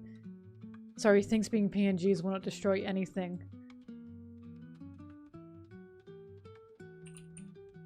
Bartolomeo.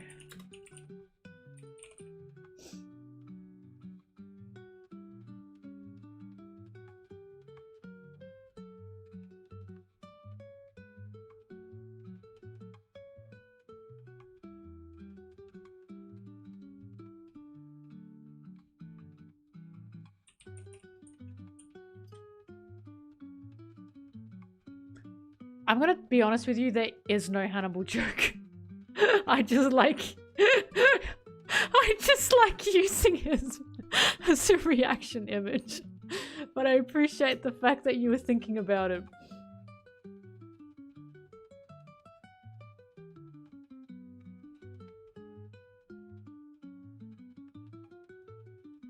Paste it into Paint, save it as a PNG. See how I have to do shit? Like, I know how to make things not a PNG. Oh, fuck, I have to make them high quality. I know how to make things not a WebP. I just fucking hate having to do that.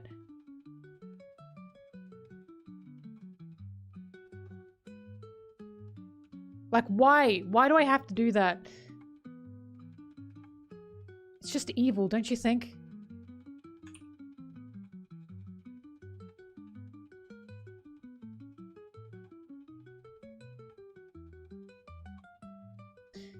Ooh, this upscale does not look very good. Oh, whatever.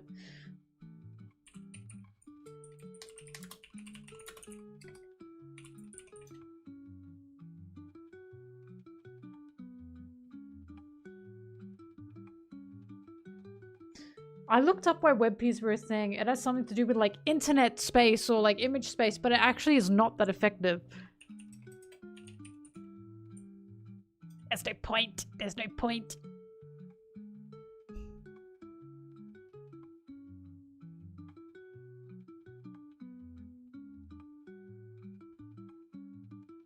Question for everyone in the chat. Don't you think I've suffered enough?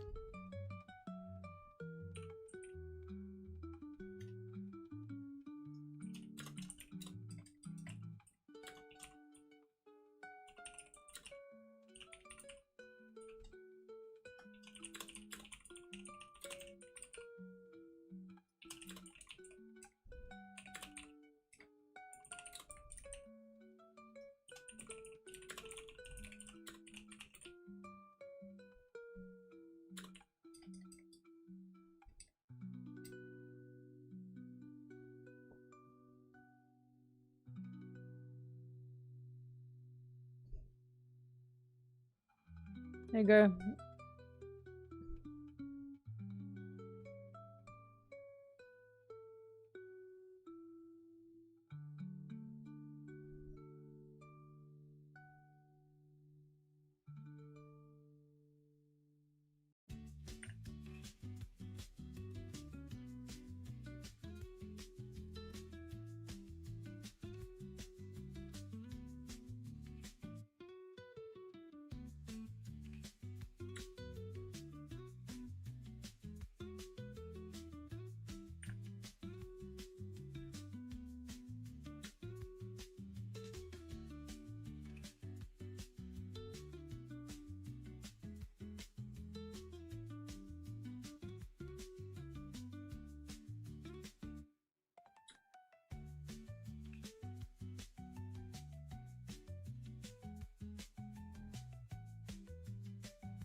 I know he looks greasier. But I don't need his face, I just need his hair.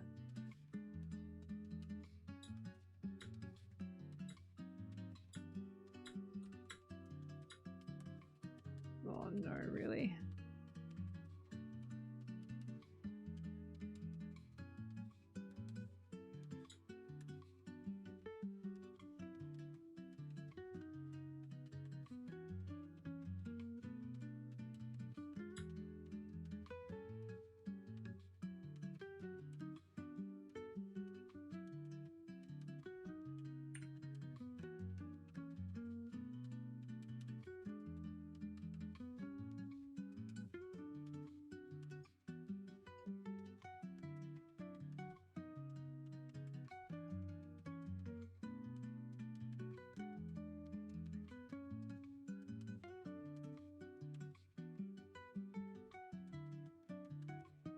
Hi, Mads.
Farewell. I just realized it's a different layer, so I don't have to care about that.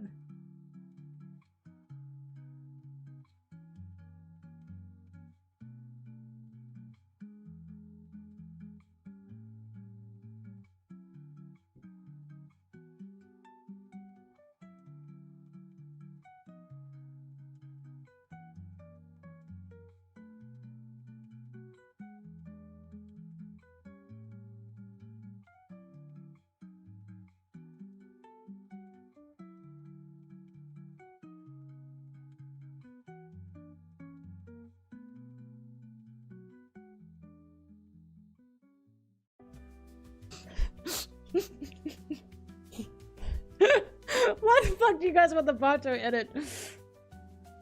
Oh, it's peanuts! Oh my god.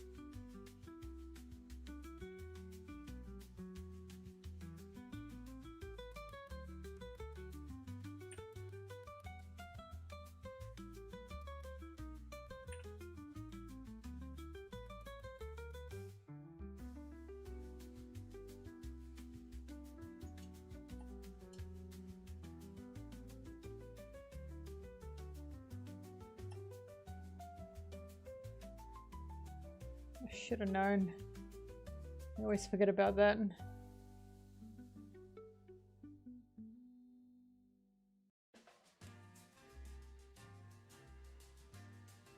Guys, I'm not done yet. Have faith in me. Come on.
The direct eye contact is killing me.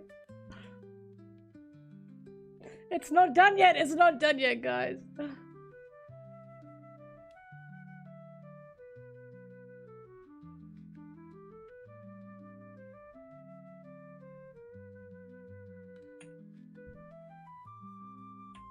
People are gonna fucking crucify me for this. I feel so old.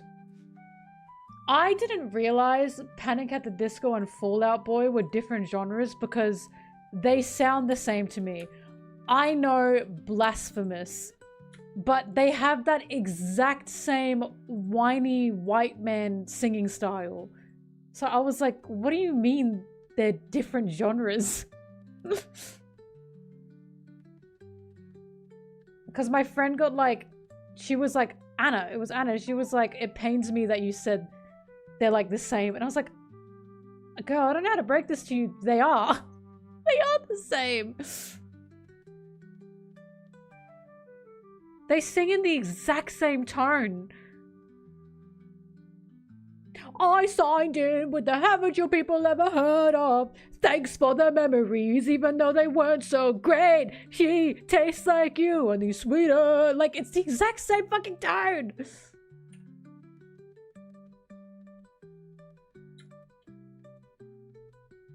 This is not Wombats versus Arctic Monkeys, because Wombats and Arctic Monkeys genuinely sound fucking nothing alike. Nothing. Fall Out Boy and Panic at the Disco not only sound alike, they had similar, like, fans. A lot of Panic at the Disco fans were also Fall Out Boy fans. To you. They literally do not sound the same. Stop that.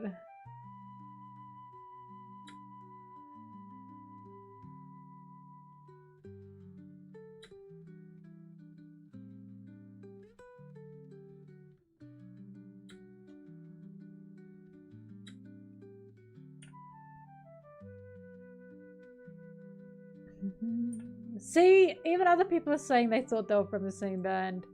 It ain't just me.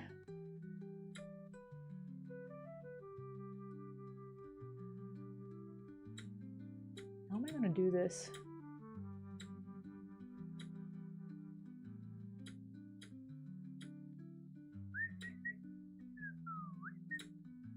I guess I gotta do this.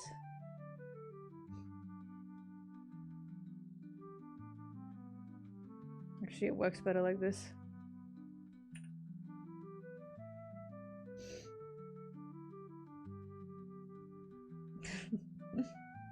Just so evil.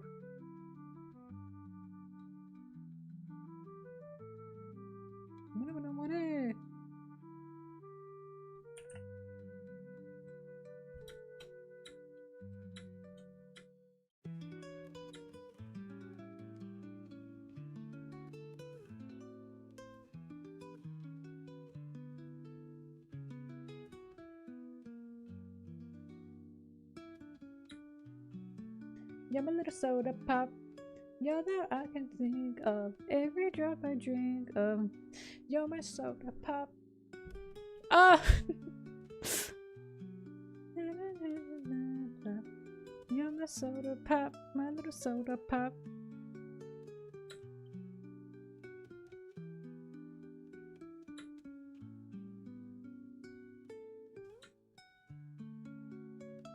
Like we gotta flip the top.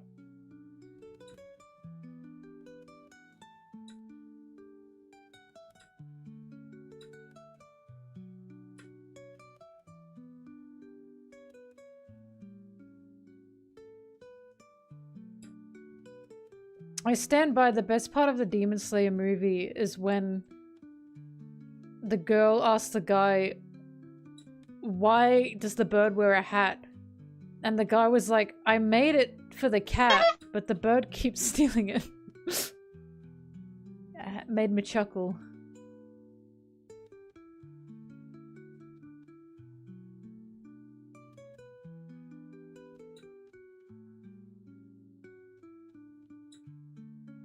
What did I say? Did I say K-pop Demon Slayer? Yeah, K-pop Demon Hunters.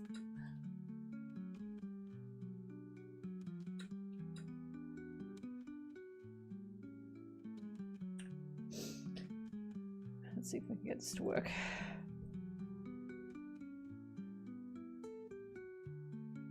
I've brutalized him. Judah, Judah,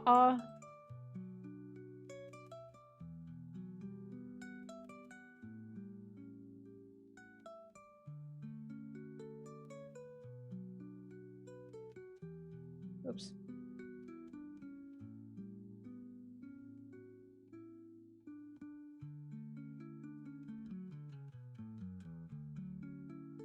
That'll do it.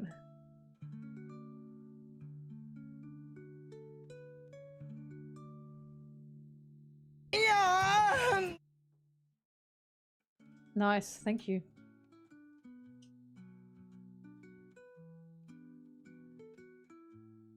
Don't worry, I can make this work.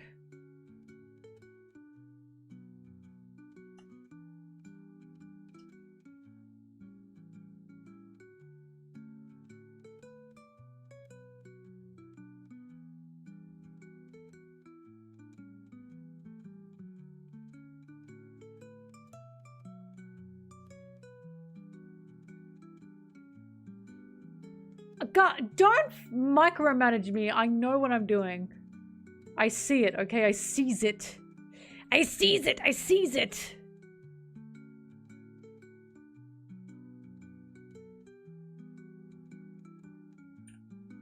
Whoops.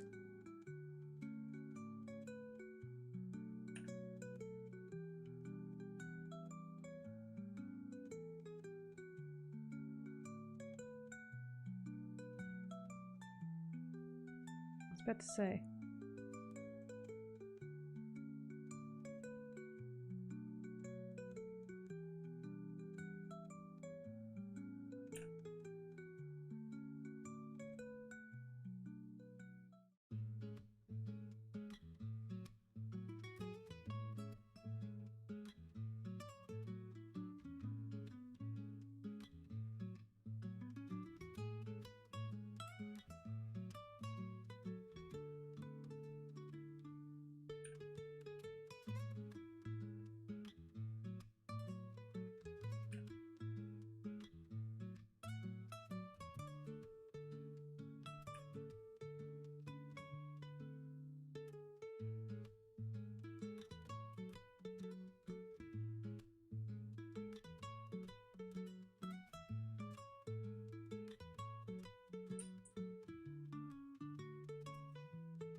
He's a little twisted, but that's okay.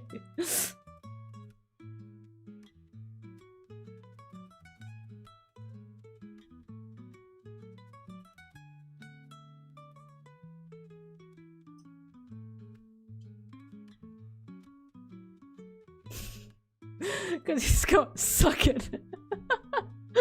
Wait, I'll fix it.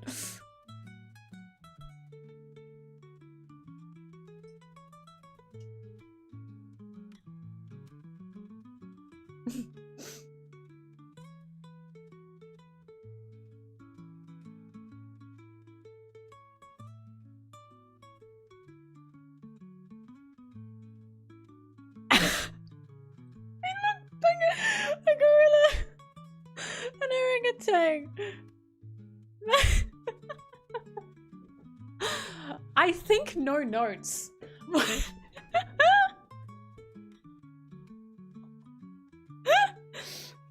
notes. A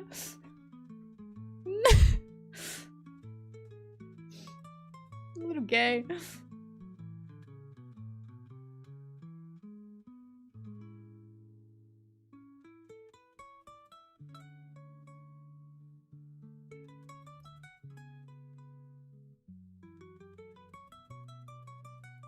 Beauty in its purest form.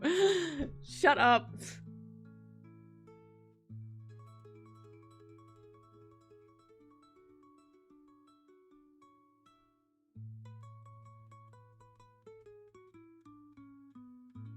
Man.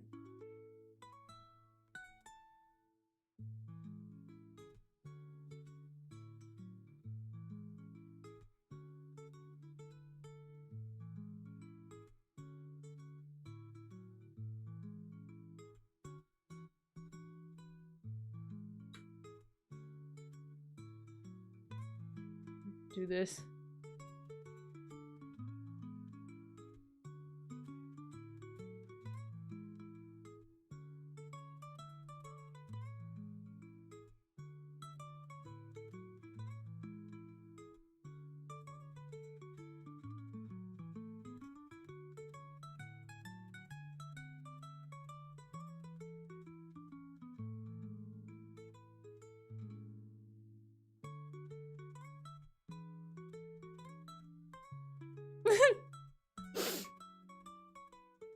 Hmm.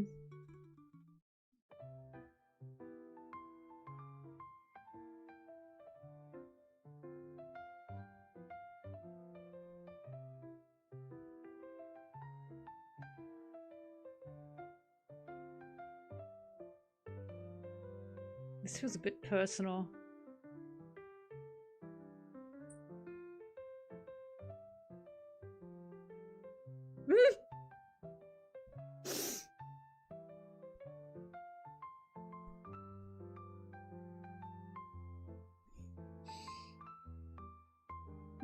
Such long. Please, guys, he's a friend.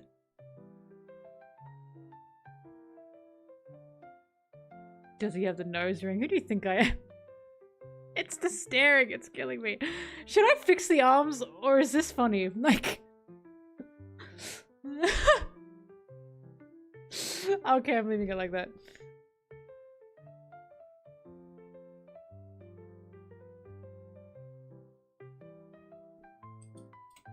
Hannibal Bartolomeo.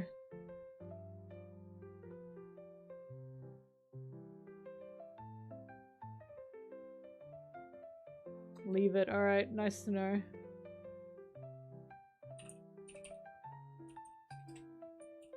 I'm saving this as a Photoshop file. How many seconds is this gonna be in the video? You...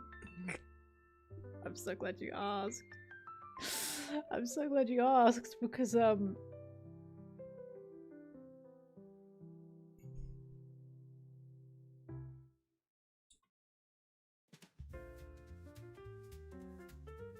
Howdy do, boys!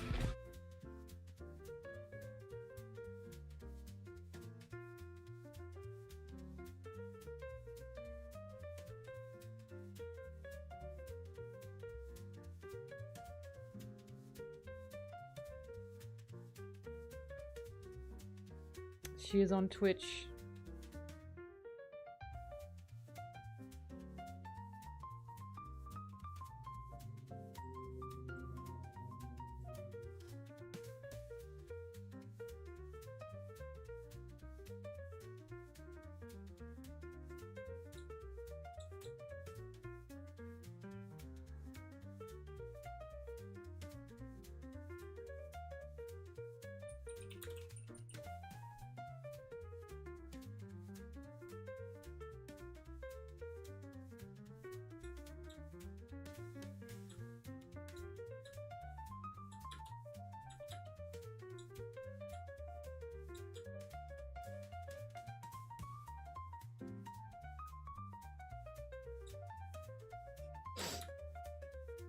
That's how long.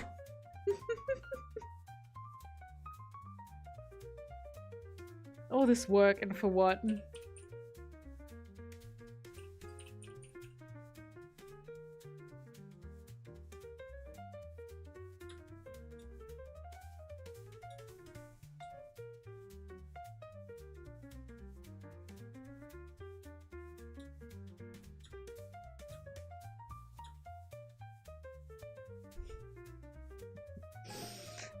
I do have free will. I have to remind myself of that every day.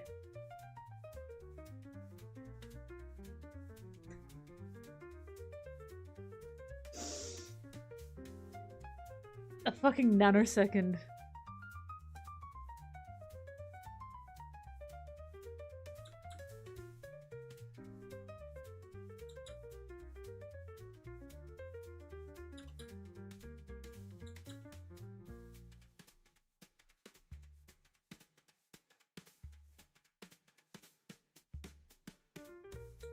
And I'm gonna use it for one more second.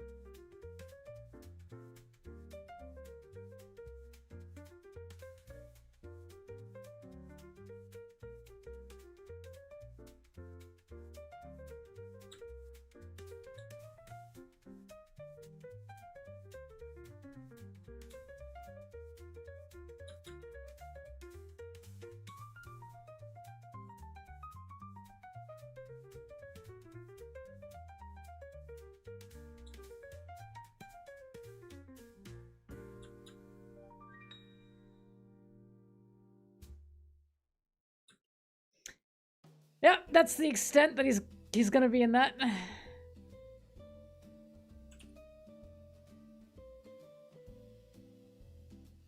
Actually, Rouge. Someone who's a huge fucking Rouge fan is gonna see him in this video and go, yeah! Like, there are definitely crazy Rouge fans out there.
Wah wah wee wah. Wah wah wee wah. Wah wah wee wah.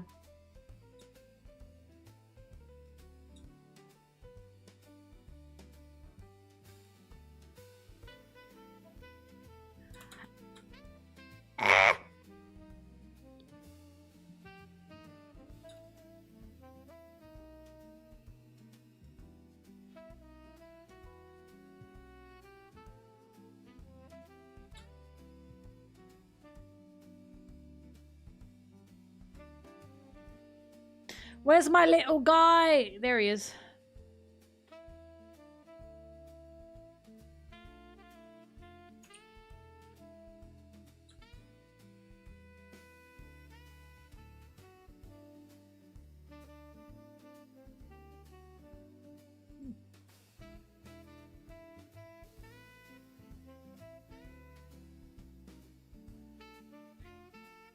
Oh fuck, I don't have them on screen. Sorry, I forgot.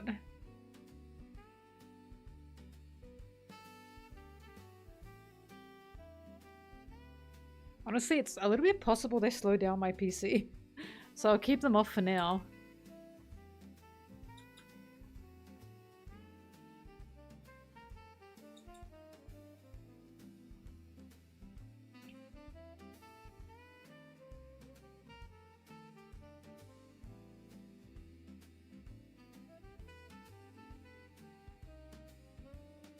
I'll never forget when someone on my video commented, and I don't know if this was rage bait. I said like, ladies, gentlemen, and others or something, and everyone else or something on a video. And someone was like, wow, using like creatures or something I said. And they're like, wow, like using like a little person image for when you say others is really fucked up. That's so wrong. You know what I used?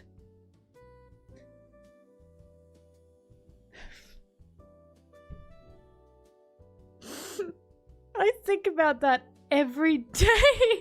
of my fucking life. I think about that every fucking day.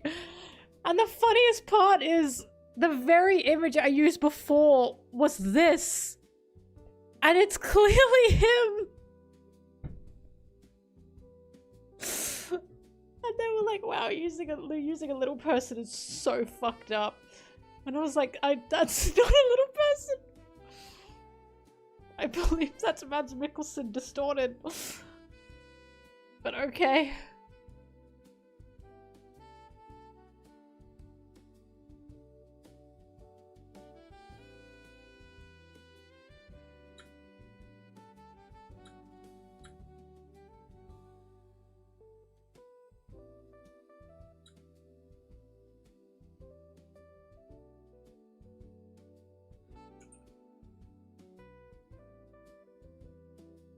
Oh, guys, I'm tired. Oh, I'm tired. Oh, I didn't do enough editing today.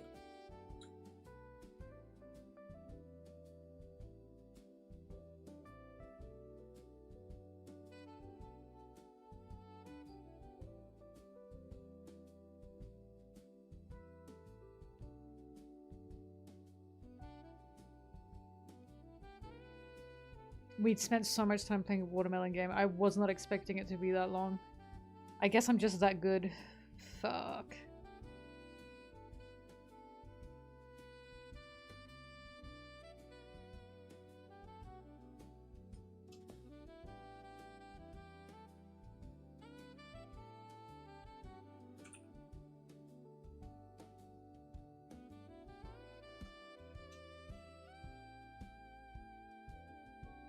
Guess I'm too good.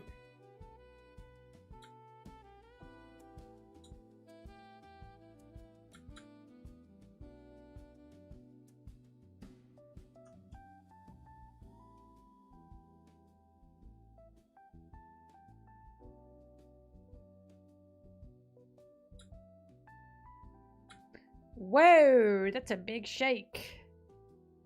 Let's turn that down a little bit. Oh wait, hang on. No, no, no, no, no, no, no, no. No, fuck that up. Amplitude needs to go down.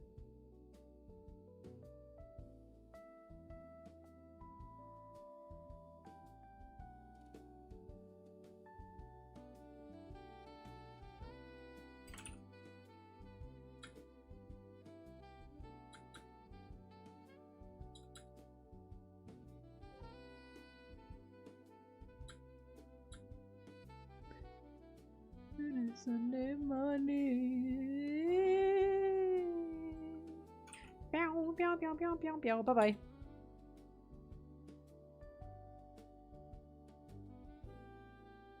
Thank God it's not moving. If it were moving, I would have gotten really upset.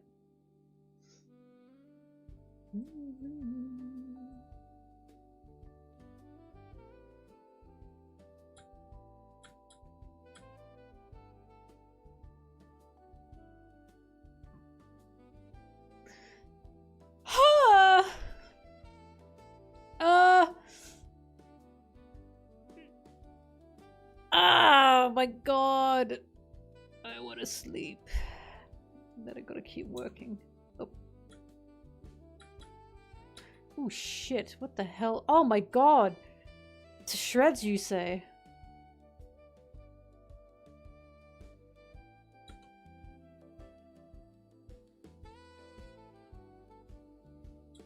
The rouge is moving. I sense it.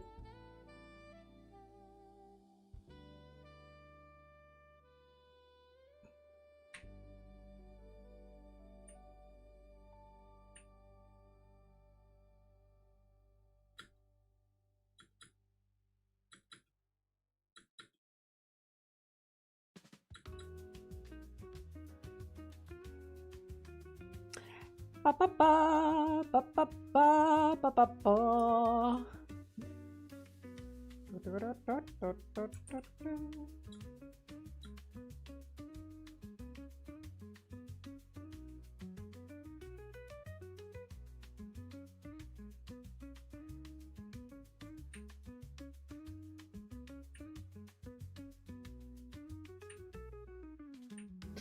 Why am I doing this when I can just...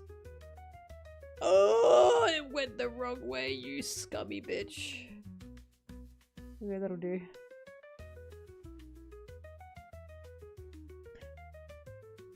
Ah!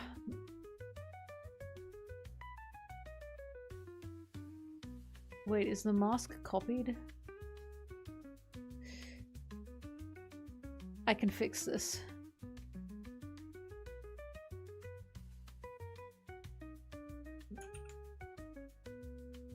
They called her a genius. To shred you, say. Oh my god, she's just so capable.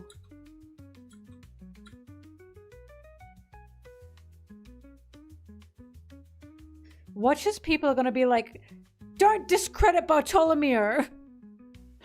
If you guys can't tell, what I'm saying in the video is, even Bartolomeo is acknowledging to him, this is his opinion.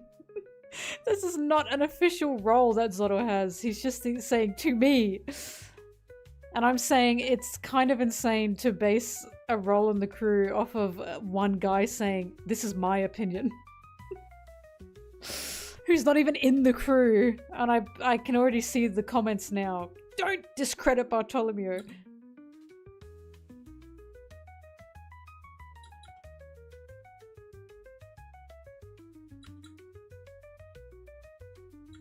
It's not shaking, and I like when it shakes.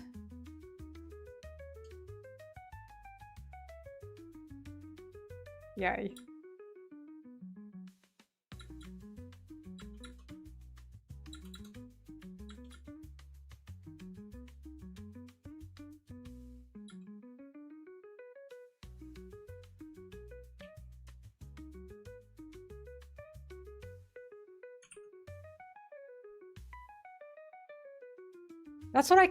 That's literally what I say in the video. I say, this cracks me up the most because the amount of people I've genuinely heard say, well, Zorro's the first mate to me.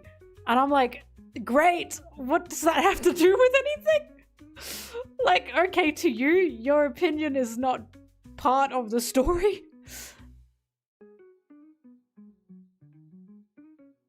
Like, fantastic you have that opinion, but it's not canon, so enjoy it, I guess.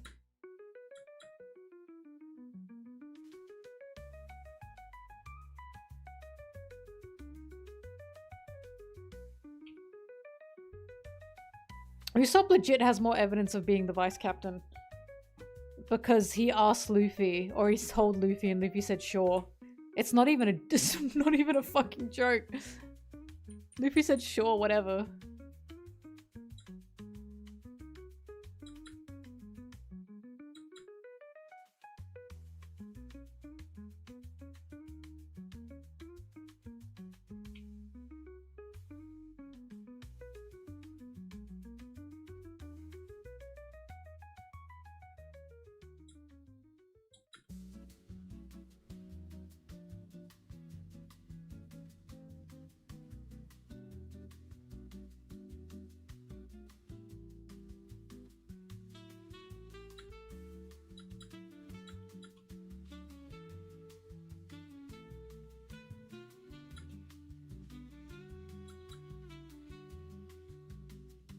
By the way, oh my god, I keep fucking seeing this again. I keep seeing, in Water 7, without Zorro, the crew would have fallen apart.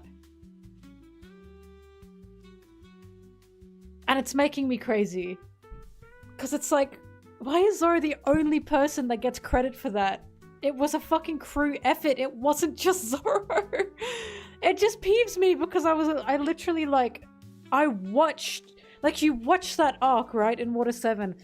And Zorro literally sits on the rooftop. Like, Sanji, after the fight, Sanji asks Zorro, what are you gonna do? And Zorro says, I don't know. I guess I'm just gonna, like, wait to see what happens. Zorro literally just sits on the rooftop and mopes after the fight, while Sanji is the one walking with Chopper, trying to help Usopp alongside Chopper, because he knows Chopper's distressed, and Sanji is also wanting to help Usopp. And Sanji's the one that gets Robin's message and goes after her. And I'm like, Sanji was not the fucking one running around helping Chopper, helping Usopp, helping Robin, while Zoro sat on the rooftop and moped for people to say Zoro's the reason the whole crew stuck together in Water 7. I'm just sick of it. I don't know why Zoro's the only one that gets that credit when it was a crew effort. And Nami was the one that heard Robin's true intentions and found Luffy and said, Luffy, Robin never wanted to betray us. Like, Frankie's also the one that got Usopp to his senses, mind you. Oh my god. It just drives me nuts. Zoro's the only one credited for it. Yes, Zoro had that whole speech at the end, but he had to get the crew to agree with him. Sanji agreed with him first, and then everyone else followed along. Like, that wasn't Zoro being a leader. That was Zoro having to fucking... Oh! Saying his point! Saying his piece and waiting to see if they agree. Oh, it just drives me nuts. Dude, like, genuinely, people either don't, like, remember what Sanji does, or they just don't fucking care. Like, there's just literally a whole scene where Zoro's moping on the rooftop, because he's like, I don't know, I'll just wait it out. And Sanji's the fucking one trying to keep everyone together. Also, directly after Luffy and Usopp had their fight, Sanji and Zoro start fighting, and Sanji's like, how could you let this happen? And Zoro's like, me, what about you? Like, those two are literally the two who are trying to keep the crew level. That's why they're fighting with each other, because Sanji's stressed because he's like, this happened because of you, and Zoro's like, fuck, what are you doing? Like, it drives me crazy.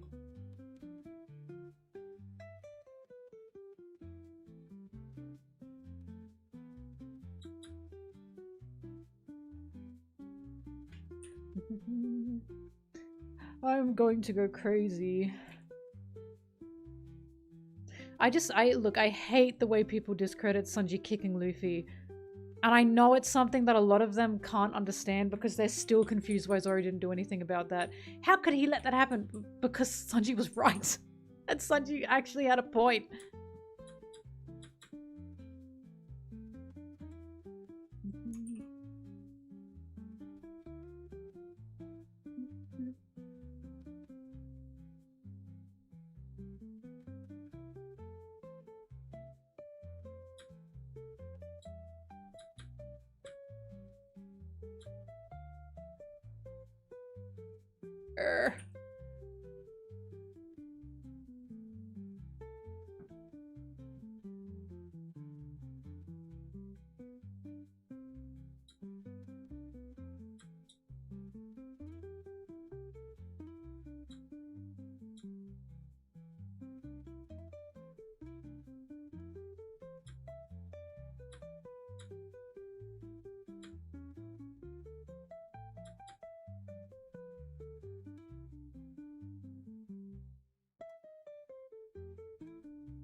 Shake.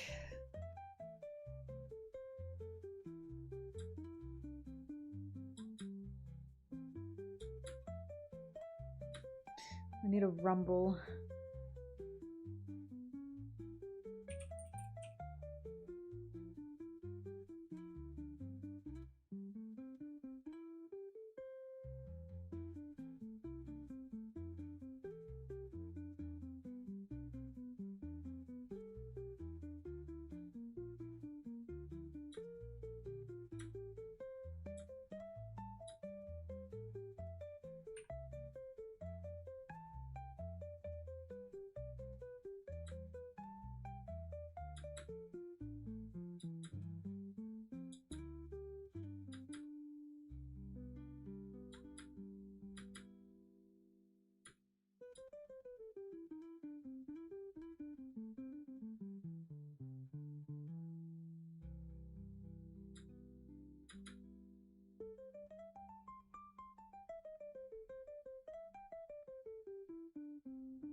Oh, I need text, I need text, I need text. Hi, Zoro.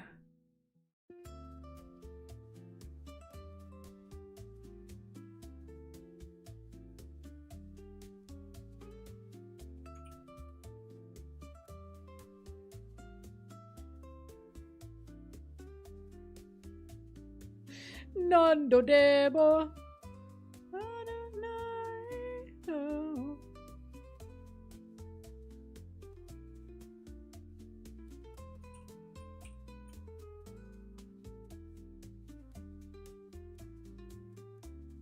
Orb. But also, there's something to be said about Sanji being nicer with Chopper to help Usopp when they're not around Zoro. It's literally a don't tell Dad about this, you know what I mean? It cracks me up so bad. Because Sanji can see Chopper's really worried about Usopp, and of course he's worried about Usopp too. But he can't be too soft, because Zoro's not going to allow it. He'll get mad about it.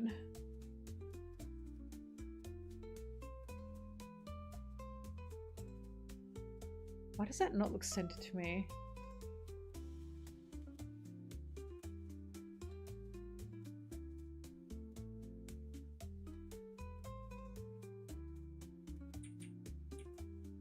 Because it's not.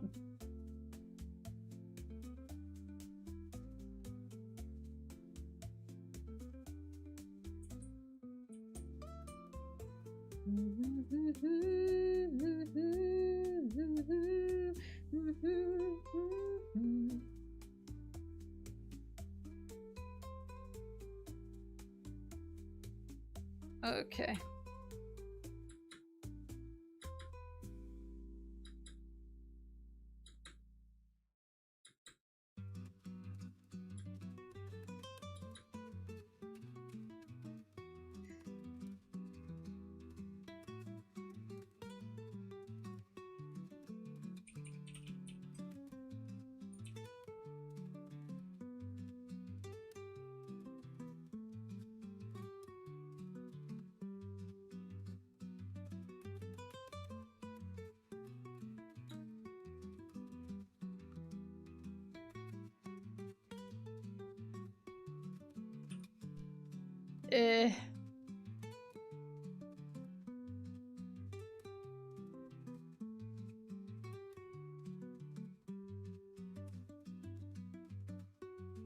Nando demo. Oh.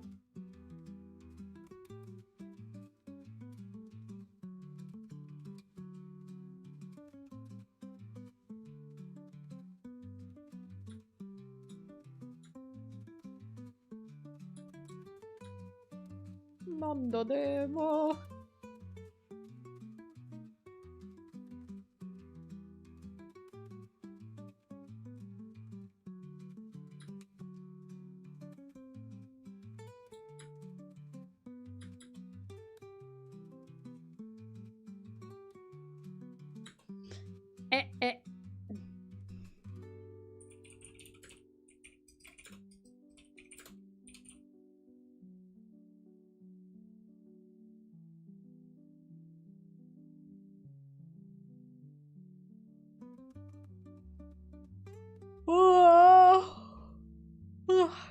Mama.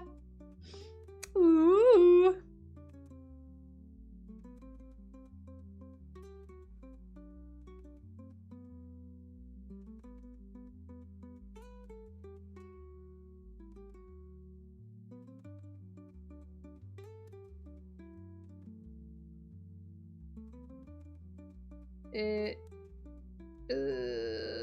I'm looking for there it is.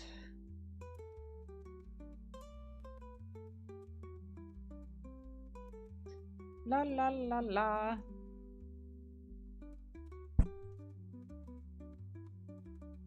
Every time I see people arguing about Zoro's role and I say he's the fighter or the combatant, and people go, that's not a real role. I say, okay, you just discredited Zoro, congratulations. I just don't know what to do about these people. They're just closing their eyes. It's not a real role. Okay, so you're saying Zoro doesn't have a place on the crew. Because, buddy, that's his role.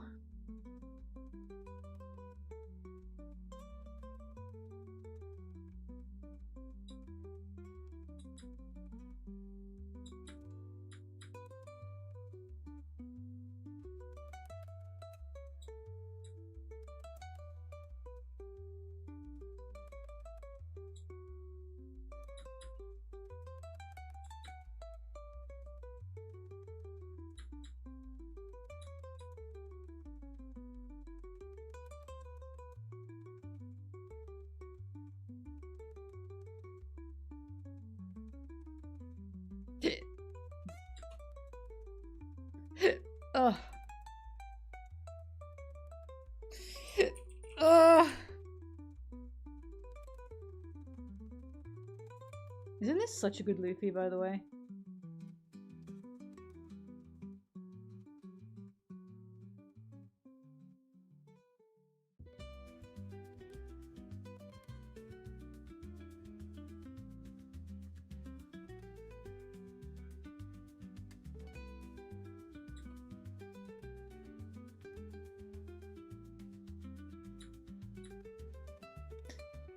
Luffy and his kid Boofy. Would you read this?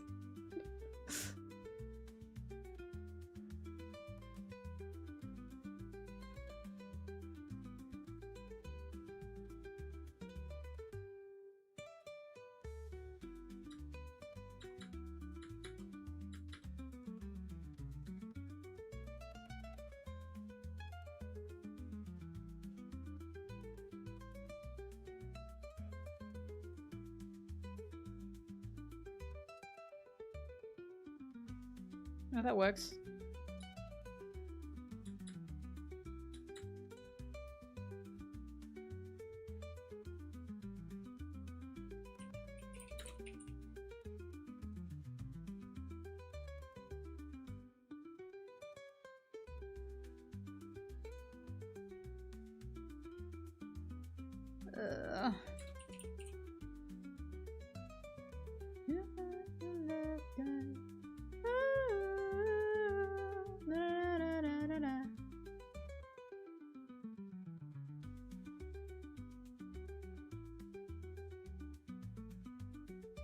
Yeah.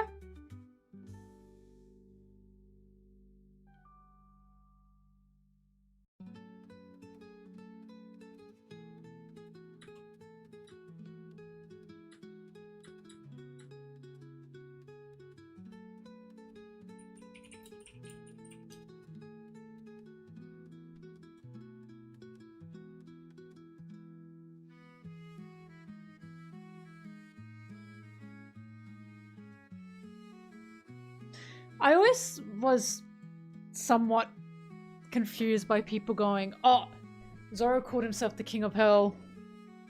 That's why, like, first mate status, that's why power, blah, blah, blah. And Sanji's move is literally Ifrit Janbei. Ifrit is like a fucking demon god of hell. Like a god. Like, and I'm like, guys, Oda's doing that thing again where he mirrors them. But I guess you just don't want to acknowledge that, so whatever. It's crazy, because they literally fight on the left and right side of Onigashima. But no! They can't be equals.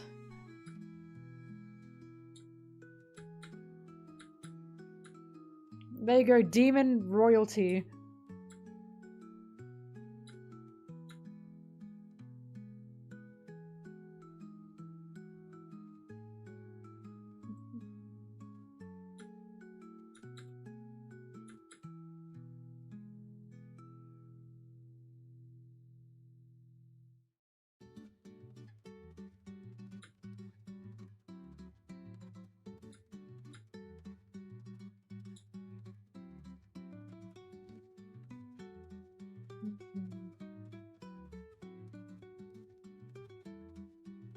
By the way, those people that don't like Zoro and Sanji being equals are really mad about the Dory Broggy stuff. It really pisses them off. Every time you bring up Dory and Broggy, they're like, that was years ago. That was years ago. Yeah, One Piece is a continuous story that sets its themes early on. It was years ago. Yeah, and it established them as rivals and equals. And you're just gonna discredit it because it was years ago. Okay.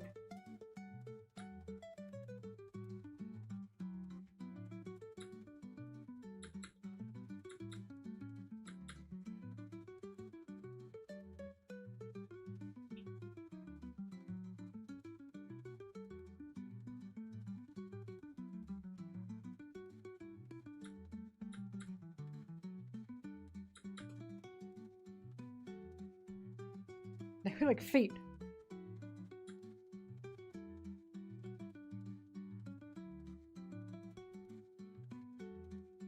Well, isn't it funny that we see Zoro can now cut fire And Sanji can now just break a fucking Haki-infused blade just by standing there and being mutated. Isn't that so interesting? That they continue to just keep being equal with each other? So Zoro cannot cut fire without Sanji being able to just break a blade with his fucking neck. Like, how crazy.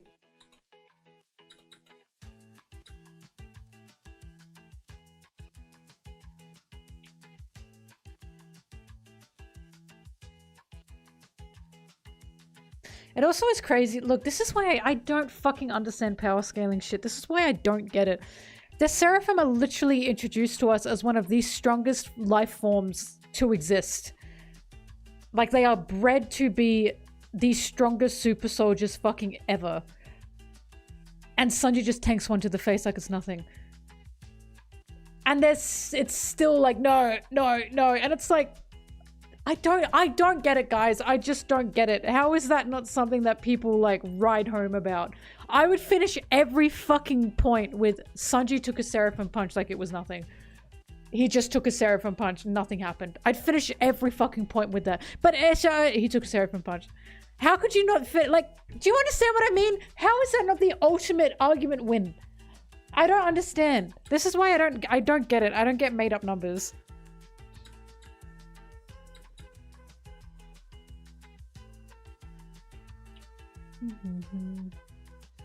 This is why I can't argue in those spaces. Because I'm like, you're just making things up and I can't stand it.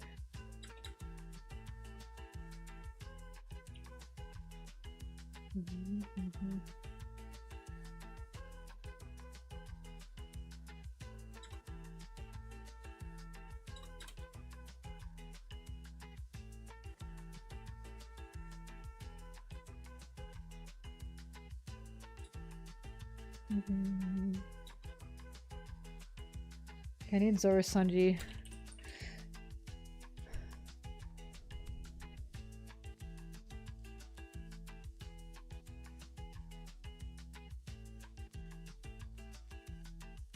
Dorian Bruggy was about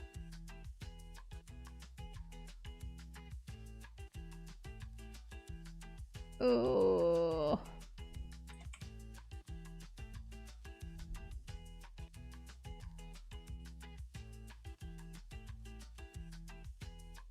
Turned out Dorian Bruggy were a bit later than that.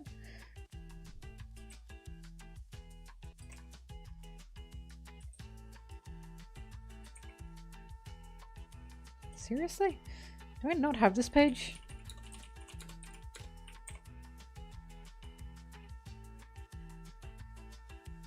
That's Alabaster.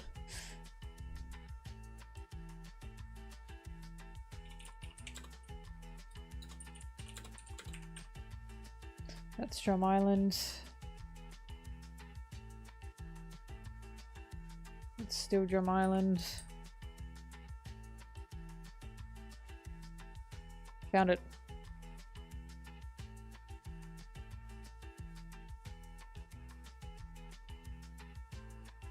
My ultimate argument, by the way, is if Zoro were the first mate slash vice captain, because fun fact, actually it's the same thing. I found that out from Arthur, that Rayleigh's actual title is vice captain, not first mate. First mate is an English translation thing, because pirates and Hollywood pirates kind of thing, even though first mate wasn't actually something a lot of pirates had. So, the actual Japanese for first mate is something Oda has never used. He's never used it. It's always vice captain. So Rayleigh's actually called vice captain. So anytime Oda says vice captain, he's fucking talking about that role. Which is why a lot of people go, vice captain, not first mate. It's the same thing. Like, we're talking about the same thing. But my ultimate argument is, if Zoro were the vice captain, would he not use that against Sanji? Like, Sanji constantly says, I'm a cook, don't piss off a cook. If Zoro were the fucking vice captain, wouldn't he say, yeah, and I'm the vice captain, so you have to do what I say? Genuinely, that's, I believe, my strongest argument. Apart from the canon, which is crazy, because a lot of people don't accept the canon, my strongest argument is Zoro would use it to piss him off. And he never has.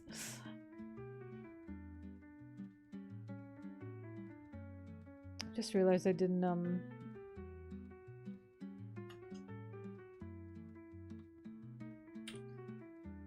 this.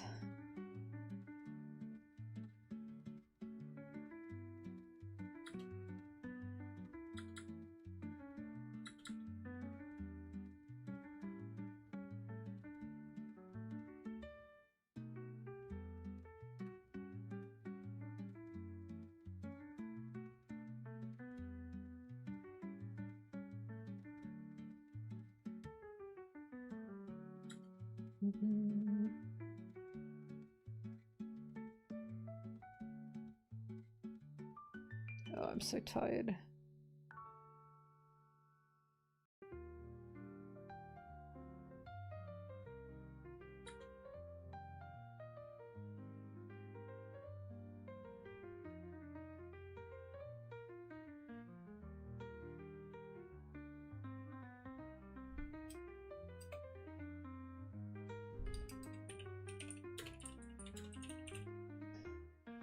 Ah.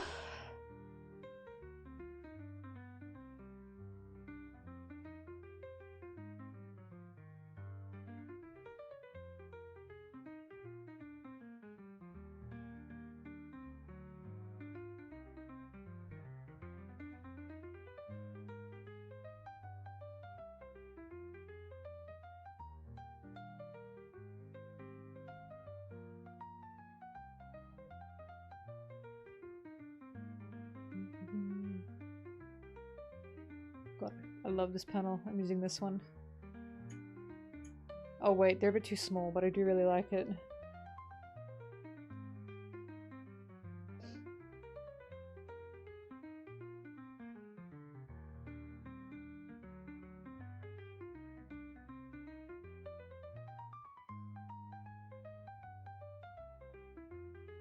Right, Usopp's word is clearly very powerful. 310. Oh, Jesus, sorry for that.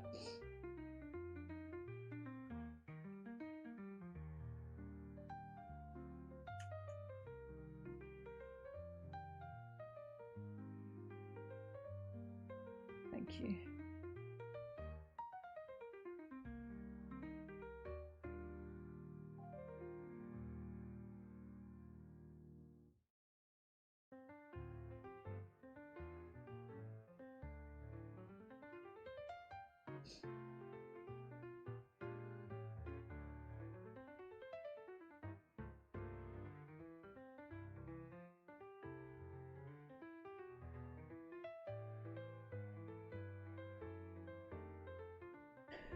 Sorry, I just fucking realized something.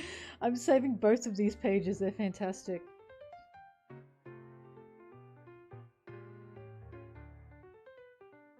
What is this? 310.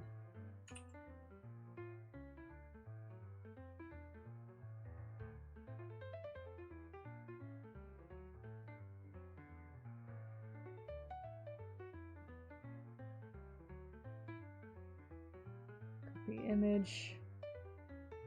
You'll see it soon.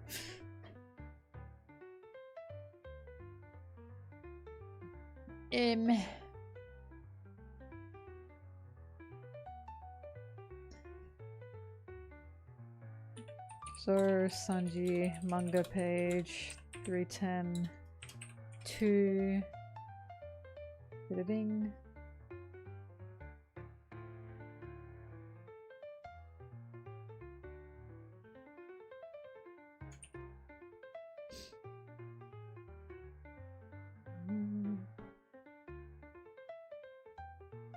Three ten, 310, 310.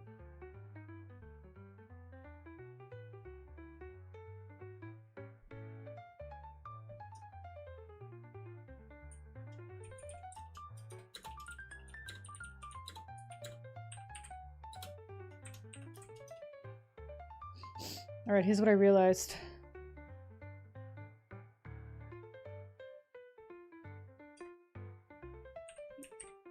So, in the Groggy Ball game,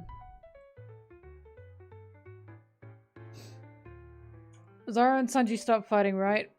And Zoro's got look at that forehead. What the fuck is going on? Zoro starts fighting with him. And of course, Sanji uses his leg because that's what he does. Then in the next page, Zoro gets his swords taken away from him because he can't use them in the groggy thing. Thick neck, by the way. And Zoro just fucking jumps at him. Like a fucking foxy jump scare. Look, he's got his fingers out. He's just bear jumping him.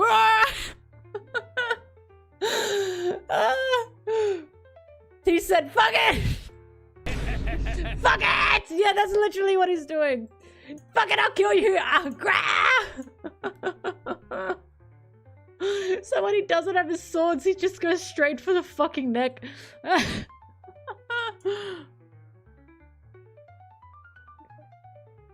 That's crazy.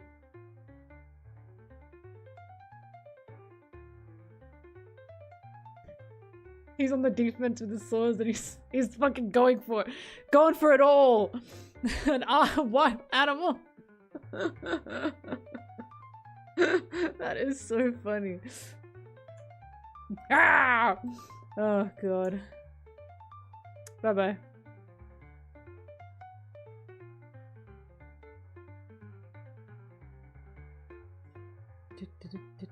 I have to use this one, that's so funny.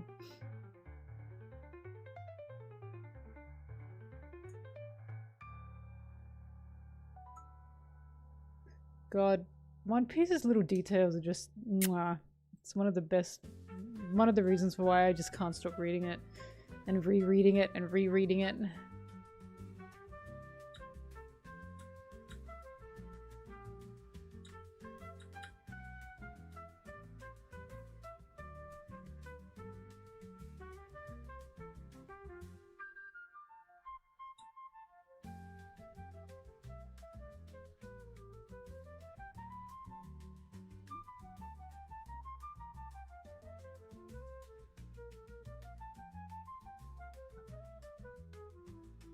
Family Guy made a Lizzo joke, by the way. And it was shockingly wholesome, and I cannot stop thinking about it. As in, I'm not used to Family Guy being somewhat wholesome in their humor. The humor was just Peter Griffin going, I'm gonna work on the treadmill while I listen to Lizzo. And then he's listening to her on the treadmill and he goes, oh yeah, I'm that bitch. And I'm like, that was actually a nice joke. I thought it was gonna be really cruel and it wasn't.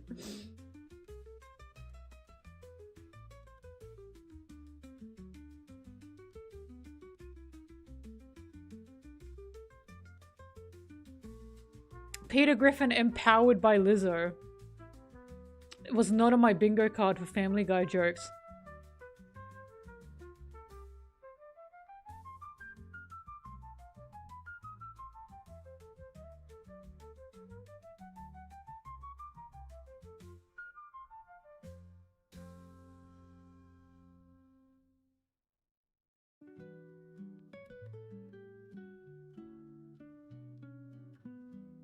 Wow, Captain Usopp. I know that's right.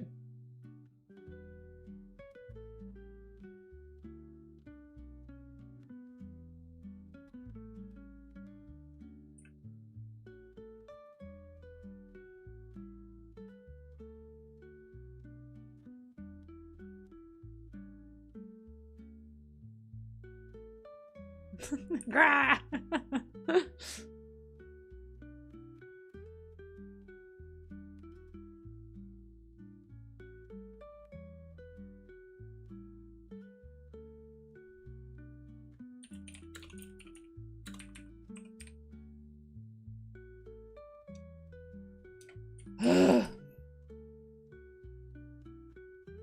Oh fuck, it's 10:58.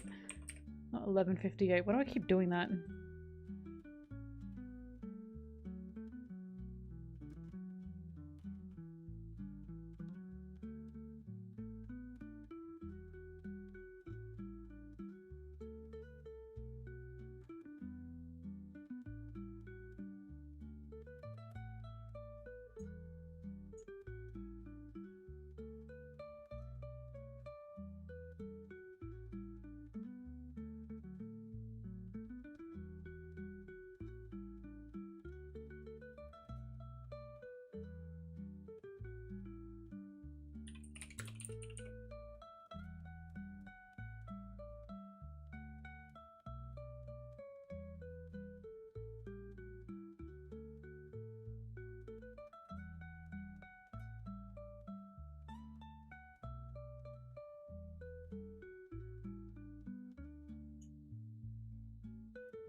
Oh, I talked about this. Bounty scaling, or scaling with bounties is ridiculous because the same people who use bounties to scale are the same people that say Zoro is more equal with Luffy than with Sanji.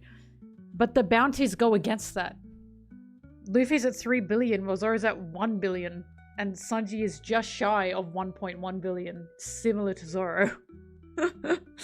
So it's like, I just think people who argue this stuff are not good at debating, but whatever.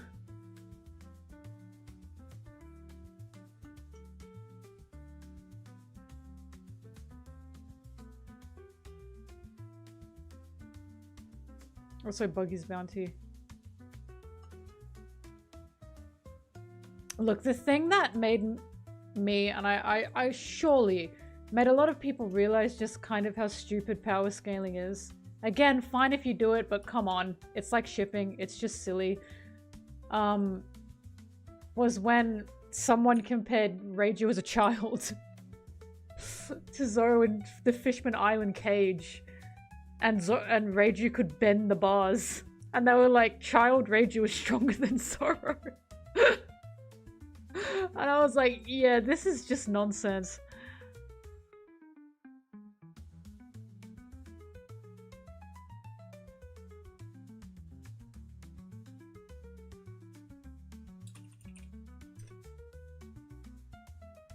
Can I ask why Sanji does this when he's upset? Why don't I get a figure of Sanji doing this?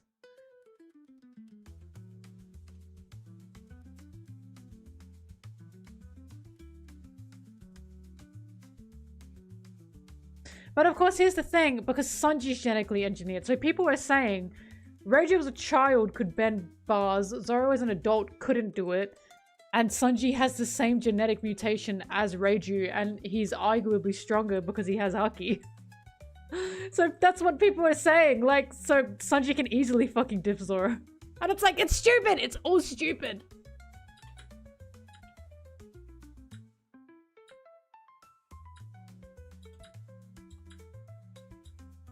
Actually, if we do want to talk Oda's massage, there is something that does bother me. Robin's bounty, she should have a crazy high bounty. Because the bounty is 930 million. She should be 1 billion at least. She's one of the only people left on Earth who can read the poneglyphs. And I'm like, Oda, come on. Come on. She should be much higher than that. But he doesn't really want to break up that monster trio thing, and I get it. But Robin should have an incredibly high bounty. I hope Vivi gets a bounty because she's being chased down. And I hope it's like 4 billion or 5 billion or some shit.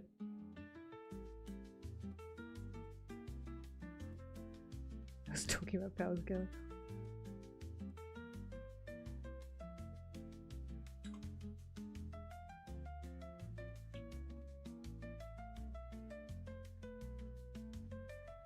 Biggest non-Yonko bounty would have been Katakuri, no? Katakuri was 1 billion. Wait, wouldn't it be fucking Zoro? Or Law or Kid or whatever? Or Mihawk? Wait, there's tons of emperors that have huge bounties.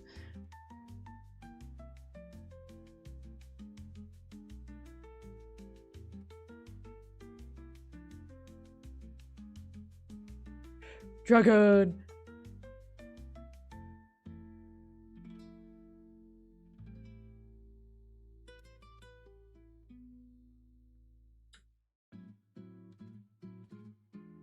Robin, Zoro and Sanji trying to act happy for Robin having a bigger bounty would be so fucking funny.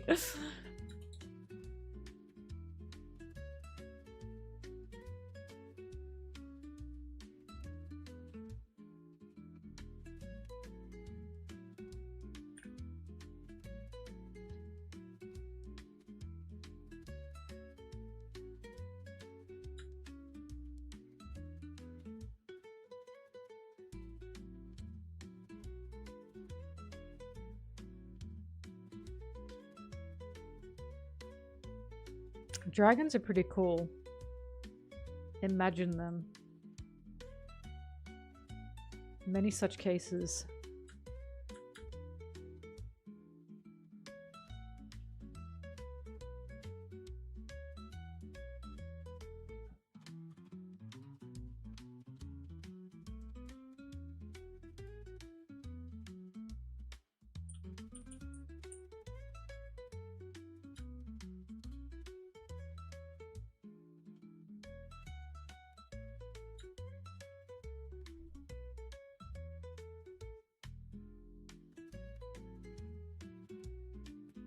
I will say the thing that does not translate well is dragon's name, because we have the celestial dragons and then we have dragon, and there are so many English jokes like, haha, why would Garp do that? And it's like, no, they're different in Japanese. It translates horribly.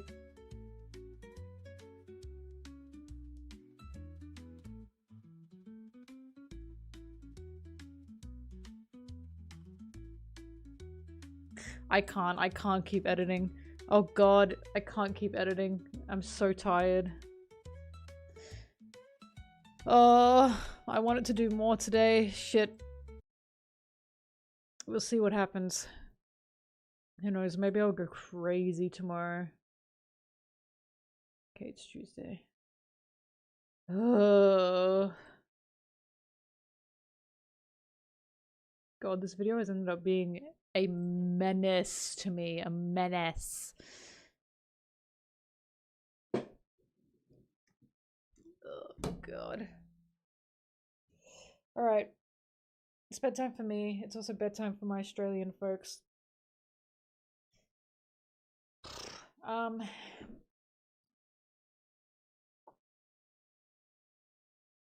be back tomorrow. Look at my background one more time. One more time. God, it's just so attractive. I feel great joy. I feel unfathomable joy. Wow. Guys, I love Tanji.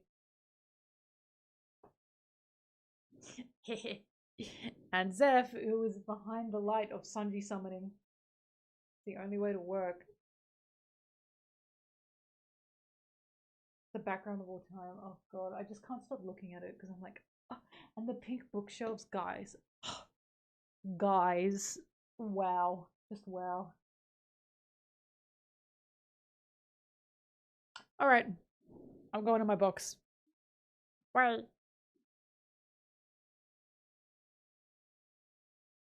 Thinking yellow. Killer fellow. Okay, thank you everyone. I'll definitely be back tomorrow. I've got a lot of editing to do. It'll probably be a much longer stream tomorrow. Depends if I'm tired. We'll see. Bye bye. Bye bye bye bye bye bye bye. Bye.